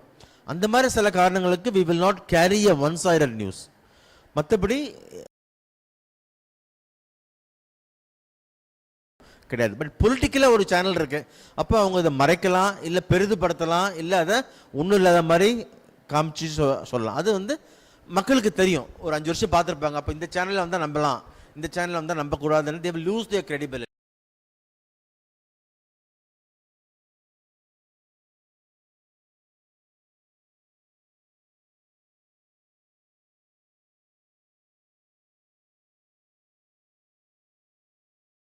it also matters what kind of a brand you promote yourself as.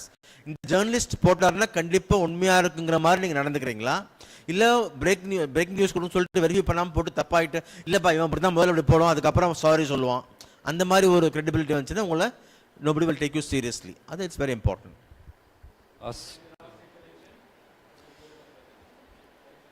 I think he has another, you have another question.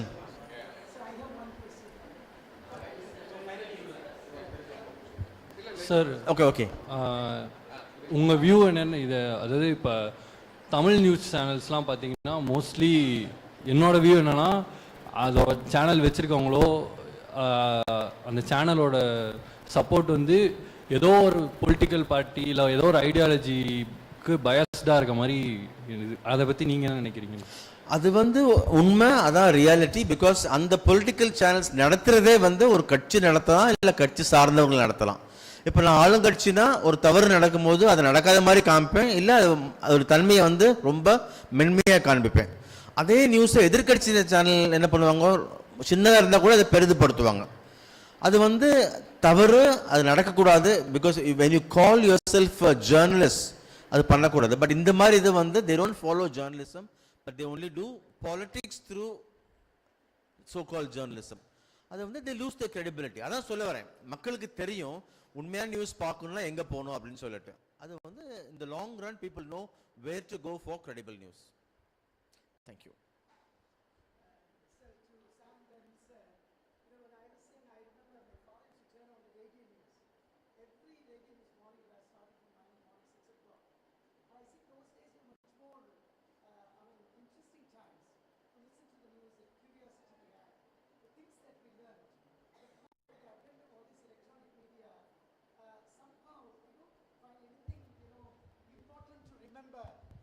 To remember to, cherish. I don't know, I used to very regularly watch TV news, and then I've completely lost my interest in watching these news, because of various reasons. So, is this going to continue in the future, or what is it going to be like, the news, media news as such? What is going to dominate in the future? What you say is very true because of our exposure. So when we grew up, when I was in class 10, 12, there was only one channel, Doordarshan. And during those days, we didn't have satellite, we didn't have cable connection.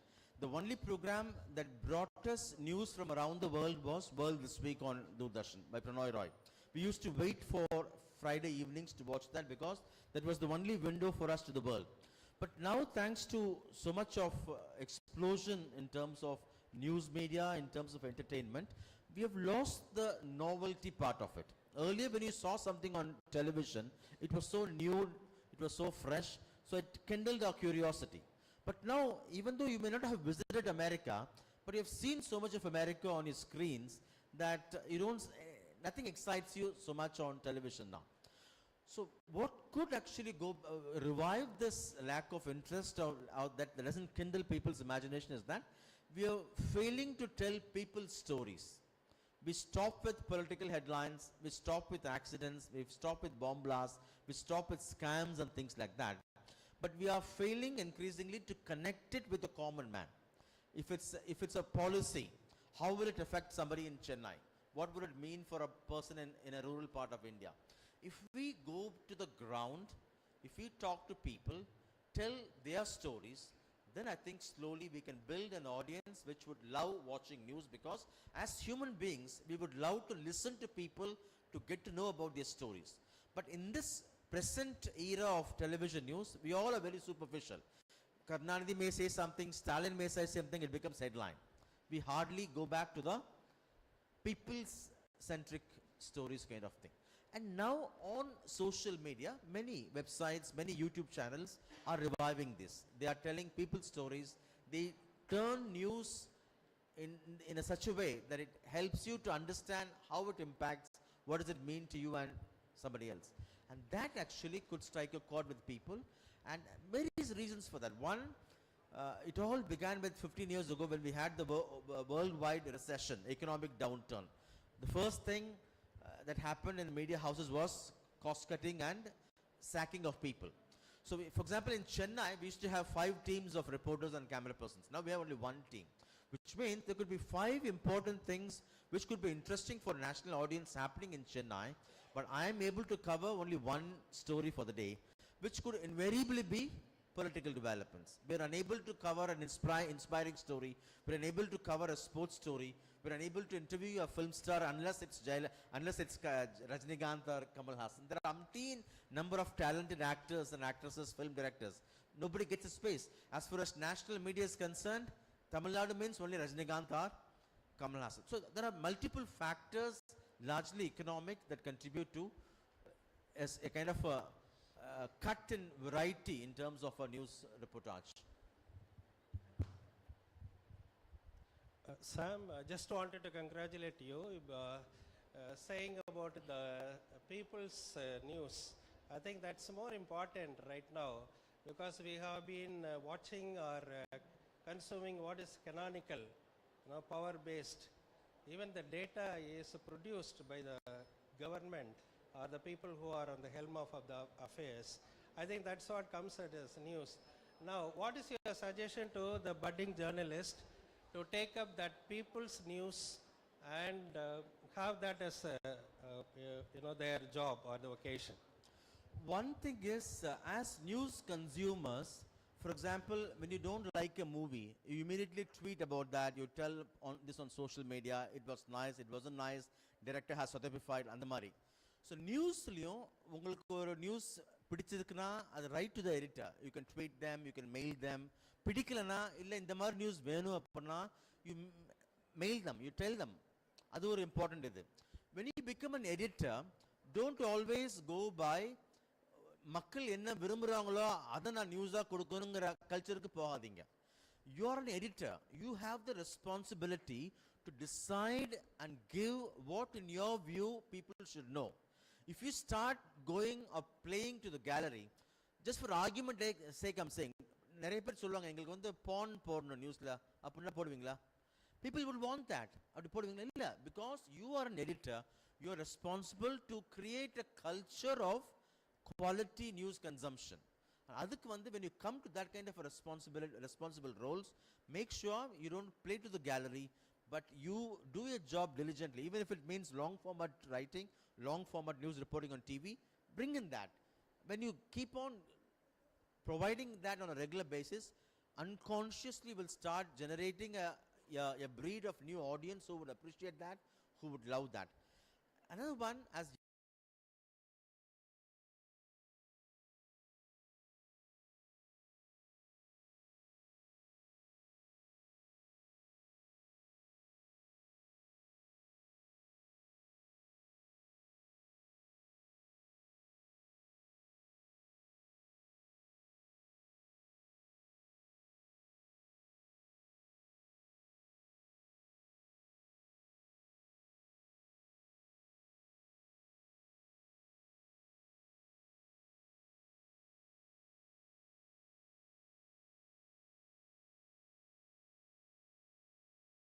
நீங்கள் news ரீடிங்கை ரெகுலராக ஆக்கிக்கிட்டீங்கன்னா அவங்கள பார்த்த உடனே அவங்க mind will work like a computer. அதுக்கான right questions அவங்க கேட்கறதுக்கு உங்களுக்கு தூண்டும்.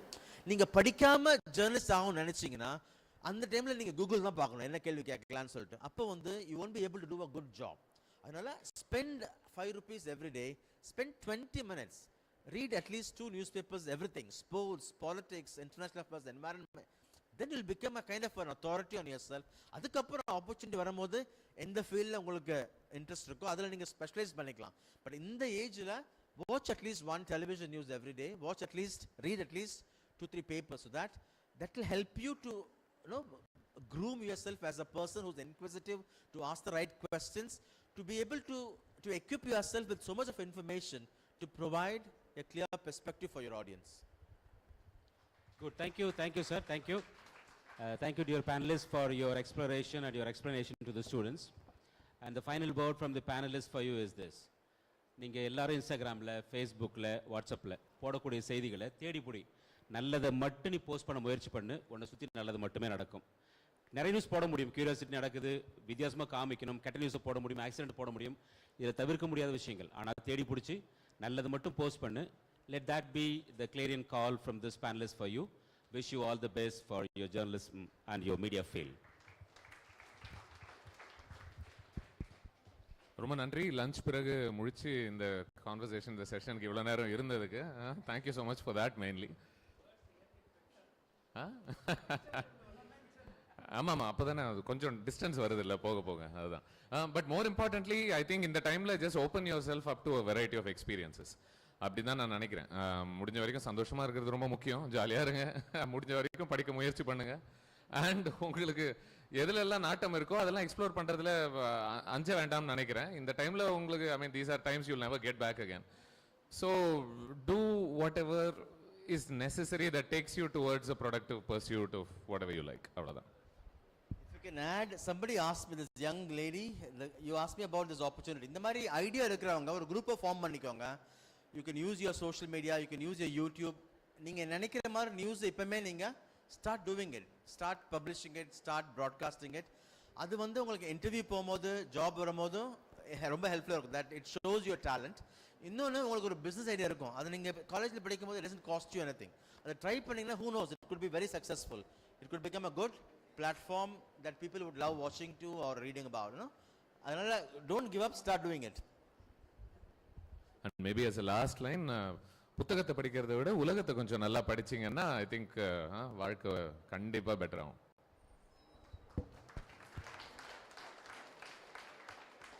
I would like to thank our esteemed guests and dignitaries for giving us a lot of insight on this topic. I would now call upon Professor Narasimhan sir to propose the vote of thanks.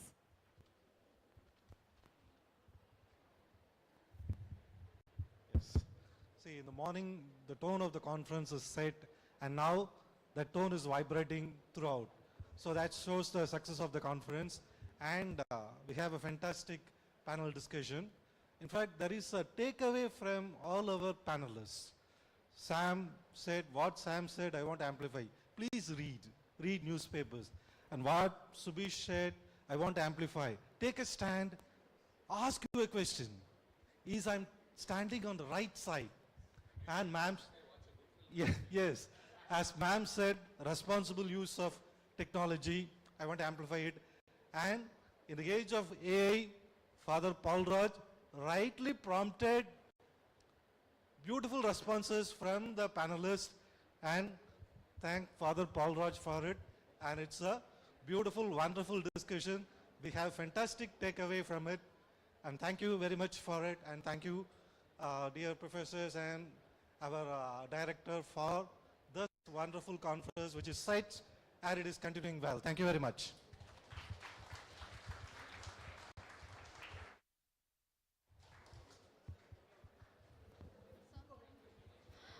We will now proceed for a 15-minute tea, coffee and snacks break. We will be resuming the 3 parallel sessions in 3 different venues.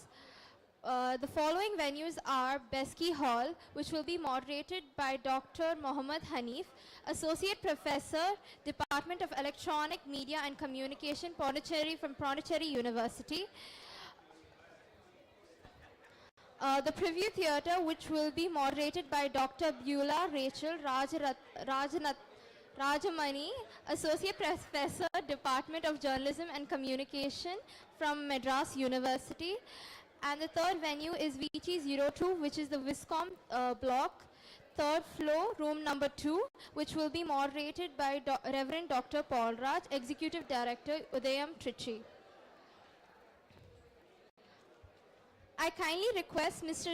Jesley Anton J., Mr. Harry J. Morgan, Assistant Professor, Department of Visual Communication, Loyola College, Dr. Raja from the Oxford College, Bangalore, Dr. R. Ramani from Sindhi College, Dr. R. Vani from SIVET College, Ms. Sridevi Vishwananda, Ms. Mahalakshmi T., Assistant Professor from Ethiraj College, Ms. Gayatri B. from Madras University, and Ms. Aishwarya Mariam Suresh from Loyola College to please be present in the Beschi Hall by 3:30 with your papers and presentations. Thank you.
He also worked in the e-learning domain as a senior instructional designer and a content head in IT firms.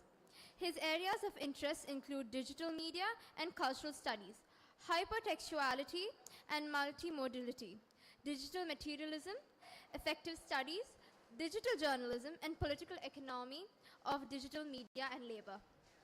He is the editor of the online open access journalism, communication, and cultural review. Sir, it is a great privilege to have you with us. May I now request our Professor Uma to honor our esteemed moderator.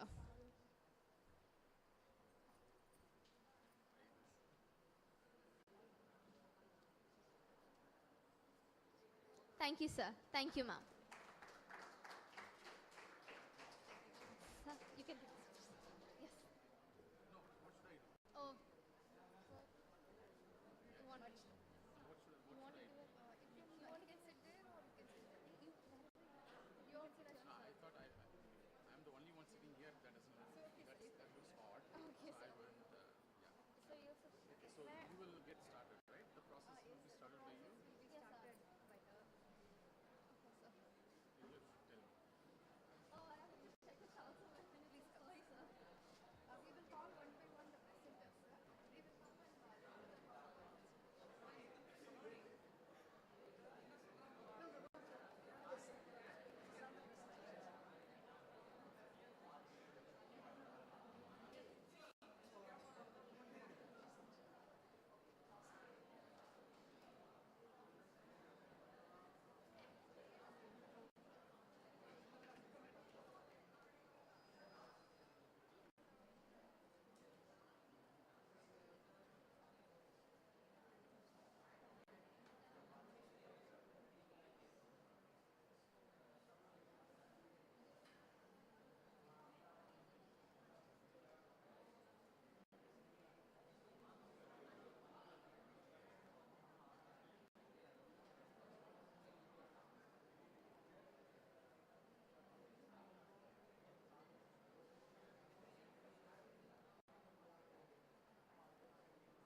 check, check. We will now commence with the paper presentations. Our first presenter for today is Ms. Aishwarya Mariam Suresh from Loyola College, Chennai. She will be presenting on the topic Digital Linking and Diplomacy, a critical analysis of the Indo-Maldives dispute. Thank you.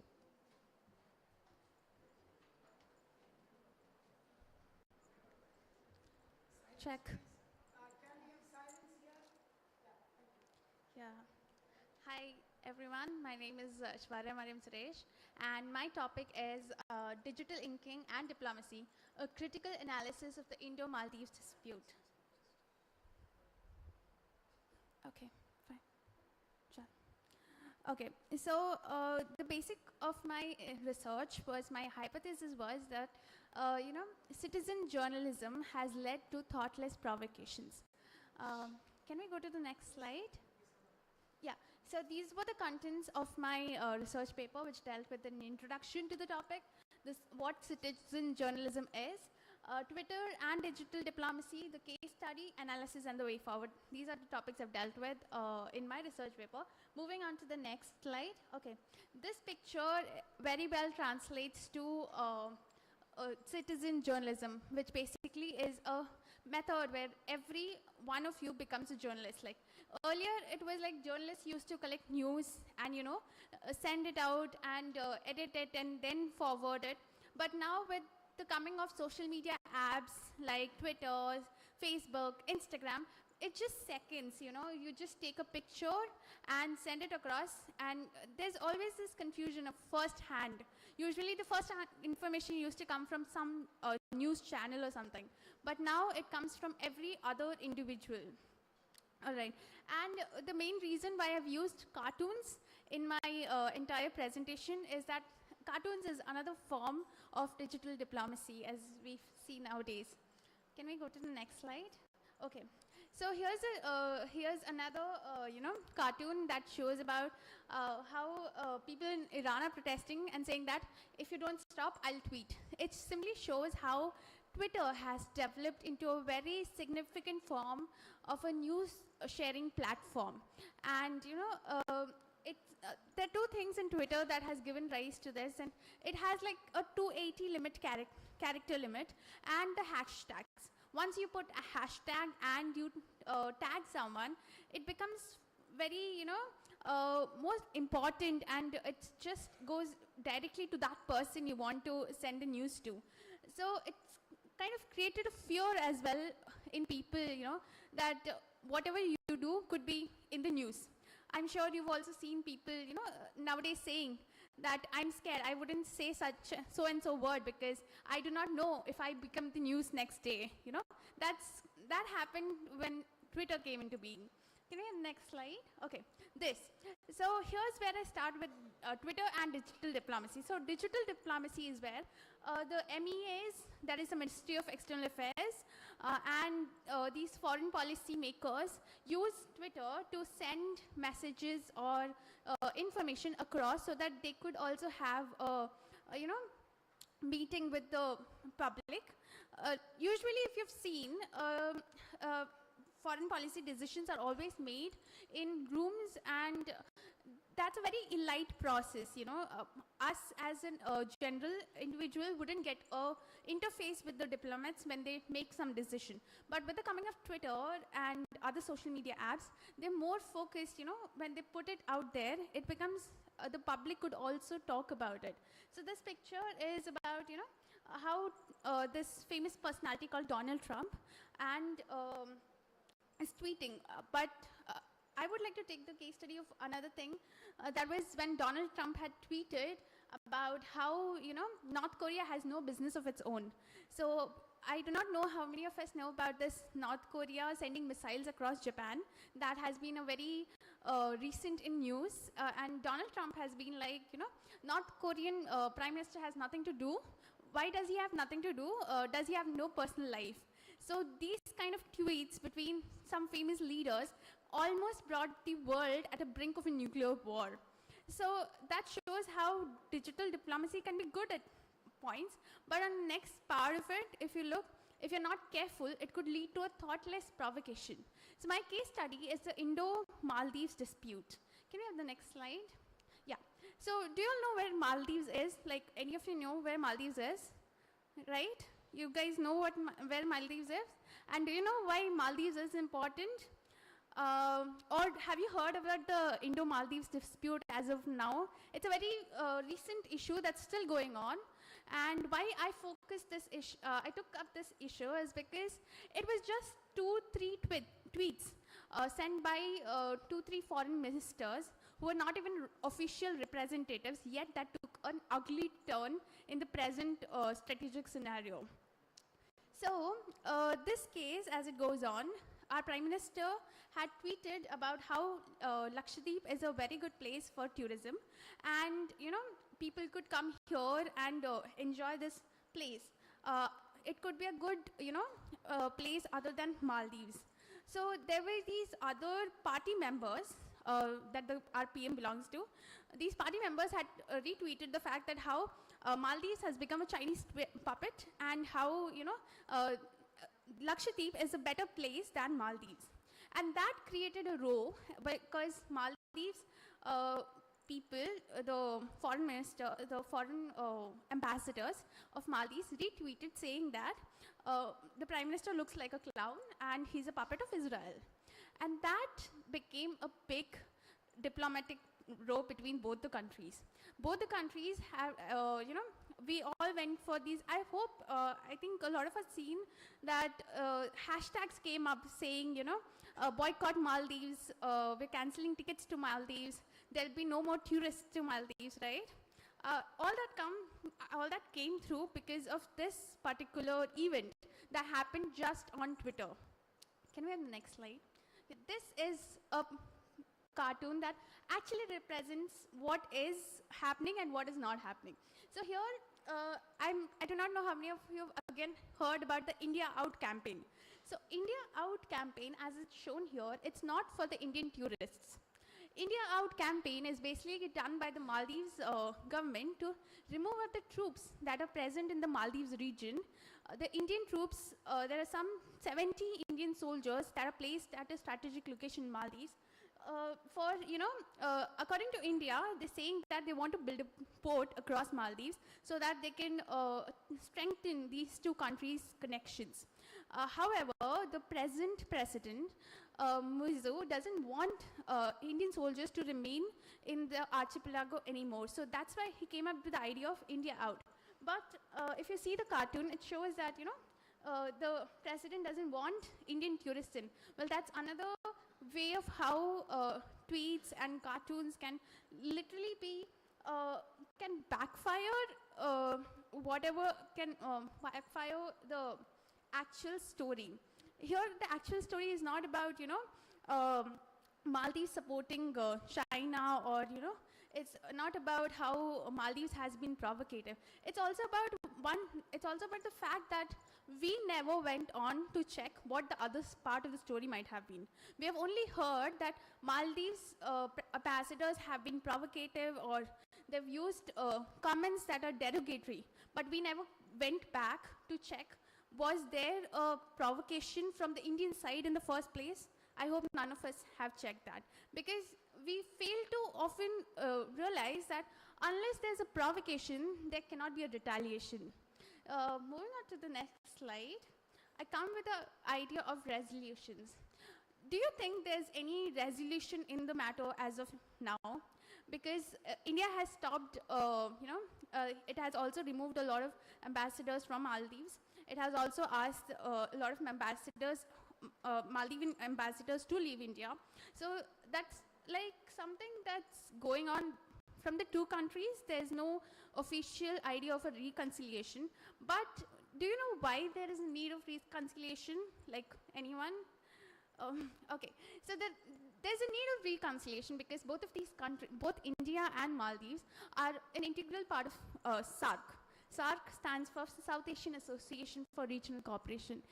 And Maldives is very much needed for India. And India is often called the big brother in South Asia. And this is the moment for India to be a big brother to Maldives.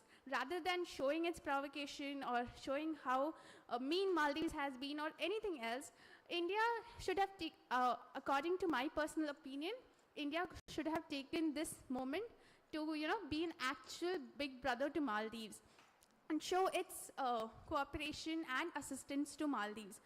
But since that was not done, Maldives has definitely turned towards China and has asked China to increase the inflow of tourists to its own country. So with that, I would come to the final phase of my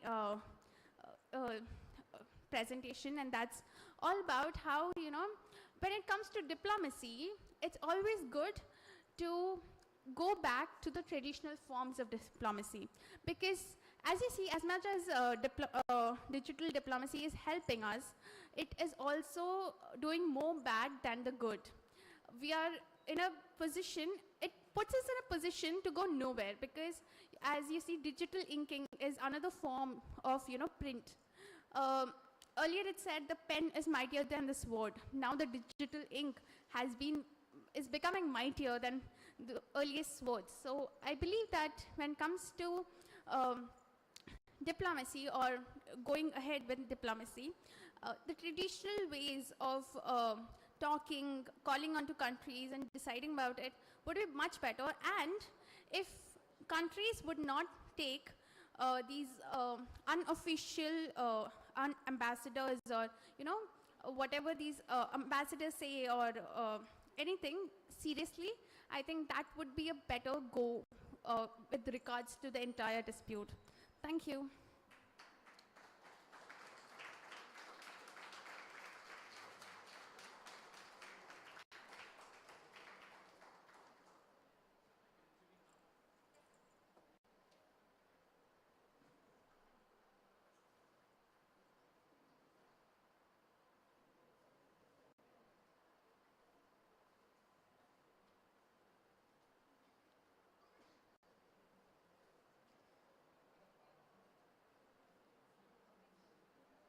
Check.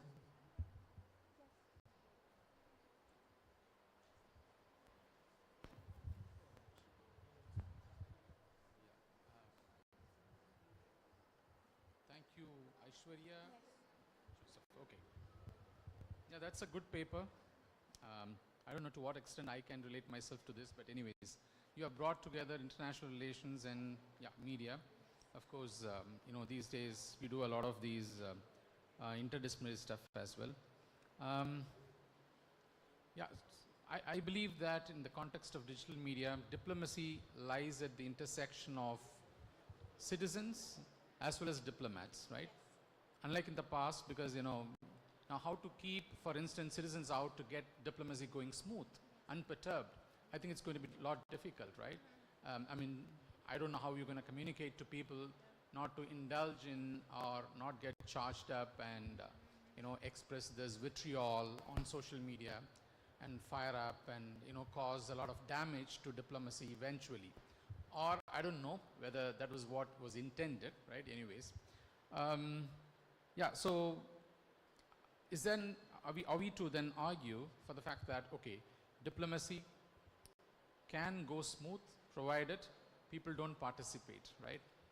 In social media, you know, I'm giving a provocative statement, right? Because that has actually caused a lot of damage now, right? Because people, you know, of course, you know, you have party affiliations and people do post messages, you know, that is actually, these messages have done a lot of damage, you know, as far as I'm concerned.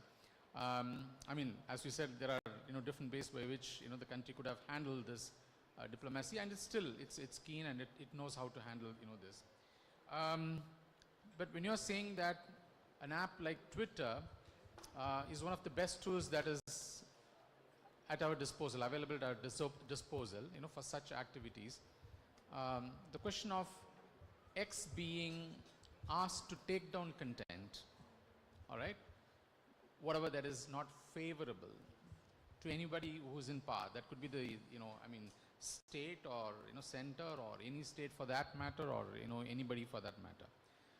That being so, is there a, you know, well-calibrated way of, you know, kind of producing a certain viewpoint and message? And is that then contributing to diplomacy in some sense, right? Kind of regulating the production of messages, right? So, which means to say that, okay, I don't want anything oppositional, anything contrarian, but anything on this side is fine with me. So, how does that contribute to diplomacy? You know, I don't know. I think that really doesn't contribute to diplomacy. I mean, it does contribute to the fact that, you know, your foreign policy is being affected.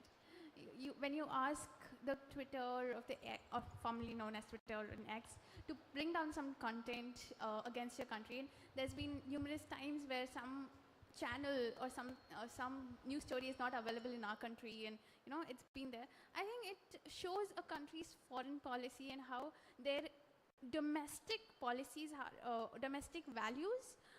Like for us, for our country, it's more like nowadays a lot of news goes in between, like there's news overload that we call it. We do not know, a lot of news gets in between. That, to stop that, it shows a country's how a country takes criticisms, and how it's in how bad or how good a country's position is in taking criticisms, which I personally feel our country's is low on that. We could definitely see on everyday news, but when I say Tamil Nadu being a very privileged place, to show criticisms and everything else, the idea of taking down things is more like, shows a country's stand on not taking criticisms. And I think that's, would affect in a later stage as such. Context, I also would like to ask you, like, the rationale for using cartoons, right? Cartoons are known for sarcasm. Of course, they have this sometimes the caustic way of, acidic way of, trying to convey some messages, right? There's a kind of a caustic, acidic, maybe attack sometimes. A subtle attack. Yeah. But the kind of cartoons that you have used, I don't know. I have not seen much of that happening. So, no, in fact, you must see that, newspapers are not using cartoons these days much. Cartoons are, hard to see these days. So in that context, the kind of cartoons that you have used, what actually made you choose, and were you aware of the fact that this is not actually conveying the message? Because, when you showed tourists out, that is not what actually, the Maldives government is talking about, right? Yes. I guess it is more of asking soldiers to leave. Yeah. And then how come that soldiers, are compared with tourists? No, so it looks like, of course, we have asked everyone not to go there, right? Yeah. To visit Maldives, etc. So, is it a fallout of this message? The cartoon production, is it the fallout of, is it the outcome of this message that we have been posting? That, let's stop going there and let's go here. Okay, it's all fine. But, were you aware of this at the time of selection, or? Not really, but when I looked into it, I realized, how wrongly a lot of disposition comes in. How, when I selected those cartoons, it was simply meant to, going a sarcastic way of saying it, and also showing at the same time how we look into cartoons and understand into various perspectives that it gives. And one way the cartoon showed, like, India out. It showed India out, and it showed the Indian tourists. So when we look at that cartoon, it shows us, like, it makes us believe what, people have been saying all this time. You don't have to even go back to the tweets or anything. You just see the cartoon and believe that Maldives is really against us. So I wanted to bring that in and make people understand, it's not what is meant to be. It is not actually showing what is it meant to show. So I think that's the thing. Maybe one last comment. I don't know if you're doing your research in this domain. If in case you're doing, probably you can analyze cartoons and diplomacy. Yes. Probably you can do critical discourse analysis of that kind in order to find out what kind of meanings are socially constructed through cartoons about India's diplomacy, or since its relations geopolitically with other countries. So you can do a critical discourse analysis that should help you find. I was thinking of going ahead with historical cartoons rather. Okay. Mixing it with history and how it has been through. And recently, even the Prime Minister had taken an action over a cartoonist, asking Twitter to delete the account of a cartoonist. So how history has seen through, or how cartoons have really changed into a political scenario. I was thinking on doing that, but That's yeah, been happening across all governments. Yes. Yeah. It's something a matter of serious concern. Yeah, Charlie Hebdo, like cartoons that came up. So I think that's there. Okay, thank you.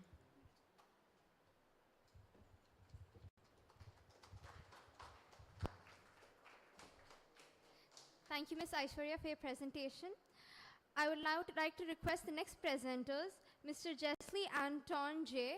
and Mr. Harry J. Morgan, Assistant Professors, Department of Visual Communication, Loyola College. They will be presenting on the topic, a study on the representation of kleptomania, Tamil films, with reference to Asura Guru and Pasangatu. Thank you.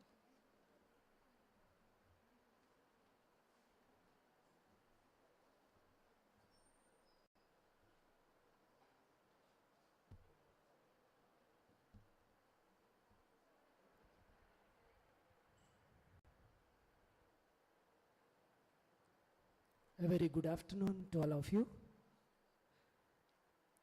So myself, Jeslie Anto and Professor Harry, we both are here to present our topic, the research on an analysis on the mindful representation of kleptomania in South Indian films.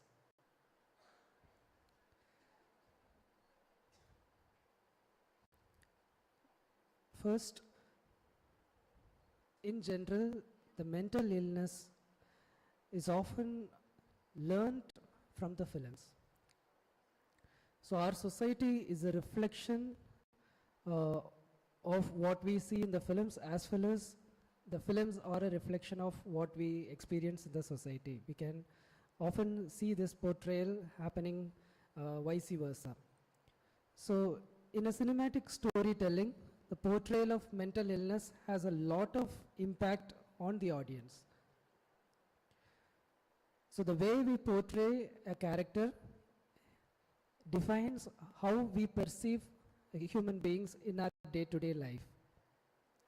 So the major scope of this research is to find out how far the films that we see on mental illnesses depict the disease as it is, or is it deviating away from what it is, so that we make our decision based on what we have learned from these films. So the mental illness that we have chosen is kleptomania, which represents an intense urge to steal without any proper planning or without any intention or usefulness of the things that one has stolen. It might be a small paperweight which is of no use for a person, a millionaire or a billionaire who that doesn't make sense, but he or she would like to pick it up just for the pleasure of stealing, not for any material gains. So it is an inner urge towards lifting any objects. So this portrayal we would have seen in many films. So a person with this condition is called as kleptomaniac. So the stolen things, the major motive is that it may not be of any personal use. So we have put our research based on the diagnostic and statistical manual that is recommended by the the US Organization for Mental Disorders.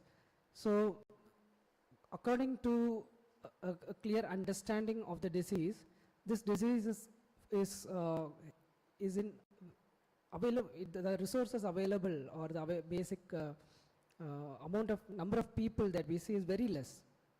4% to 24% in individuals who have been arrested for shoplifting. And one another statistics say that females outnumber males at a ratio of 3:1.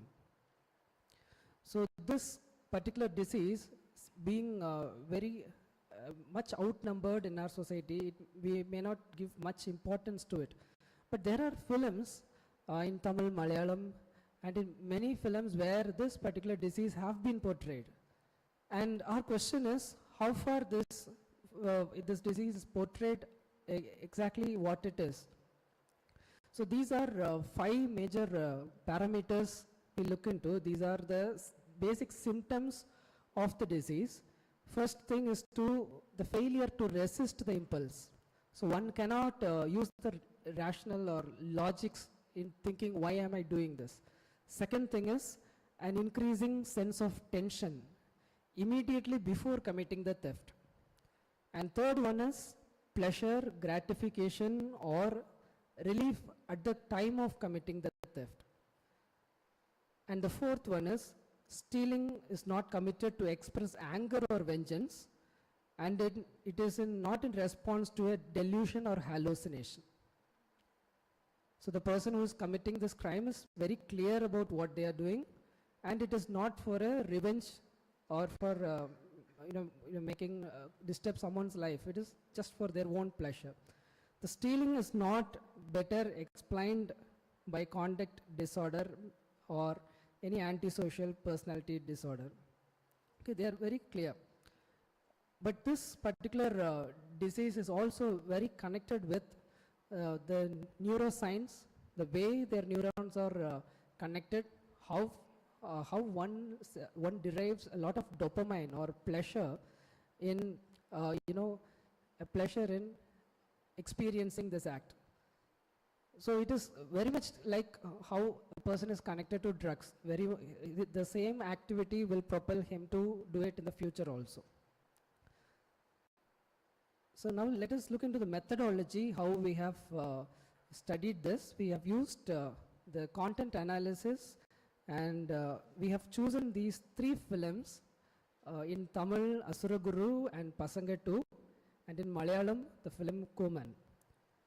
So in these 3 films, we could see instances of kleptomania, and it was openly discussed there.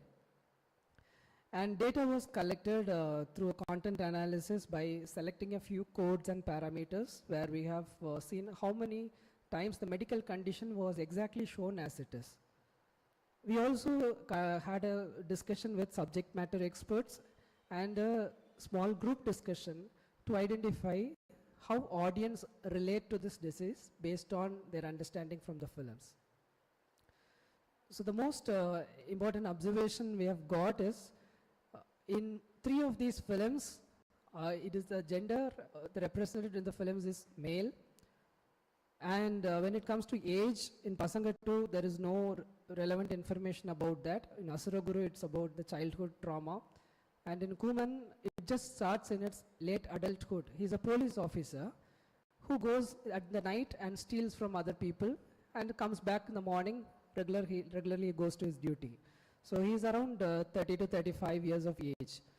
And regarding the irresistible urge, you can see in Pasanga 2, you can see he cannot, he cannot overcome his urge.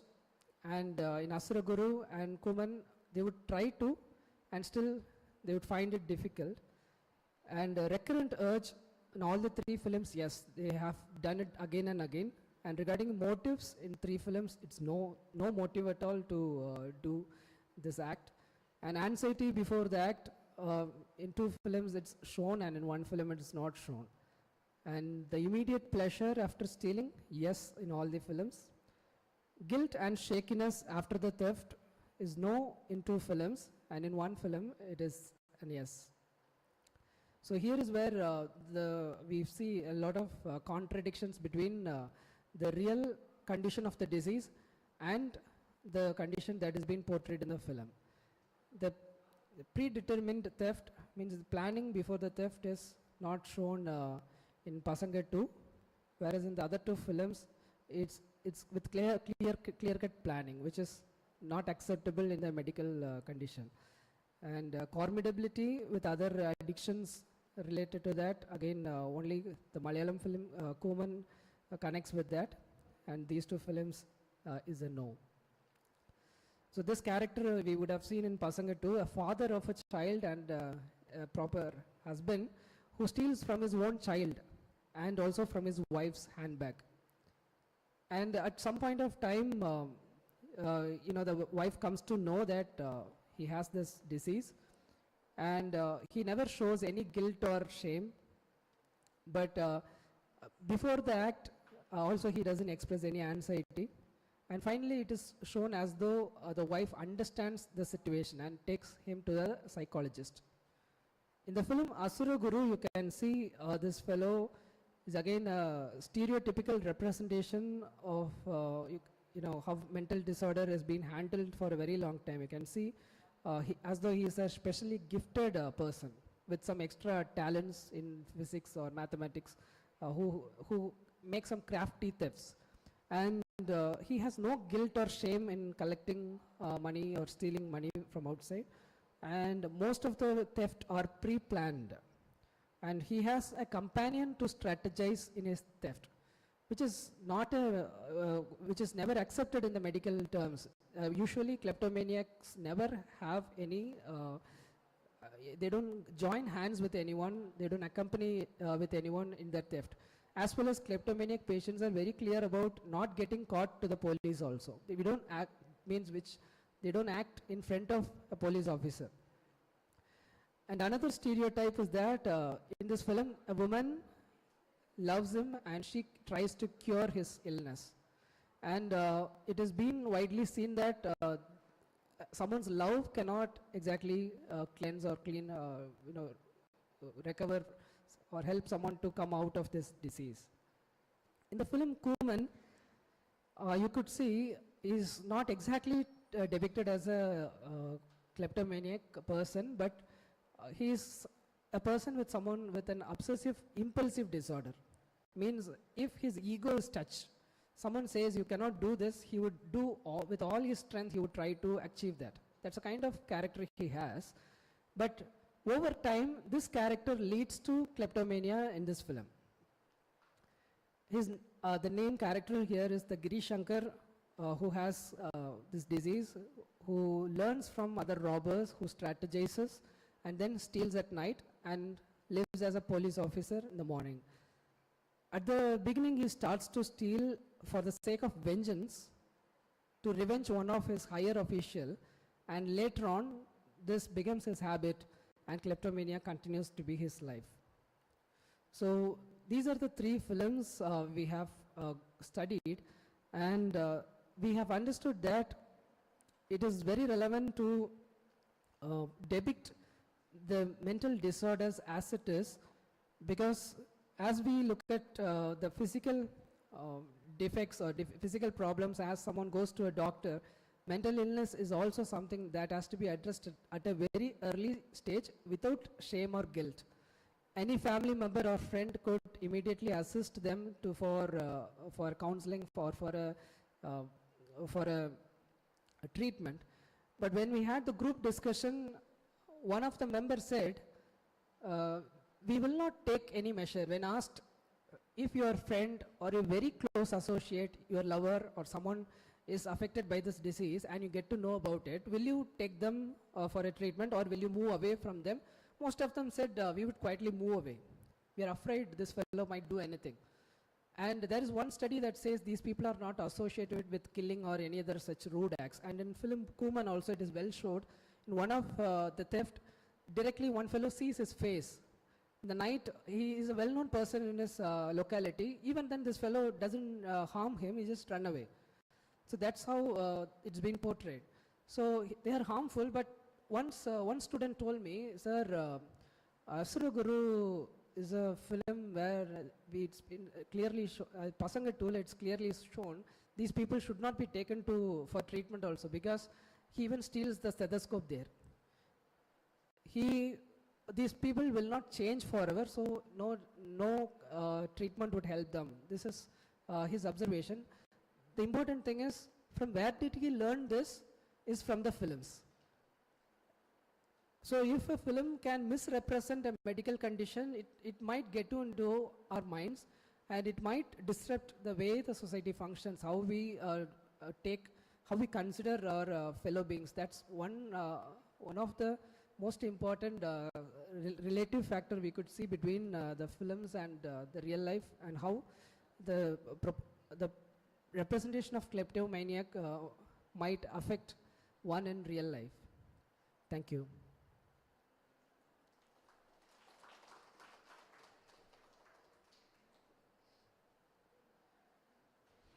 Yeah, Mr. Jesli Anto and Henry Morgan's unique paper on kleptomania. But how do you conceptualize and problematize kleptomania? Is kleptomania a disease, a mental illness? And because, sometimes we tread the path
doing research, you can problematize it, from multiple perspectives rather than, sort of limiting it or confining it only to medicalization offers one particular solution.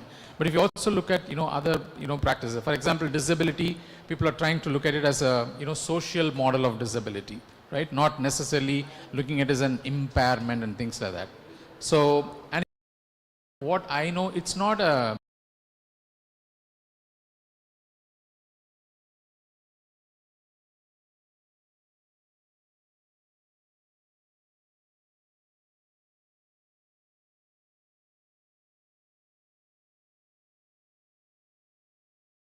place. So how do you even, because you repeatedly use the word disease, suffering. So if you ask me, I will never say that somebody is suffering from autism. No, I will only say somebody has been diagnosed with autism. There is a lot of difference between saying this too. So, are we then pushing ourselves too much into sort of categorizing certain group of people and then saying that these are people that we need to be careful about, and thereby creating a certain community? You know what I'm saying? So what kind of subject position then, we will do? So I'm not saying, we should, because I am someone, who has read, for instance, there is a professor by name Bernard Stiegler. He's no more. This person's mother was working in a bank. And you know what he was doing? He was only in the practice of stealing money from banks, robbing banks. And so the third time he was caught and he was put in the jail in France, and he ended up reading a lot of stuff, right? He ended up reading a lot of stuff and became a grand philosopher, someone who's talked about, a lot of interesting things. If you want to understand digital studies, his philosophy is important. He recently passed away. A year ago, he passed away. Now, I'm not saying that, then we should encourage this. I'm not saying, that. But how you problematize this, I think, actually matters a lot. And the other thing is, when you sort of look at it as a psychic or a psychiatric or a psychological issue, of course, our tendency is to take them to psychiatrists or psychologists. Fair enough, right? But if you look at some of the scholars in the recent times, their argument is that, don't analyze the problem only from psychoanalytical perspective. Okay, you can also include psychoanalysis, here from a Freudian or Lacanian perspective, you can do that. What is kleptomania from, their point of view? So how is this to be addressed? But the thing is, in psychoanalysis, which includes, involves psychology or psychiatry, communication is taking place between, the patient and the doctor, and trying to solve the problem as if it is a mental problem, etc. So again, I'm coming to this question of whether there is a social dimension, to this. So if you address that also, then kleptomania can be understood, in a larger, framework. That will help us engage with it more productively, is the argument that I would like to, put forth. But otherwise, yeah, the films, because I like the film. The film, one of the films that you are discussing, Pasanga 2, I suppose, it's not conforming to any of the definitions, the medical definitions, that the 5 definitions which you listed out. So the person is not feeling, guilty and shame, something like that, right? So, which means I'm thinking that you cannot bring it to that closed framework, that mental framework that psychiatry or psychoanalysis evolved, and there is, in a sense, then I see what is known as a productive, creative form of doing that activity, slightly different from this. So which becomes therefore uncertain. I'm taking on the philosophical dimension. So another thing is, if you look at psychoanalysis, there is something called desire. So how do you address this? Like, is it that I want to own a product? No, another thing is kleptomania has also become, probably because I was talking about working class and ruling class, the fact that we are all living in a consumerist culture, spending more money after materialist things, probably all of them have also contributed, to all of this, this consumerism and materialism and all of that. So maybe then we need to slow down, right? So there's an interesting book, Slow Professor, the Slow Professor, The Culture of Speed in the Academy, which is getting, we need to slow down in every sense of the term. Maybe slow down and then, I don't know. So in a psychoanalysis sense, the desire that you have is to own an object when you think that you lack it, you don't have it. I don't know how this fits into this, right? On the other hand, there can be a productive desire, which is to do things, differently, like this. And as long as this is taking place, in a family, not a problem. Hopefully they can understand. As long as the husband doesn't say that I'm married to a criminal, or the wife doesn't say that I'm married to a criminal, right? Otherwise, yes, yeah. So these are my first thoughts on, otherwise it's an interesting paper. Thank you. Thank you, sir.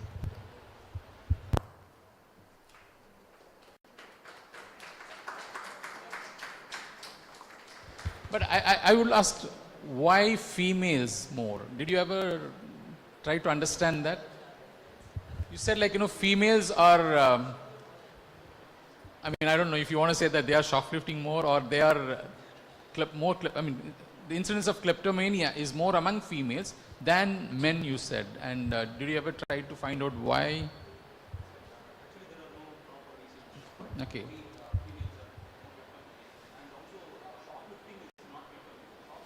Yeah, you mentioned that. Shoplifting is not kleptomania, yeah.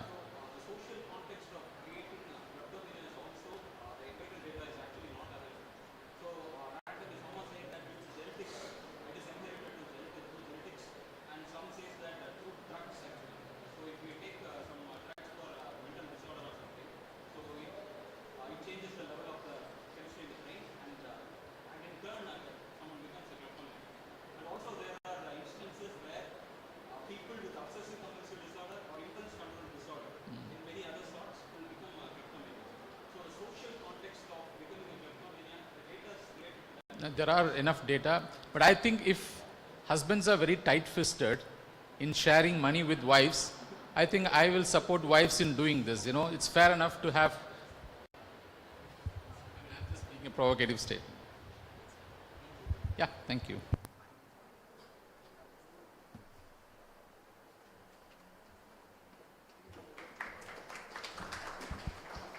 Thank you, Mr. Jesse. Thank you, Mr. Harry. We will now be moving on to the next presenter, Ms. Sridevi Vishwananta and Ms. Mahalakshmi T, Assistant Professor of Ithiraj College.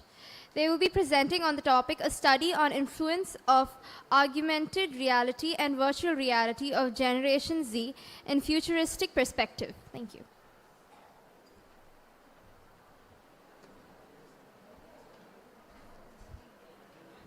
Good evening all, and thank you for giving me the opportunity to present the paper. I think it's high time. Now I have to start with it.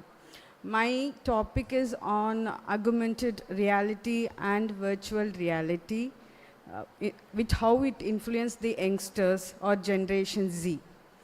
How many are aware of what is augmented reality? Any idea? I don't want to take class, just I want to raise whether how many are aware of augmented reality and virtual reality terms. Okay, so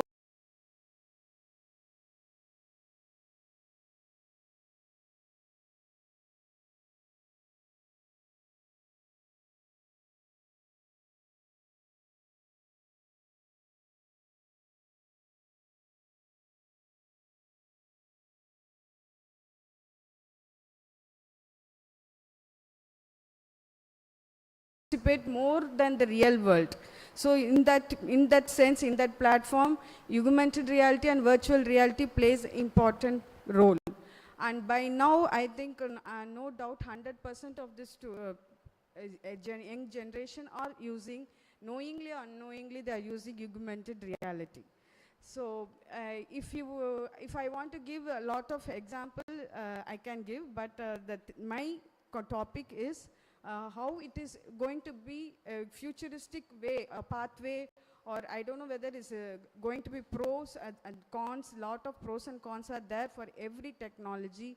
But now we have just got few datas, having few objectives. We are going to proceed about it. So here the objective is how in this generation are affected by augmented reality and virtual reality, artificial intelligence, and having the ambitious future for the development. And also to study AR and VR for many professions and taking a new chance, taking a new pathway for their daily lives.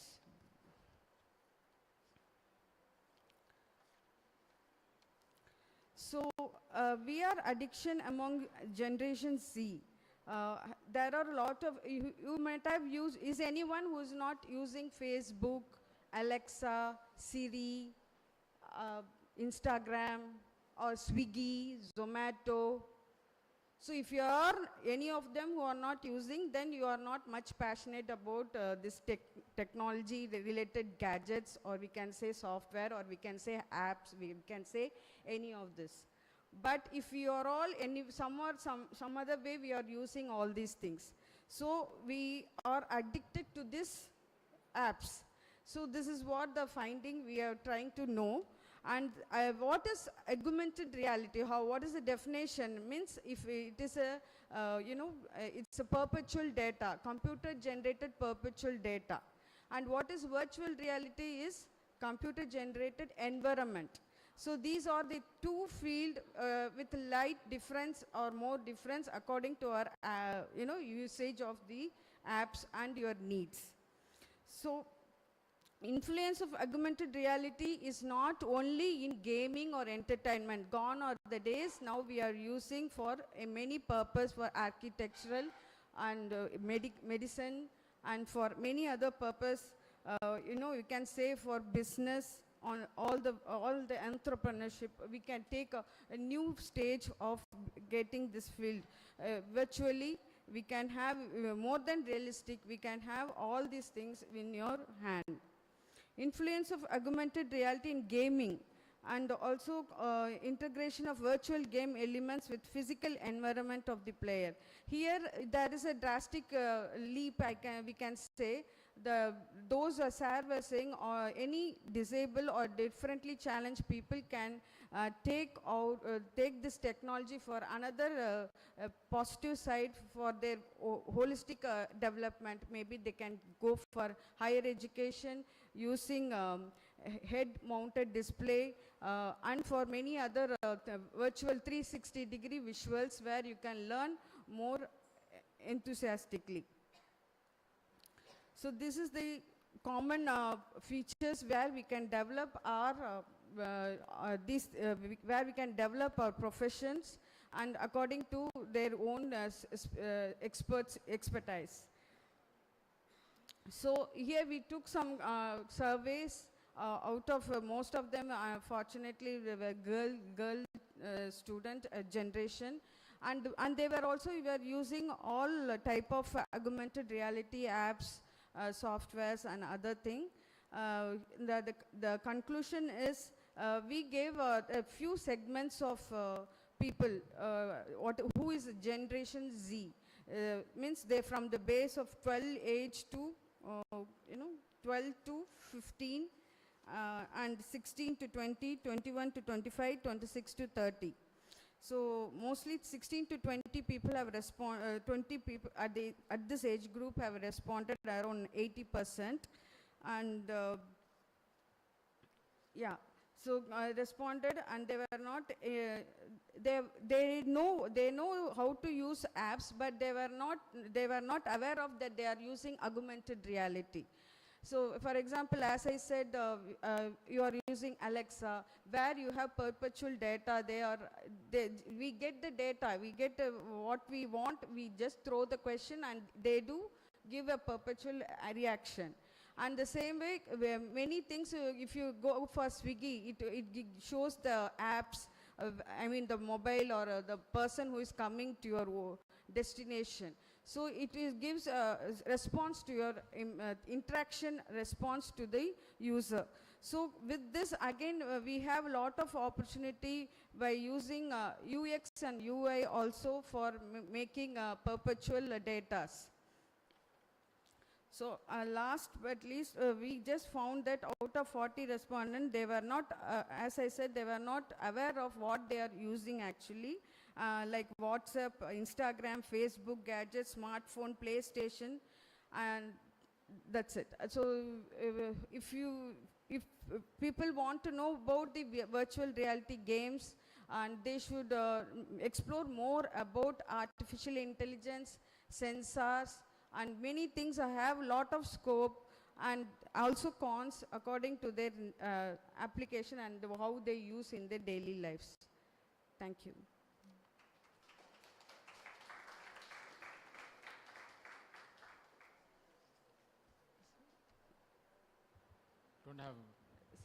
Don't have a question, but somewhere you mentioned that some students dropped out, no? So Dropped out in sense? from school? No, they are some autism kids, where the augmented reality are helpful for the or this type of some mental or any health related issues. People are, if they are disabled, they can't move from one place, where virtual reality plays an important, they can place their equipment on their head and they can see all other things. And I have seen a case study where a blind person can see what is happening through virtual reality. So that technology has leaped and bounds, and people could more eager to go forward without any barrier. That's the main pros for by using augmented reality and virtual reality. Yeah, research in this domain involving disabled or differently abled people, right, and technologies have advanced, and a lot of research, there's a lot of research taking place. But this research is not technology deterministic, saying that there is an AR and therefore AR fills the gap. So if you say that AR makes something possible for someone who cannot see, which means that you assume those who cannot see have certain disadvantages. So that is the first primary supposition that we have about people. So this has to change. So it's both a philosophy and even media studies should move towards the presupposition, which is everybody has a capacity to perform certain things. Whether it is abled or disabled, we cannot in fact differentiate bodies on the basis of this. So that is the, that's a movement, and that's a philosophy which is happening right now. So this is what is known as, what a body can do, right? So something, as you said, it's not about seeing. First of all, we as normal people, we say that we understand the world because we are able to see the world. So seeing becomes, very important for us. But understanding world can also happen through other senses, sensory organs as well, right? So it can be touch, or it can be hearing, and so on and so forth. So there is an attempt to de-center the eye, remove these eyes from the center, right? So there is a greater attempt, which is happening everywhere. And even those with eyes, we not only see, but we also experience. So what we experience is not only based on what we see, because when you say seeing, it's connected to the mind, brain, thinking, etc. But it doesn't take into account the body. The body is the one which feels. So when you are then talking about, so this question of I think, therefore I am, of Descartes, has been completely disbanded. So I feel, therefore I am. I move, therefore I am. So these are a lot of different philosophies that have emerged. So it's not about seeing, it's about sensing. So it's not about perceiving, it's about, it's not about perception, it's also about sensation. So there are a lot of studies that are taking place in these domains. Yeah, and so it's a question of how the differently abled person and the technology come together and together produce something new, right? Which is like a cyclist. Who is a cyclist?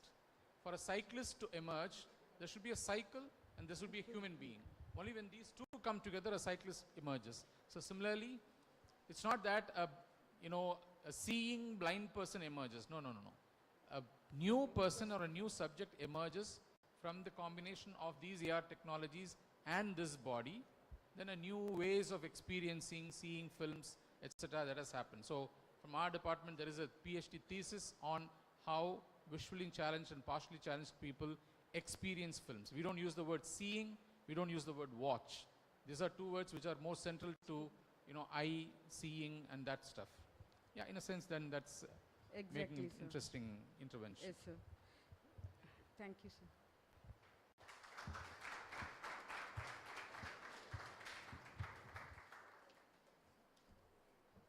Thank you, Ms. Sridevi. Thank you, Ms. Mahalakshmi. We will now move on to our last presenter, Ms. Gayatri B. She PhD research scholar, Department of JNC from the University of Madras. She will be presenting on the topic Broadcasting in the Digital Era, case study from Tamil Nadu. Thank you.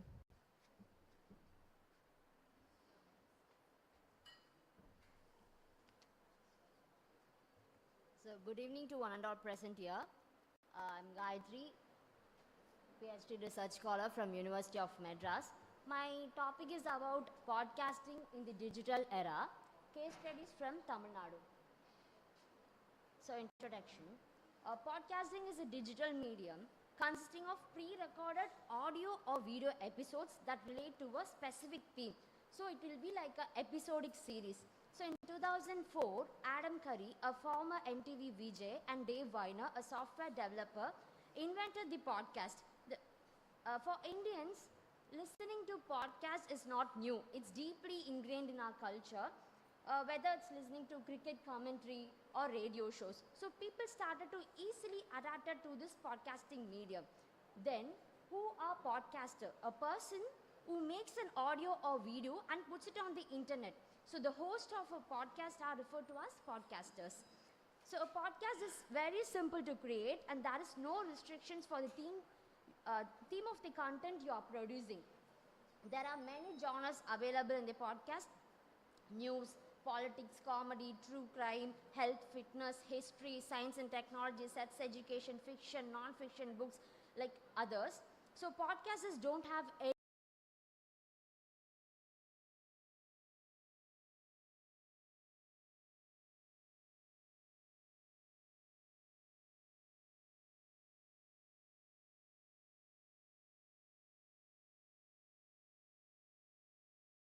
study. During the 2020 to 2024, India with its 57.6 million monthly listeners are there, and it is the third largest podcast listening market in the world after China and US. So podcasts are the pre-recorder that makes it possible to edit podcasts, whereas radio shows only offer unfiltered real-time content. So most of the podcasters are preferring this medium. So podcast listeners have the ability to actively engage and make contributions to the podcasting community through social media interactions, reviews and comments. So it will be like a two-way communication. So Anchor is an application for the podcasters. People can produce content through that app, but in 2019, Spotify acquired Anchor and its name changed into Spotify for podcasters. But the user interface, everything are same, but the name only changed. So objectives of my study are to understand the growth of podcasts, to assess the popularity among podcasters, to find the theme of the content produced by podcasters. So research method, a qualitative case study was adopted in the study in which in-depth interview was used to collect information from the 5 podcasters The flexibility of the question was maintained. If the respondent was unable to provide an accurate answer, the same question was rephrased. The 5 podcasters are, first one, Hema Priya. Hema Priya's title is Big Fish with Hema. Her podcasting name is Big Fish with Hema. She only focuses on interview and motivation. So Hema Priya's who are unknown to media personalities. So inspiring stories of the common people and their hard work are showcased in her podcast. Most of the people listening to her podcast who are from India and United States. The age category is 23 to 27. Next one is Karthik, whose page is mentioned as Kadepoma with Karthik. Karthik, who became popular through social media, and his political ideology reflects in his podcast. Mostly he talks about current affairs happening in Tamil Nadu, and he talks about movies and books too. So he will make the audience to select the topic through Instagram, then he will talk about the topic in detail in his podcast. So it will be a two-way communication. And he is also focusing on current affairs and books, and his age category is 23 to 27, and most of the people who listen to his podcast are from India, and he is also using the Anchor application. Next. So Taslima Parveen, her main focus is all about kids. So her page is titled as Madalaiyar Ulagam. She is focusing only on kids books and moral stories of the books. So the main thing that she told in this research is Taslima Parveen, who is a Muslim woman. Because of her religion, she is not comfortable to show her face in social media. But podcast made her feel comfortable to interact and showcase her talent without showing her face. So most of the people listen from her podcast is 0 to 17 years old, and India and Sri Lanka are the countries they listen.